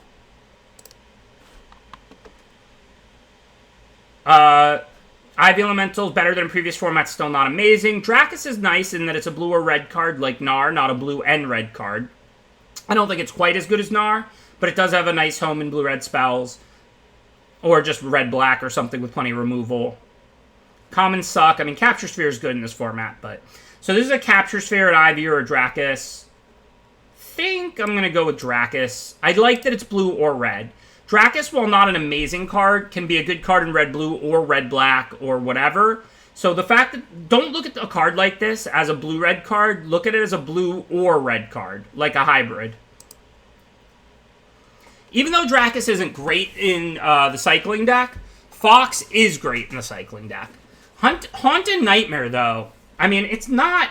I don't think Haunted Nightmare is like a broken rare, but it is a good card.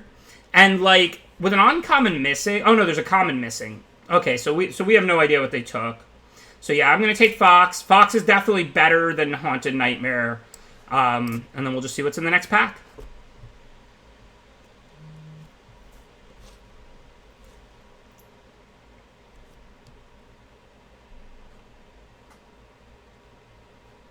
I'm definitely not forcing cycling. Dracus isn't even a good card in the cycling deck. A lot of times you don't even play it. I took Dracus because Capture Sphere is maybe a slightly better blue card, but Dracus is also just a red card. Like, you can play red-black or whatever and play Dracus.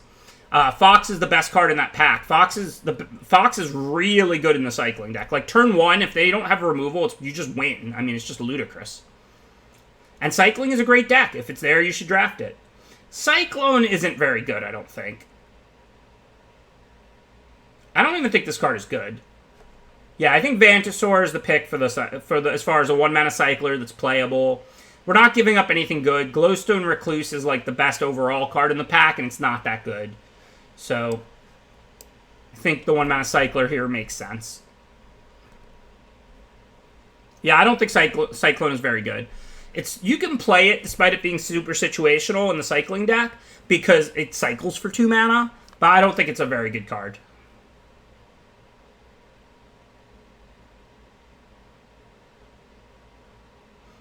Check out the people in the draft. Why? Who's in my draft?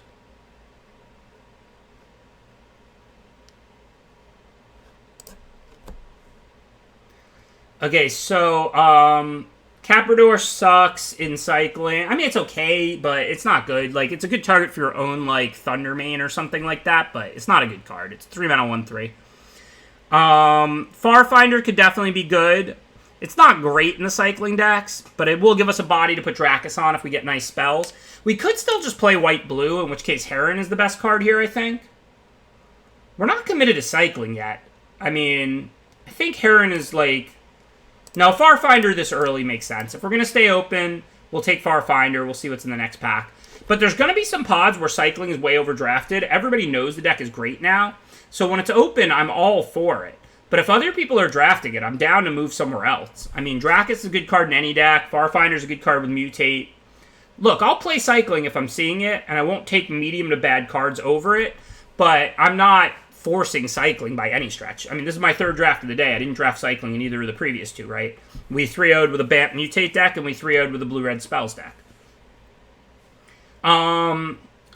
This pack just doesn't have good cards. Harsh Mentor, maybe, Great Horn is pretty mediocre. So I will stay the course and take the 1-mana Cycler here. Just because there's nothing exciting in any other color. Like, we're not seeing Blood Curdles and Essence Scatters and things to push us into blue, red, or green, blue, black, or green here. So that's why I'm staying with the red-white cycling, even though we aren't seeing great stuff. Like, yeah, Drannith Healer is not an exciting card, but what are we taking it over? We're taking over a Fertilid? Like, there's no good cards in these packs. Green's pretty deep. The best green common is Ram Through. We've seen none. The second best green common, Naturalist and Symbiote are around tied, depending on what your deck does. We've seen, so that's second and third, and we've seen none of either of those. Green is not open because we saw a Great Horn. We haven't seen, like, any of the good green commons, basically. So, let's see. We have a Fox, a Dracus, a Farfinder. Definitely this could end up being a cycling deck where we try and play some Mutate creatures. Oh, there's a 1-mana Cycler. I was debating Cloud Piercer, but there's just a 1-mana Cycler there. Yeah, maybe we're supposed to be black-white humans in this seat. That's possible. It's hard to get there. Deadweight is not especially good in this format. Like, Deadweight's fine. You're never cutting it. But, like, Blood Curdle's the best. Mutual Destruction is a lot better than Deadweight in a black-white humans deck. Like, Deadweight is just, like, an okay playable. It's not an exciting card at all.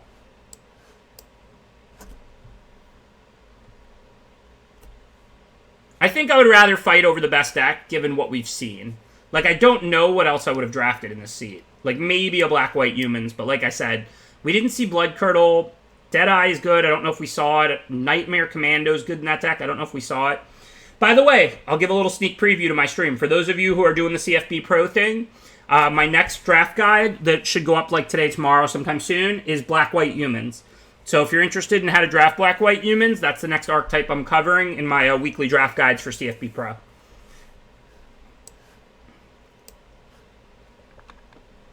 Oh yeah, Deadweight is great with Loris, of course. Oh, it already went up today? Okay. They're really fast now. CFB has always been, good about this. They've always been on top of things. But I sent it in, like, yesterday. So they're doing a great job editing and getting those up really quickly.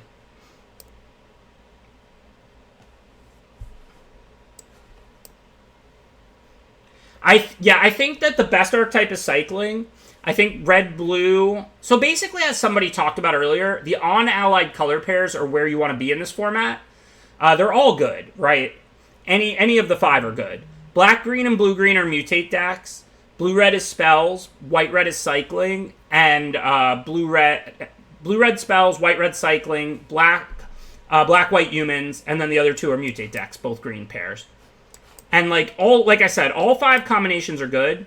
I think the green ones are the weaker of the 5, but if they're open, you should play them. Green-black and green-blue make for nice Mutate decks. But if I had to rate them at this point, now having played the format a lot, I would rate cycling the best archetype. Blue-red spells and black-white humans, like about tied for second, like they're pretty close. And then the green Mutate decks after those 2 as the weaker of the 5. But like all 5 on Allied are totally draftable. Like I've had plenty of success with green-blue and green-black Mutate decks. You should not be avoiding it. Okay, so there's no exciting cycling cards. I mean, Moloch is good. You can trade stuff off, play it, and get back your healer or whatever. Cub Warden is a really nice card. Are we gonna have? We could have stuff to mutate it onto. I mean, we do already have a Farfinder, Serval, Fox. Cub Warden's a pretty powerful card, so I think we're gonna take that. Healer is not an exciting card. It's a fine playable in the cycling deck, but it is not an exciting card. Look, it cycles for 1, and it's a 2-mana 2/2. It has upside. You're going to play it every time. Like, you're going to draft it to play it. Like, let me phrase this correctly.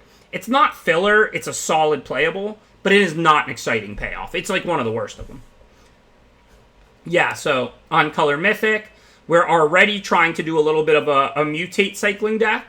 You usually don't play much mutate in your cycling, but it looks like we're going to do a white mutate cycling deck here. No problem. Snapdex is awesome. We've already got a Farfinder, we've got a Cub Ward, we've got a Man Serval. Fox can be mutated onto. Let's just see what's in the packs the rest of the way. Could also go white-black. I mean, this card is black to mutate. Like, I don't care about this Lore Dracus. Like, I mean, this pack doesn't really offer anything for white-red. Cloud Piercer is okay if we're doing the mutate thing, but I really like black. Main Serval, sorry, not man. I really like black for when you're trying to mutate onto things, because you get Coilbug and Boot Nipper, both of which are nice early targets to mutate onto, whereas the white ones are not quite as appealing.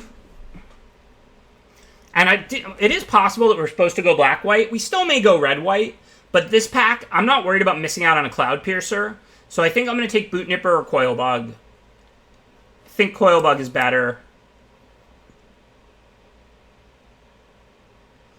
So now, again, there's nothing like exciting for cycling. I mean, we 2-mana cycler. So there's Coilbug, or there's the Mentor creature. We have Fox, Serval, Coilbug. Looks like our early stuff is not going to be human, so that means the Mentor should work out really well in this deck. We're going to be trying to prioritize early non-humans to mutate onto. So this is kind of shifting gears a little.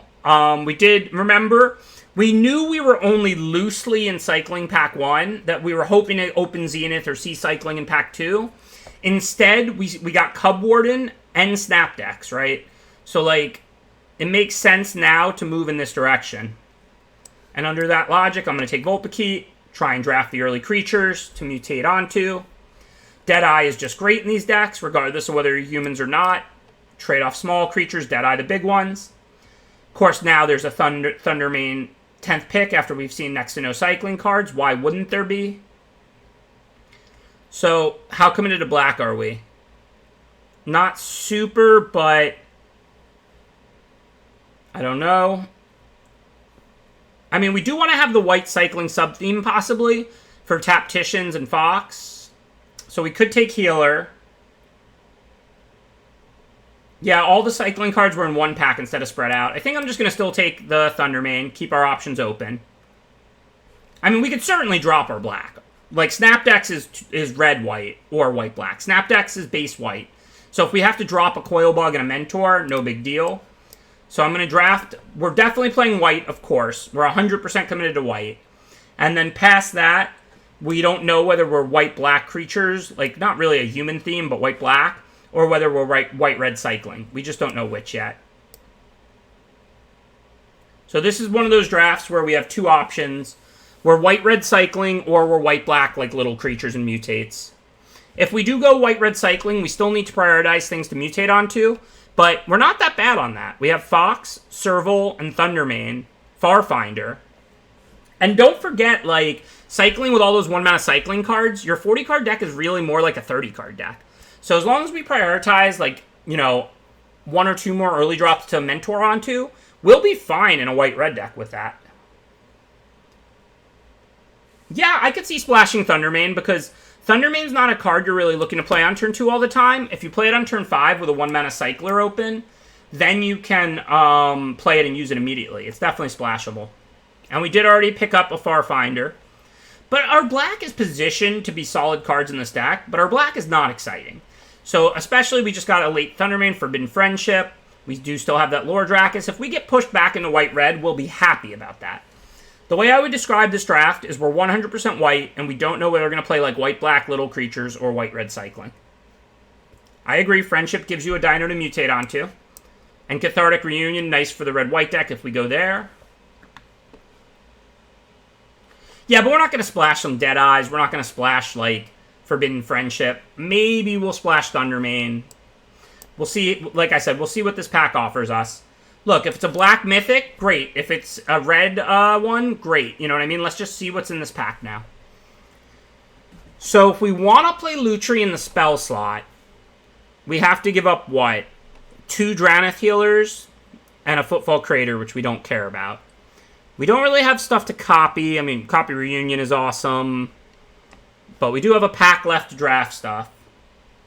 Otherwise, there's white removal, pacifism, black removal, Heartless Act. So this is a pick between Lutri, Heartless Act, and pacifism. Remember, even if you don't have a lot to copy, Lutri out of the spell slot, out of the companion shot is busted. You get a companion. But we do have to lose 2 Draneth healers. It's not free. I think it's worth it. So now we can't draft doubles, so let's get the black out. We just got Lutri, which is double red, and a near broken card out of the companion slot. So let's see what our deck's going to look like. Get rid of the doubles. Looks like a pretty easy stinger here. We don't have one yet, and we're a Lutri deck now. 1-mana Cycler is nice, but I think we'd rather pick up a stinger. It's also a 1-mana Cycler, and we can cast it. It's not a spell, but that doesn't matter much. Okay, Snare Tactician. That's our first one of those, so that's a nice pickup for us.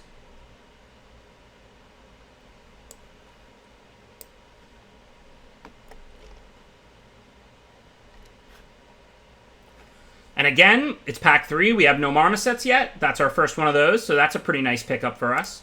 This is a clear choice. Hopefully we can table development or pick up some more 1-mana Cyclers, but we're definitely taking Marmoset. So now, I guess Divine Arrow's pretty good with Lutri. There's no, like, Cycler here I'm missing, right? I know there's a 2-mana one, but a 2-mana off-color one stinks. We already have a Friendship. I wouldn't mind more, but we can't play more because of Lutri.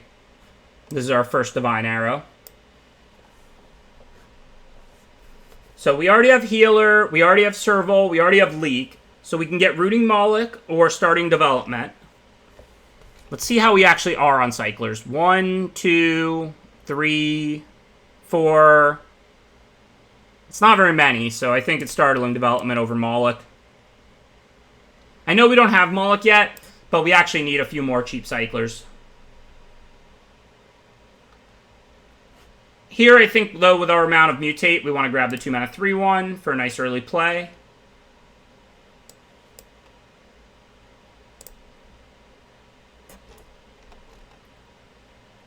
I think I didn't count the 6-drop in that count either, so I think it's actually Vantasaur, one more than I gave credit for there. But we have Leak, we have Development, so the only 1-mana Cyclers we're missing are what? Frostvale Ambush, so we'll keep an eye out for that. Think we already have the Sabertooth now. We're playing all 1-ofs, so we'll go with the Raking Claws for a 2-mana on-color Cycler. And this is relevant because we're a creature version this time. So Claws is actually pretty good in this deck. Alright, so we can't play a second Vantasaur. So it looks like Garrison Cat to mutate onto should be fine.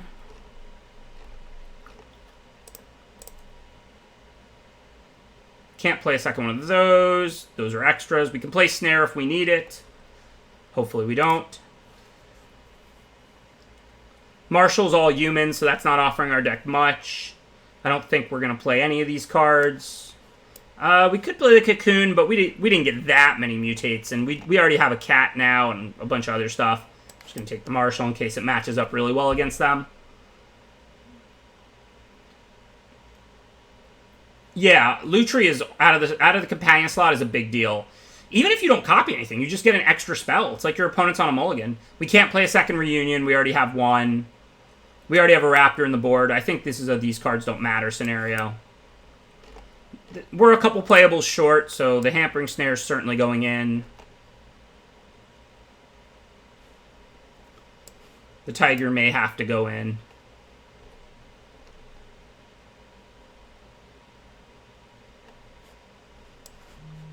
We already have a main Serval. I don't know if I'll play the Cliffs or not. I might. It does let you cast Snare and Development, but those are not very good cards. Oh, also Lord Dracus, so yeah, maybe. Alright, so let's see. Where's Lutri? We could play about 15 lands. That should be fine. We can't really play more than that, or we're going to flood too much, I think. 7. So that would be about 15. Okay, so that's fine. Now, do we want to go to one less? I mean, we have Reunion to get rid of lands. We don't have a million cyclers. We have a lot of real bodies. Like, it's not unacceptable to play 15 in this version. I don't think we do anything with a 3/3 and a 1/1 human. That's not an exciting card for us. This card could be okay. You can mutate onto the Goblin too.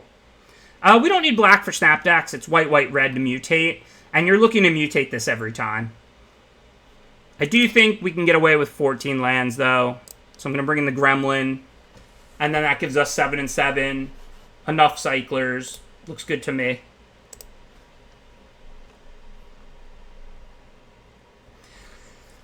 Yeah, but Lutri's a 3-mana companion. Like, I agree if you have a companion, you up your land count by 1 a lot of the time. Like, when it's a 5-mana companion. But 14 lands isn't really that low for the cycling deck. Like, we have like 5 or 6 cards for 1 mana that cycle. Of course, if we just had a Plains, I would love this hand. We can cast Lutri. We can cycle the Fox turn 1. We're on the draw. I don't think we can mull this. If we draw Plains, this hand's awesome. I don't expect to copy spells with Lutri that often with this deck. I'm mostly playing it just because I get a free 3/2. Hey, turn 1 Plains. Asking ye shall receive, right?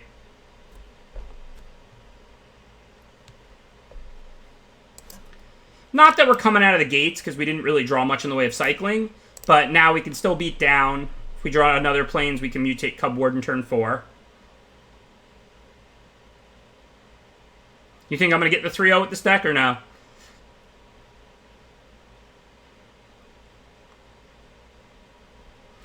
I don't really want to Divine Arrow this turn. I'm going to attack with the Serval because it's a free roll. But I'm hoping that they'll just take it. I'm not going to send the Fox because I don't actually want a Divine Arrow. I want to keep playing my creatures. Turn 4, I'll play Cub Warden. Turn 5, if I draw 1 land, I have Lutri plus Divine Arrow for like a massive combat that turn. Yeah, I 3-0'd the first 2 with the blue-red spells and the Bant Mutate. So we're currently 6-0 on the day. Alright, so I do have a couple of cyclers now. I still don't want to trade off the Fox. There's no block they're going to have in the Marmoset. If they want to double block, I'll cycle and eat stuff. I'm not going to bother send the Serval now because I don't want to use Divine Arrow this turn. And if they double block it, that forces me to. And it's not a blowout, it's just an even trade. If they take the 2, I'm not cycling, of course, because this is turn. I'm just going to get down Cub Warden. Can't mutate it, but we can play it as a 3/5 lifelink. Nothing wrong with that. Mutate is a cast spell, yes.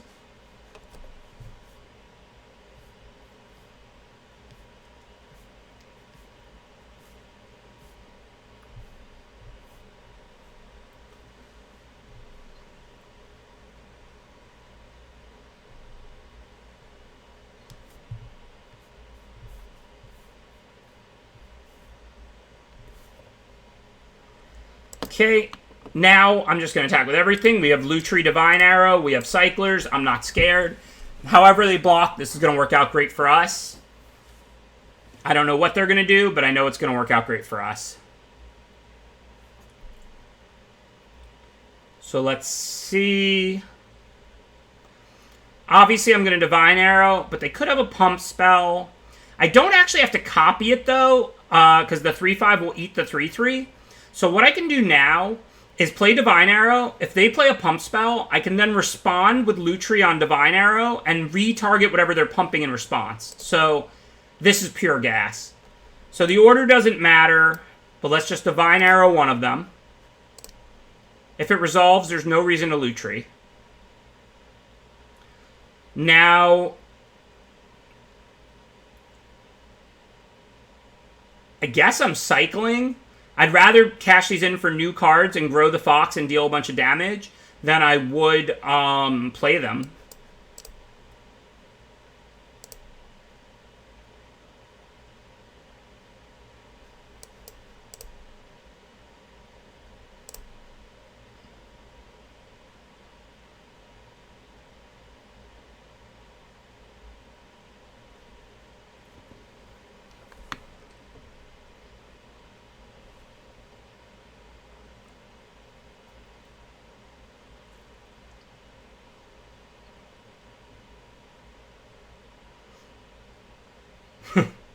Somebody laughed. Somebody said accurate name because their name's Arena Fodder. It made me laugh.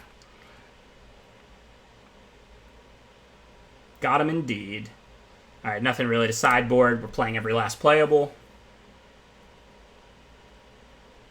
I pay my actors well. Nah, we've been drawing well today. Like, our opponents with better decks have taken a lot of mulligans. Feel like this is running hot. You've seen plenty of days where I've had good decks, and, like, my record's never that bad, but there's plenty of days where I go, like, 2-1, 1-2, 2-1, and my decks are awesome. Today has been kind of the opposite. Like, my decks have been good, but nothing exceptional. But my opponents who have had better decks have taken mulligans. Like, today is just me. The magic is happening, so to speak, to my opponents and not me today. I've been drawing pretty well, getting there when I stumble. The opponents have been mulliganing a lot. They could Mamorph, but they might not. They might use the pump in response. Pretty common. Also, if the pump is +1/+3, they kind of have to do it in response to the arrow, and they didn't have 3 mana to play the +3/+3 pump. So the pump that I think they could have played is the +1/+3 pump, which they have to do in response to the arrow.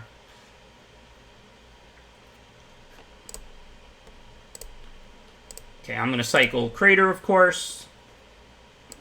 There may be a time when I cast that card. I'm sure the day will come eventually, but today is not that day. But on turn 2, I'm going to play a Stinger rather than cycle it. Even though we don't have a ton of cycling in this deck, so I expect to have to use these Stingers as cyclers as much as cast them, it's a 2-drop on turn 2. We don't have anything else going on right now.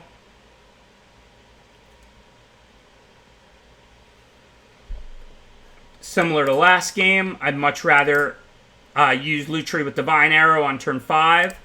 I have to take a hit here, but this time I can put Cubwarden onto the Farfinder. And then I get 2 1/1s and a 3/5 lifelink to potentially attack with next turn. And then I'm only 1 land away from Lutri Arrow for a great combat.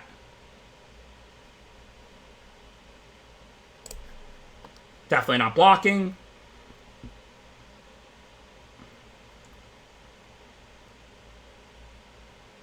No, I don't think the +1/+3 pump is very good. I was only thinking about it because it was what they could have, because they didn't have 3 mana for the +3/+3 and Trample pump. Sure, they can't do it after the face up, but that's fine. It still stops them from doing it, right? So it's all good. Alright, so now this is an easy choice. They're tapped out. They can't Essence Scatter. Can't Race Lifelink. We'll gain 3 of the 4 they dealt to us last turn back, plus make some 1/1s. I'm sure that day's going to come for me too, Mad Sky. I've yet to cast that card, but it is a 1-mana cycler, and it is on color, so you draft it pretty aggressively for these decks. I've just never cast it. So, we didn't get an on-tap land, so we can't actually Divine Arrow and copy it. The question is, do we need to copy it? Not really. If they don't have anything for a blue and a green, which there isn't much, we can Divine Arrow the 4/3, and then the Cubwarden just eats whatever else blocks it. So I think we'll just attack with Cubwarden here.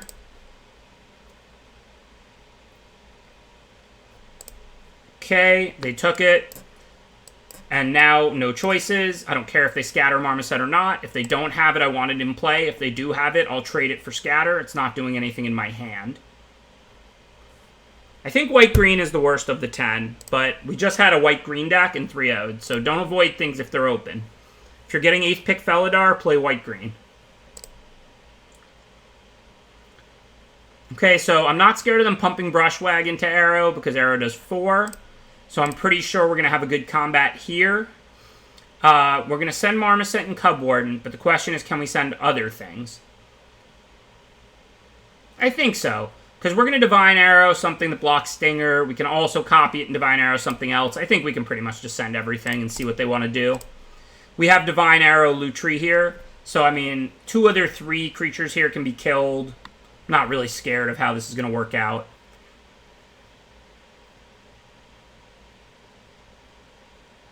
If I throw away a Stinger in the process of getting a totally awesome combat, I'm cool with that.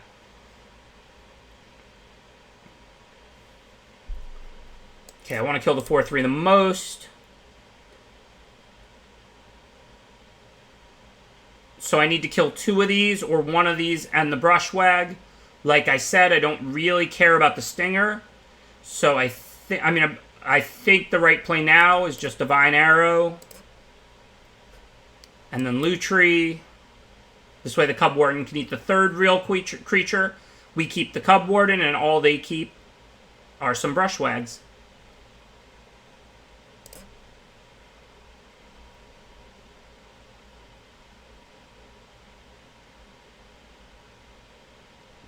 Two Divine Arrows and a 3/2. Not a bad turn. This game should pretty much be over.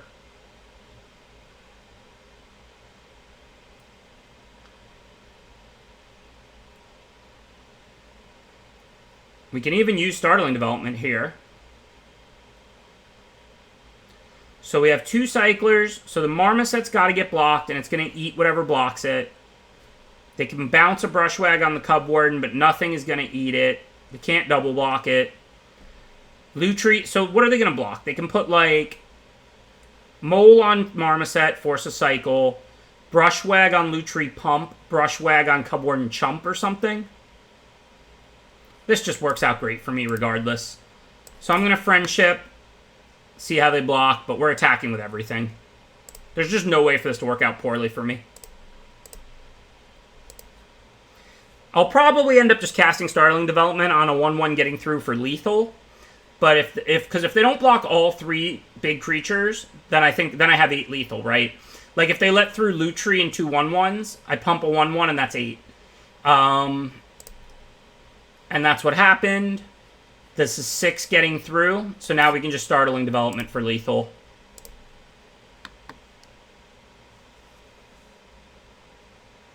Orcon Vigilance doesn't matter, no. We could have used it on like one of these cats to make that bigger, but we wouldn't have had enough mana to cast Startling Development then.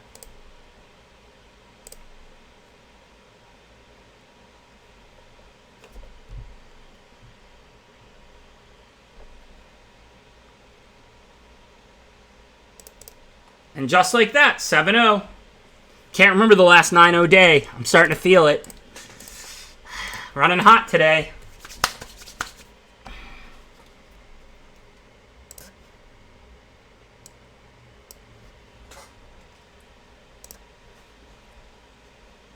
They both have their pluses and minuses. I like sideboarding. I like best of 3. I like ranked. Sometimes I want quicker games. Sometimes I want longer matches. It's not really one or the other to me.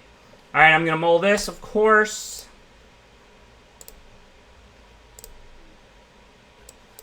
Cub Warden's double white, Lutri's double red, so there's no clear choice there. But I would rather play Lutri later, Cub Warden earlier. I'm going to not cycle here because we have Thunder Mane. So hopefully they don't have removal or mutate for this turn. Because if I get to untap, I have a 1-mana cycler and I can shock away that Symbiote. So hopefully they don't have Ram through Deadweight or Greathorn. If they cast a 3-drop, cool. And there it is. That's not any of the things. So now I get the free kill on Symbiote. That is awesome for me. First I'm going to attack. They shouldn't block, but no reason to show them what I have yet. Guess, don't know why they blocked. I guess they just wanted that point of drain.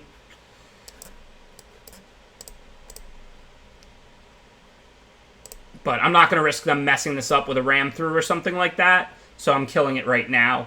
Thank you, Soup Dave X. Appreciate the subscription. Thank you for supporting it.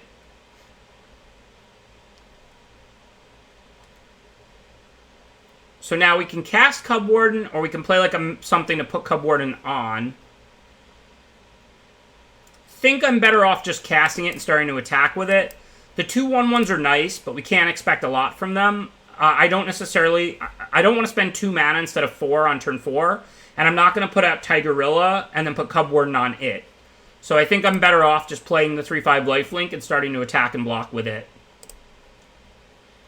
Wow, a little sub-train. Thank you, Soup Dave, for starting that. And Mr. Morph and K-Beds. Appreciate the long support from you two. Thank you for the 10 and 15 months of support, Mr. Morph and K-Beds. Okay, no real choices. They killed Cub Warden. Tigerilla it is. Pretty much always Menace.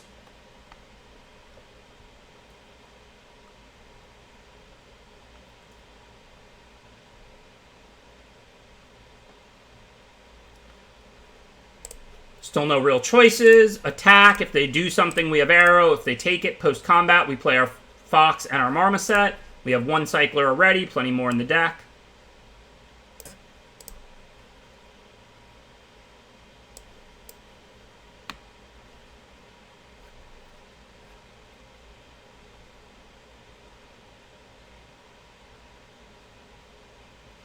Seven seven's annoying, but as long as we draw a mountain, we can double Divine Arrow the 7/7, which means I can't attack with the Fox because they'll block with the Naturalist. I could send the Marmoset.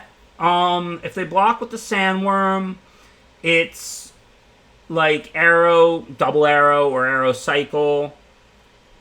So I guess I can't send the Fox because if they put Sandworm on Marmoset and Naturalist on Fox. I'm 1 mana short. If I had 1 more mana, I could send the Fox because if they put Naturalist on Fox, Sandworm on Marmoset, I could cycle, making this a 4/3, and then Divine Arrow, the Sandworm, and the Naturalist. But here I think it makes sense to just send these. The Marmoset's a free roll because if they put the Sandworm on it, I'm going to kill it with the Arrow Lutri combo that I keep doing. If they take the Marmoset, great. If they put the Naturalist on it, okay. If they double block the Tigerilla, like they might do, then the Marmoset gets in 2 points of damage. And if they put the Sandworm on the Marmoset, then the Tigerilla gets in 4 points of damage. So, basically, I just send the 2 creatures that I can. Okay, now let's do our combo. Divine Arrow Sandworm, copy it with Lutri. Life is good. Tigerilla can eat Naturalist, and they have no board, and I have 4 creatures.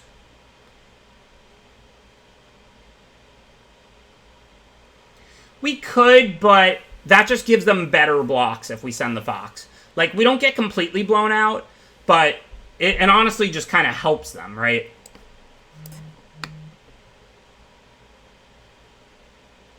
Like, I didn't want them to put Naturalist on Fox, Sandworm on Marmoset, because I don't have enough mana. I'm 1 mana short of Cycle, Arrow, and Lutri. So yes, because Marmoset is first strike, I don't have to Lutri the Arrow. But all that's happening then is the Fox turns into a 2/2, and the Naturalist lives.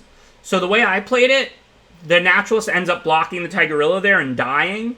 If we attack with all 3 and they put Sandworm on Marmoset, Naturalist on Fox, we blow our Cycler, and the Naturalist lives, so it's just worse for us. They already played Extinction Event. What if they have a second one? Good beats. I don't know. Yeah, we're going to swing all. I'm cycling first because we have a Forbidden Friendship we might draw. And I haven't played a land yet. So if I do draw a land, then I'll play it in Forbidden Friendship. Okay, Dracus can get back Arrow. I want to put Dracus on like a 1/1, but Fox keeps all its abilities. That's a fine 1/1 to put it on. We'll get an extra damage in this way.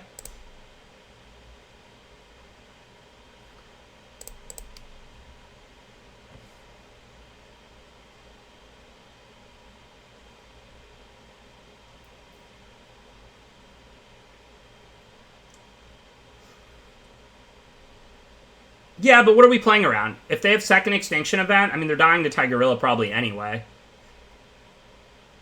And we're getting back the Arrow. It's not like, it's not like we're just throwing down a card that doesn't have haste or something. We dealt an extra damage that turn, and we use our 2/3 to put the Divine Arrow back in our hand. Not that Divine Arrow is great post-event there, but I mean, it's not nothing. Yeah, I've been drawing pretty well. This is kind of a nice red-white cycling mutate beatdown deck. It's not what the cycling decks usually look like, but as long as I draw well like this, where I don't flood, and I curve out, and I have my cycling synergies along with a nice mutate aggro deck, I'm pretty much firing on all cylinders so far. That's not to say I won't get some uglier draws, where I draw some cyclers and some mutate creatures and none of the mutate enablers, or I draw some cycling creatures and some big mutate creatures and no cyclers. Like, so far, my draws have been super smooth.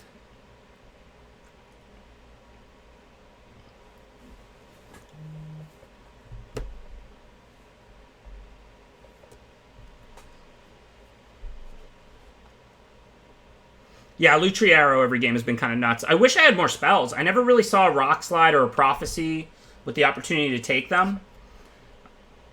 Okay, well, I'm not going to mold this all mountain hand here. We're on the draw with 2 1-mana cyclers. We also have the best card in our deck, even though it's double white. So now we're going to go digging and hope we find some planes. Start by cycling the one we can't cast, I guess. That's not a planes. Nor is that, unfortunately. I'm going to cycle the Crater now in case we find a planes to play the Fox. No love. Whatever, I'm just going to cycle this now because I'm going to do it no matter what. Take advantage of the auto passer.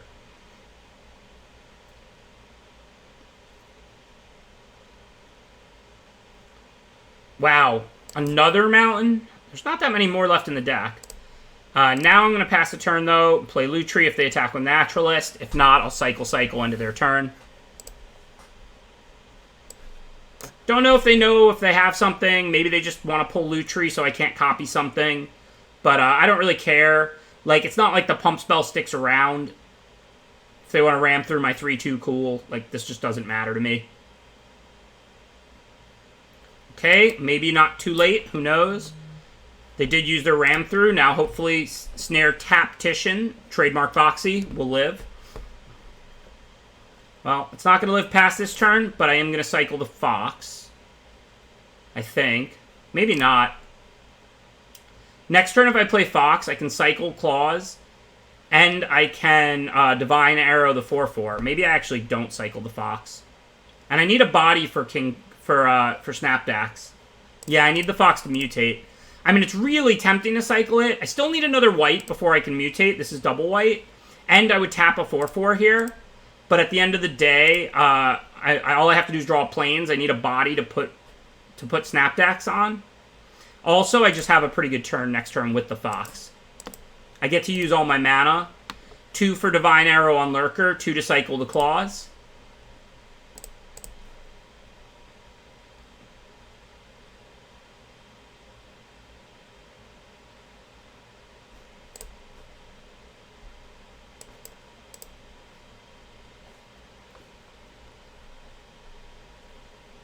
I can always block later. Like, now I get to block with Snare Tactician and avoid 6 damage instead of 4 last turn.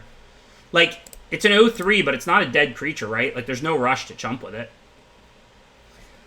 Thank you, and Pan Smash. Appreciate the subscription. Snapdax on Fox works out really well, too, because it keeps the counters, and it's double strike. So this is actually going to be pretty awesome. Let me make sure the auto tapper doesn't get me, because I need exactly white-red left for Thundermane post-combat. I'm going to take out the 4/4 with an ability over the 2/4 if they want to chump, be my guest.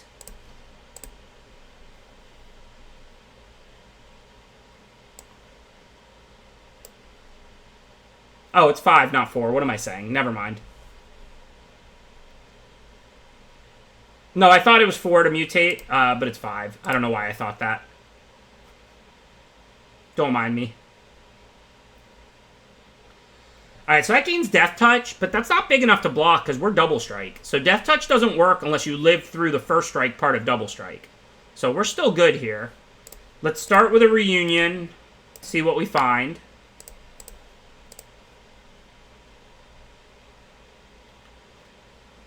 So if we play the Thundermane, we can play a 1-mana cycler, like cycle it and shock the 1/1, and then they either take 8 or chump with their better creature. We also could Cub Warden here on the Snapdax. That'll give us a lifelinker and 2 1/1s. And we get to kill the Hemophage. We don't need to kill the Hemophage, though. I mean, unless they're going to top deck a second Ram Through, which we have no idea if they have or not, it's not really doing anything. I think if we Cub Warden, we get our 8 life, though, and we kill the Hemophage.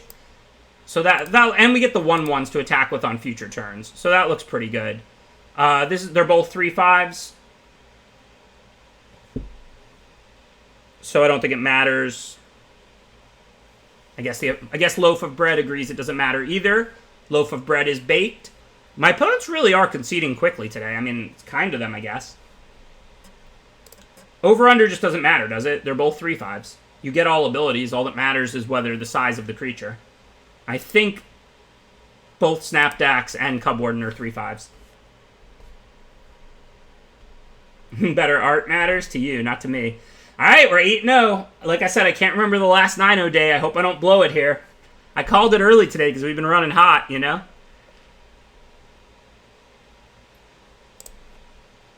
Fine opener. We don't have double red, but that's okay. We're 8-0. We'll see.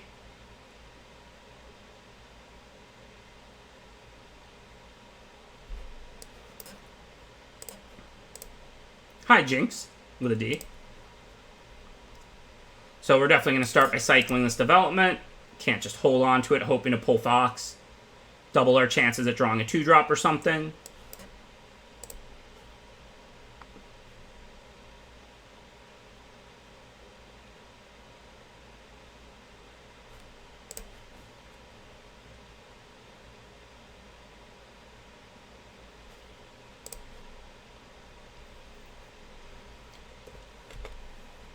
No real choices. Cycle the snare. Look for Farfinder. That would be probably our best draw. Marmoset's good too. Still need one more land, but if they don't have Fire Prophecy, and we get to stick Cub Warden on Marmoset next turn, or Auricorn, it's going to be awesome. Hopefully they don't have Fire Prophecy. We've been running hot today. Just cycle. Boo. Nah, this is going to be my last draft today anyway. I have some stuff I want to work on. But remember, it's my first day of my 3 in a row in the middle of the week. Plus, I'm doing the CFP coverage, and I'm doing a lot of it this weekend. So I'm going to be on, like, the next 6 or 7 days.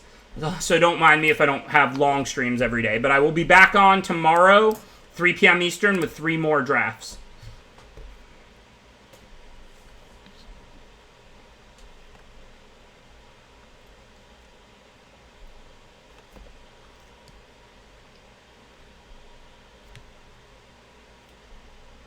Only one Divine Arrow in the deck, but we do have a lot of cyclers.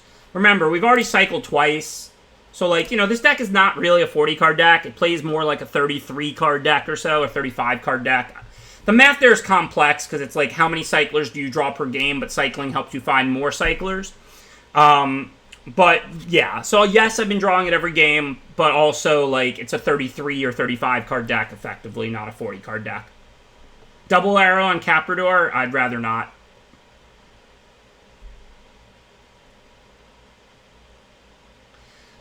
No, I don't think we really have ways to kill Caprador, but we can just ignore it until they grow it.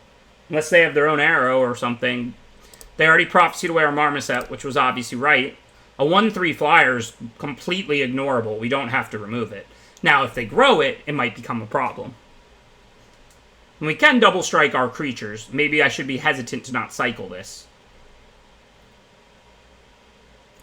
Okay, so they left it back. So they're telling us they have something.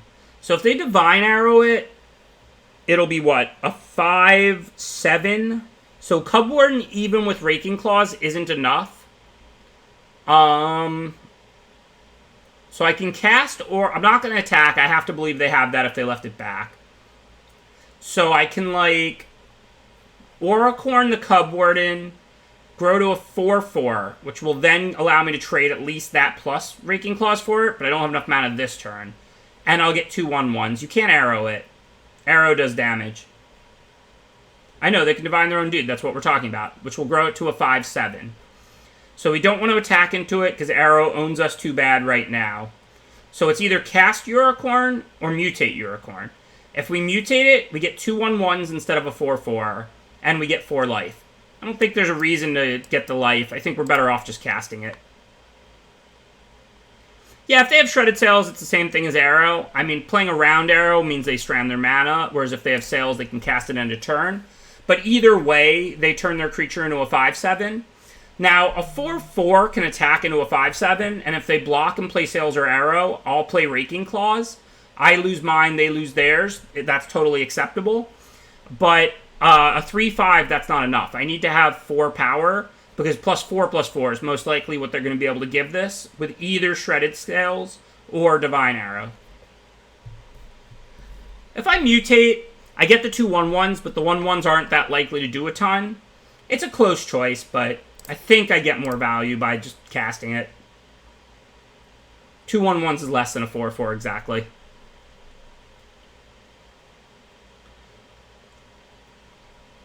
Okay, so now they have to have 2 things to get me good. But they didn't Shredded Sails, and they keep leaving Divine Arrow mana open. So I do believe there's a decent chance they have it. I would be happy to work through that Caprador with Auricorn and Raking Claws. But I'm just not sure if it's something I really need to do. I think I'm going to start by cycling and see what I get. See if I get stuff to add to the board. So now I can Reunion and Lutri. I need one more red.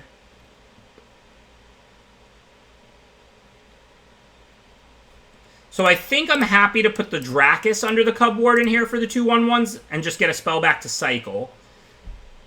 I'm trying to dig up red mana so that I can then draw 6. It looks like Arrow to me as well, but we don't know if they have a second trick or not, and I don't want to get totally wrecked and have them start attacking. I just drew a draw 6 effective. I'm just 1 mountain away from that.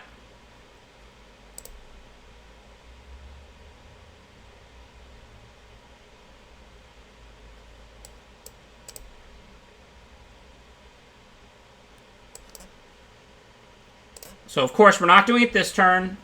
We'll see what they do. And then next turn, if we draw Plains, we'll definitely do it. If we draw a good card, then we might cast that and wait a little longer on the Reunion Lutri play. We'll see. I think Arrow's more likely, because Sails they would most likely have cast the previous turn, end of turn, to just grow their creature into a 5/7. But they could have it. They could also have cycled and drawn it. Like, they cycled Charge end of turn. Maybe they drew Sails or Arrow in their 2 cards. But we're pretty happy to just chill for now. Turns going by, 1 for 1ing. Nobody taking damage favors me. I've got draw 6 whenever I'm ready to do it. Now this cycles, and this and might be useful in combat. Divine Arrow may be useful, maybe not. So I'd rather wait on the Reunion, but if I draw a land, I'm going to fire off the Reunion Lutri because it's 6 cards, not 3. I don't have a Blade Banish, I don't think, no. I don't think I have a Pacifism or a Blade Banish. I do have a bunch of creatures, so I just have to work around that for the most part. But now you see they got tired of leaving Divine Arrow mana up because they know I'm doing other things. So now I can attack. Now I still can't send the 1/1s into the 1/3 because I still can't Divine Arrow it. But I can send Cub Warden. If they double block, I own them. If they take it, cool. Now, post-combat, let's draw 6. I think Arrow is worse than Raking Claws here, but it's close. But remember, I'm using the Lutri. I don't think you need full control, right? It gives you priority with Lutri. It has every time so far. But do you discard Arrow or Claws? Tiger, I don't know. I think I'll keep the Arrow, but I think it's extremely close.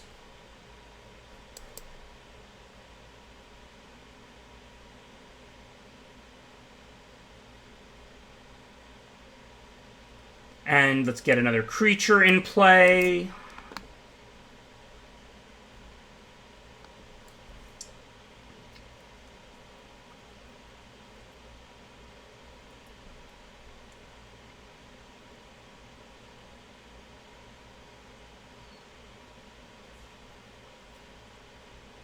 So the plan is to go wide and swarm through the Caprador, and then we have the Arrow for the Tigerilla. So, like, I'm going to dump out all my creatures, cycle, and then I'll just attack with everything. And then I'll Arrow the Tigerilla. They'll Divine Arrow their own Caprador, and they'll eat, like, my Cub Warden, but they'll take 1,000,000. Because, you know, I'm dumping out everything else. Cycle. Ping them, see what we get.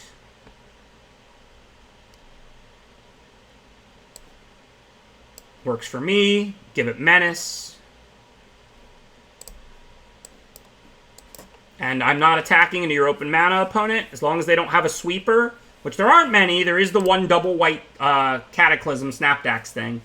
But other than that, I'm just going to get ready to swarm in 1 turn.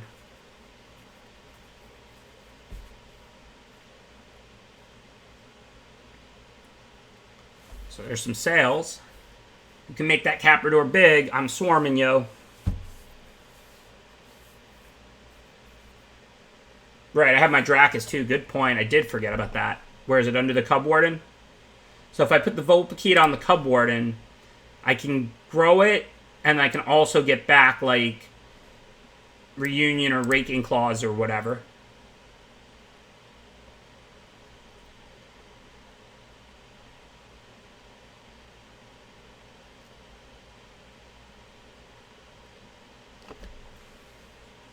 I don't know if I have a charge. Let's take a look at what on tap says.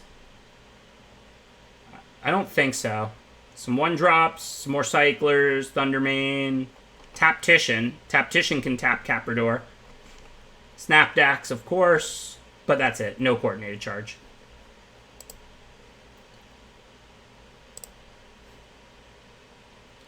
I mean, it's still not even lethal with Raking Claws, right?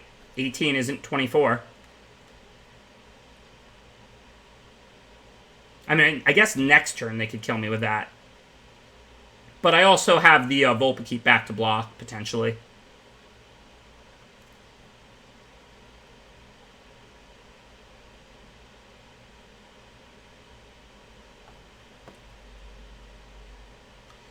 So that makes me want to just swarm, arrow their 4/3, and then have Volpakite back to chump block if they attack again, so that I don't die to the Raking Claws.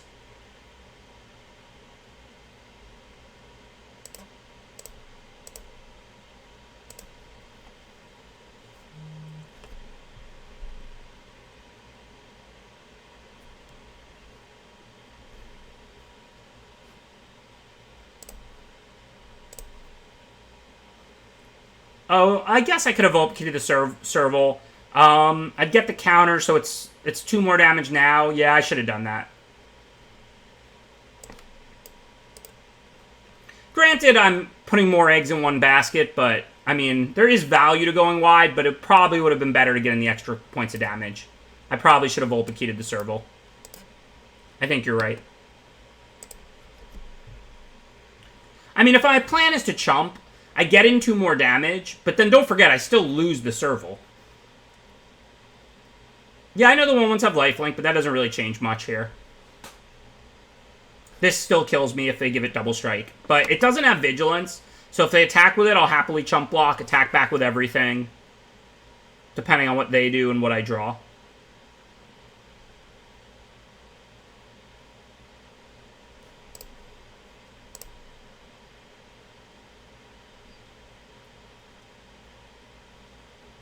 Nah, it's 2 extra damage, right? This would have 3 power if I put Volpakite on it, not 4. And it dealt 1 anyway. And then if I chump, which I'm going to do if they attack, I lose both. So, I mean, it's a close choice.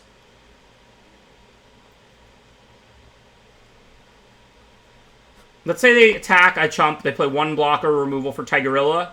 3, 5, 6, 9, 10, 11. Yeah, I've got lethal anyway. I like my play. If I would have been like a point short, then I would like putting the Volpakite on the Serval. Because don't forget, if I chump with the Volpakited Serval, I can't attack with the Serval again the following turn. So all in all, it's only 1 extra damage over the 2 turns. So if I was 1 point short, I would agree you're right. But since I wasn't, I like my play. I have lethal, right? They block a 3 power. They take 2, 4, 5, 8, 9, 10. Oh, it is 1 point short now. But I'll just cycle and then they're dead.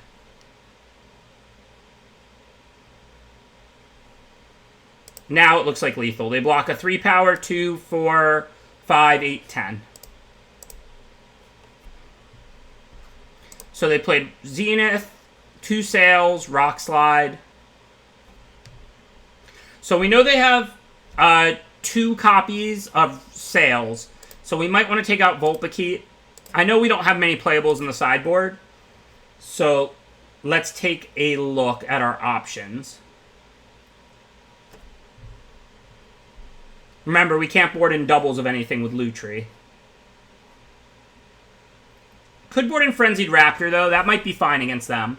It's not like they have a deck full of 2-mana tutus or anything. It has the potential to hit hard or trade up.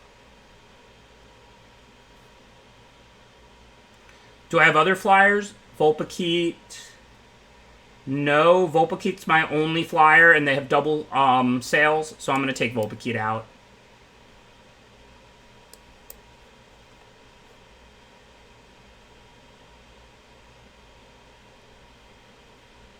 Okay. Nah, I can't worry about having to block like that. I'd bring in Deadeye if I had more fixing, but I'm not going to just chuck Swamps into my deck. I agree Deadeye could be good, but again, we can't focus on the Caprador thing that much. Like, they probably have one Caprador. They have to draw it. I have a Snare Tactician. They have to be able to leave mana up. They have to have sails. Like, if they beat me that way, they beat me that way, you know? Like, it's much better to play your own proactive game than it is to warp your whole deck around something your opponent might draw and might line up well. Do I have a lot of good targets for Solid Footing? That could be an option. Goes on Serval, Dino's 6 mana, and a Cycler. I don't think I have too many good targets. I mean, Cub Warden has more toughness than power.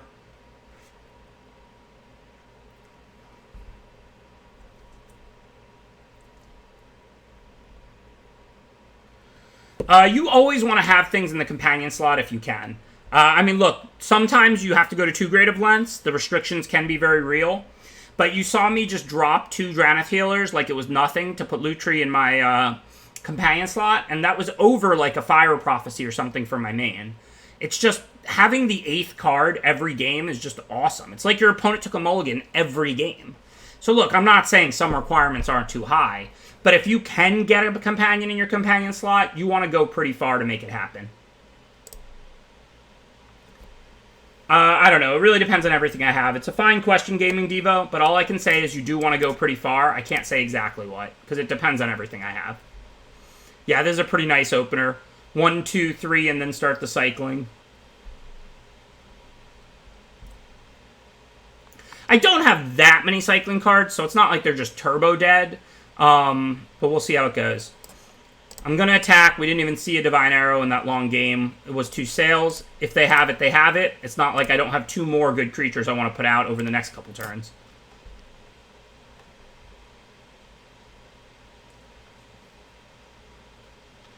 I think Omori's great as a companion, but with Omori and Karuga, remember, you're going to fall behind. You're not going to have removal. You're not going to have 2-drops, depending on which one.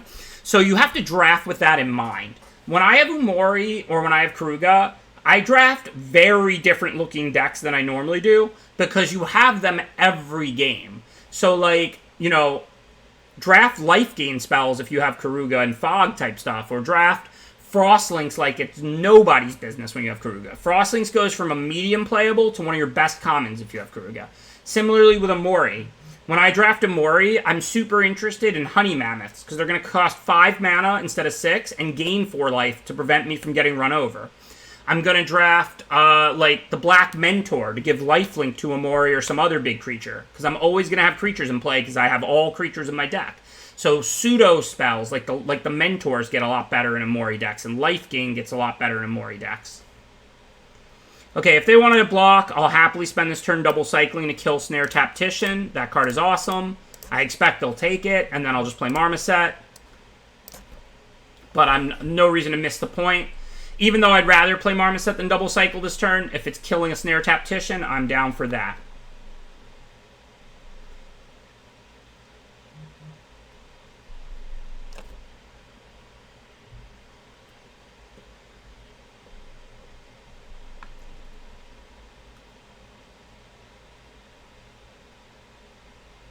Yeah, you go to great lengths for the companions, especially those, because those 2 are just, like, really powerful, but they come with very specific restrictions that you want to mitigate.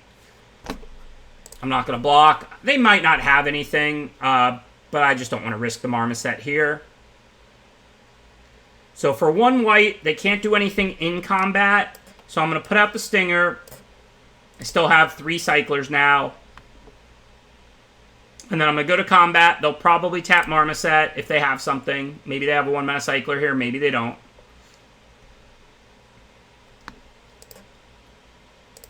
And then I'm going to attack with the Fox. If they block, I'll cycle the 2 1-mana ones. If they don't block, I'm just going to cycle the 2-mana one. I want to cycle some of these, and I want to spend 2 mana this turn. But of course, I can double pump the Marmoset with the 1 mana ones. So I'm going to cycle the 2 mana one if they take it.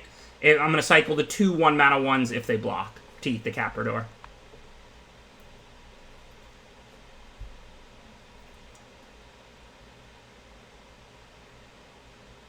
Yeah, Snapdax is great.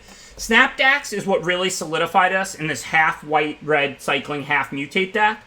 I was actually still considering strongly like other decks, but then once I got Snapdax, I was like, all right, I'll draft some of these little black and white things to mutate onto because Snapdax is worth building around. And I didn't get like Zenith, I got Snapdax. But then I just saw a bunch more red than black. I didn't really see any good black in pack 3. I don't think we saw Blood Curdle or even Mutual Destruction. So white-red was right, but white-red mutate, half cycling this time instead of all one or all the other.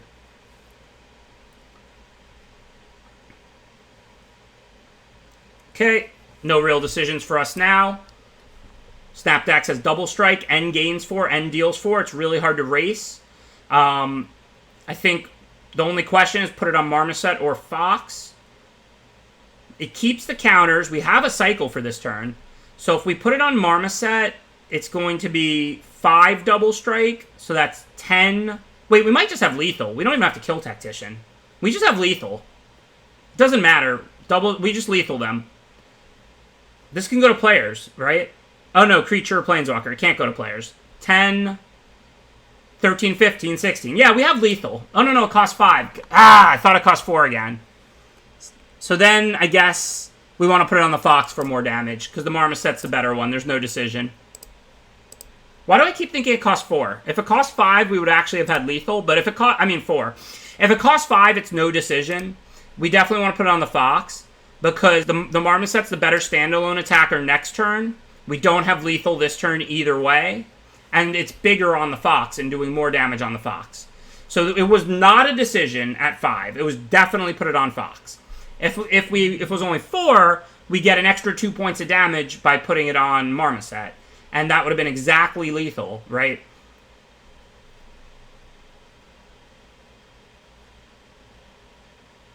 Yeah, we had 13 with just cycling, right? It would have been 6, 10, 12, 14, just one off. But I mean, what are they going to do now? If we find another cycler, Stinger is lethal. Both these creatures are lethal.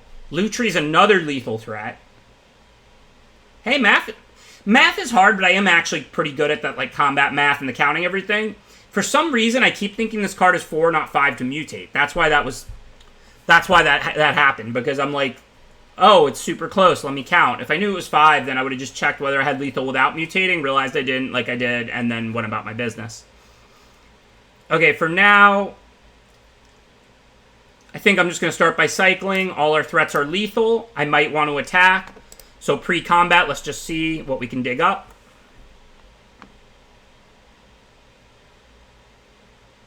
What is the thing that gives lifelink, the creature? Yeah, they could have that.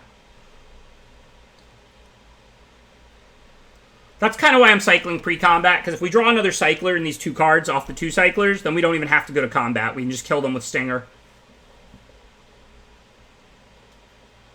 Yeah, they have Zenith too, that's true. Zenith's for like 1 or something embarrassing, though.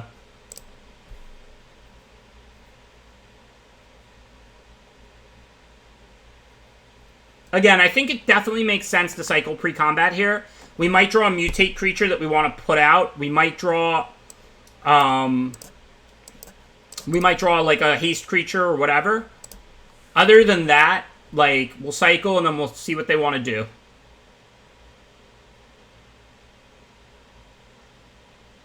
Okay, nothing there. So they go to 1. So I'm not scared. I mean, if they have, like, a prophecy or something, they have to use it on one of my creatures. There's nothing for a red and a black that's killing this. If they Heartless Act or Prophecy the Marmoset, the 6/8 double strike just beats the 5/7. Oh, I forgot this gave Trample. Yeah, I should have played Crater, you're right. Hit the pump. I forgot it gives Trample. Yeah, hit the punt counter. You have to tap the land, so I didn't have enough mana to play this and then give haste to the Raptor, which I knew. I knew I was 1 mana short, that's why I didn't play it, but I forgot it gives trample.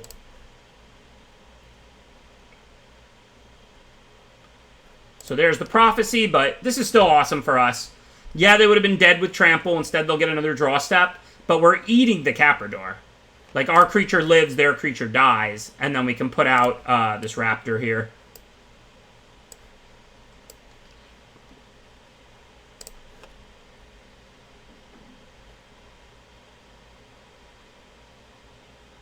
Yeah, that was a punt. The game's over. We got the 9-0. The red-white half mutate, half cycling. This was a really interesting day of drafts. Like, while on the one hand, I did draw really well in the games. I acknowledge that I ran super hot. The draft portions. Remember the first draft? I second picked the Fox over the Omnis Seas, and then I saw red-blue spells, not red-white cycling, so I missed out on that Omnis Seas. The second draft, I got an 8th pick Felidar and had to draft like Bant Mutate. And granted, Bant Mutate is good and that deck was good. I never draft white-green. That was just a weird deck. That was not something I'm used to drafting. It's not like I just got hit over the head with the main archetypes like red-white cycling or a great Mutate deck with all green-blue uncommons. And then the third draft, this one, we started out red-white cycling, but we didn't see a lot. Then we opened some Mutate stuff.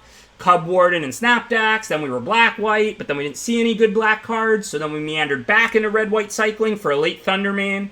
Like, this was a drafting the hard way day. I drew really well. Like, and I say this all the time. And I say this when I'm losing, and I'm definitely going to say it when I'm winning. Draw quality is more correlated with winning or losing, like more directly causal of winning or losing, than anything else. Draw quality in-game means way more than deck quality. It means way more than play skill. The number one factor in Magic in winning or losing any given game or any given match is draw quality. I didn't 9-0 today because I drafted so masterfully primarily. I didn't 9-0 because I played so well. I 9-0'd because I drew well in-game. That said, though, we did draft well today. I did have to draft the hard way. I did have to navigate some tough seats. Wasn't like I just got hit over the head by some awesome decks. So, really happy that these were 3 interesting drafts. It felt like a rewarding day. But again, I did just draw really well. That's the reality of it. Draw quality being the number one factor. When I lose with these good decks, when I have all those 3-3 days, it's mostly because of bad draws. And when I have the 9-0 days, it's mostly because of good draws. But thank you to everybody who participated today. I can't remember the last time I actually got a 9-0, so that was pretty sweet. It's kind of cool seeing it happen.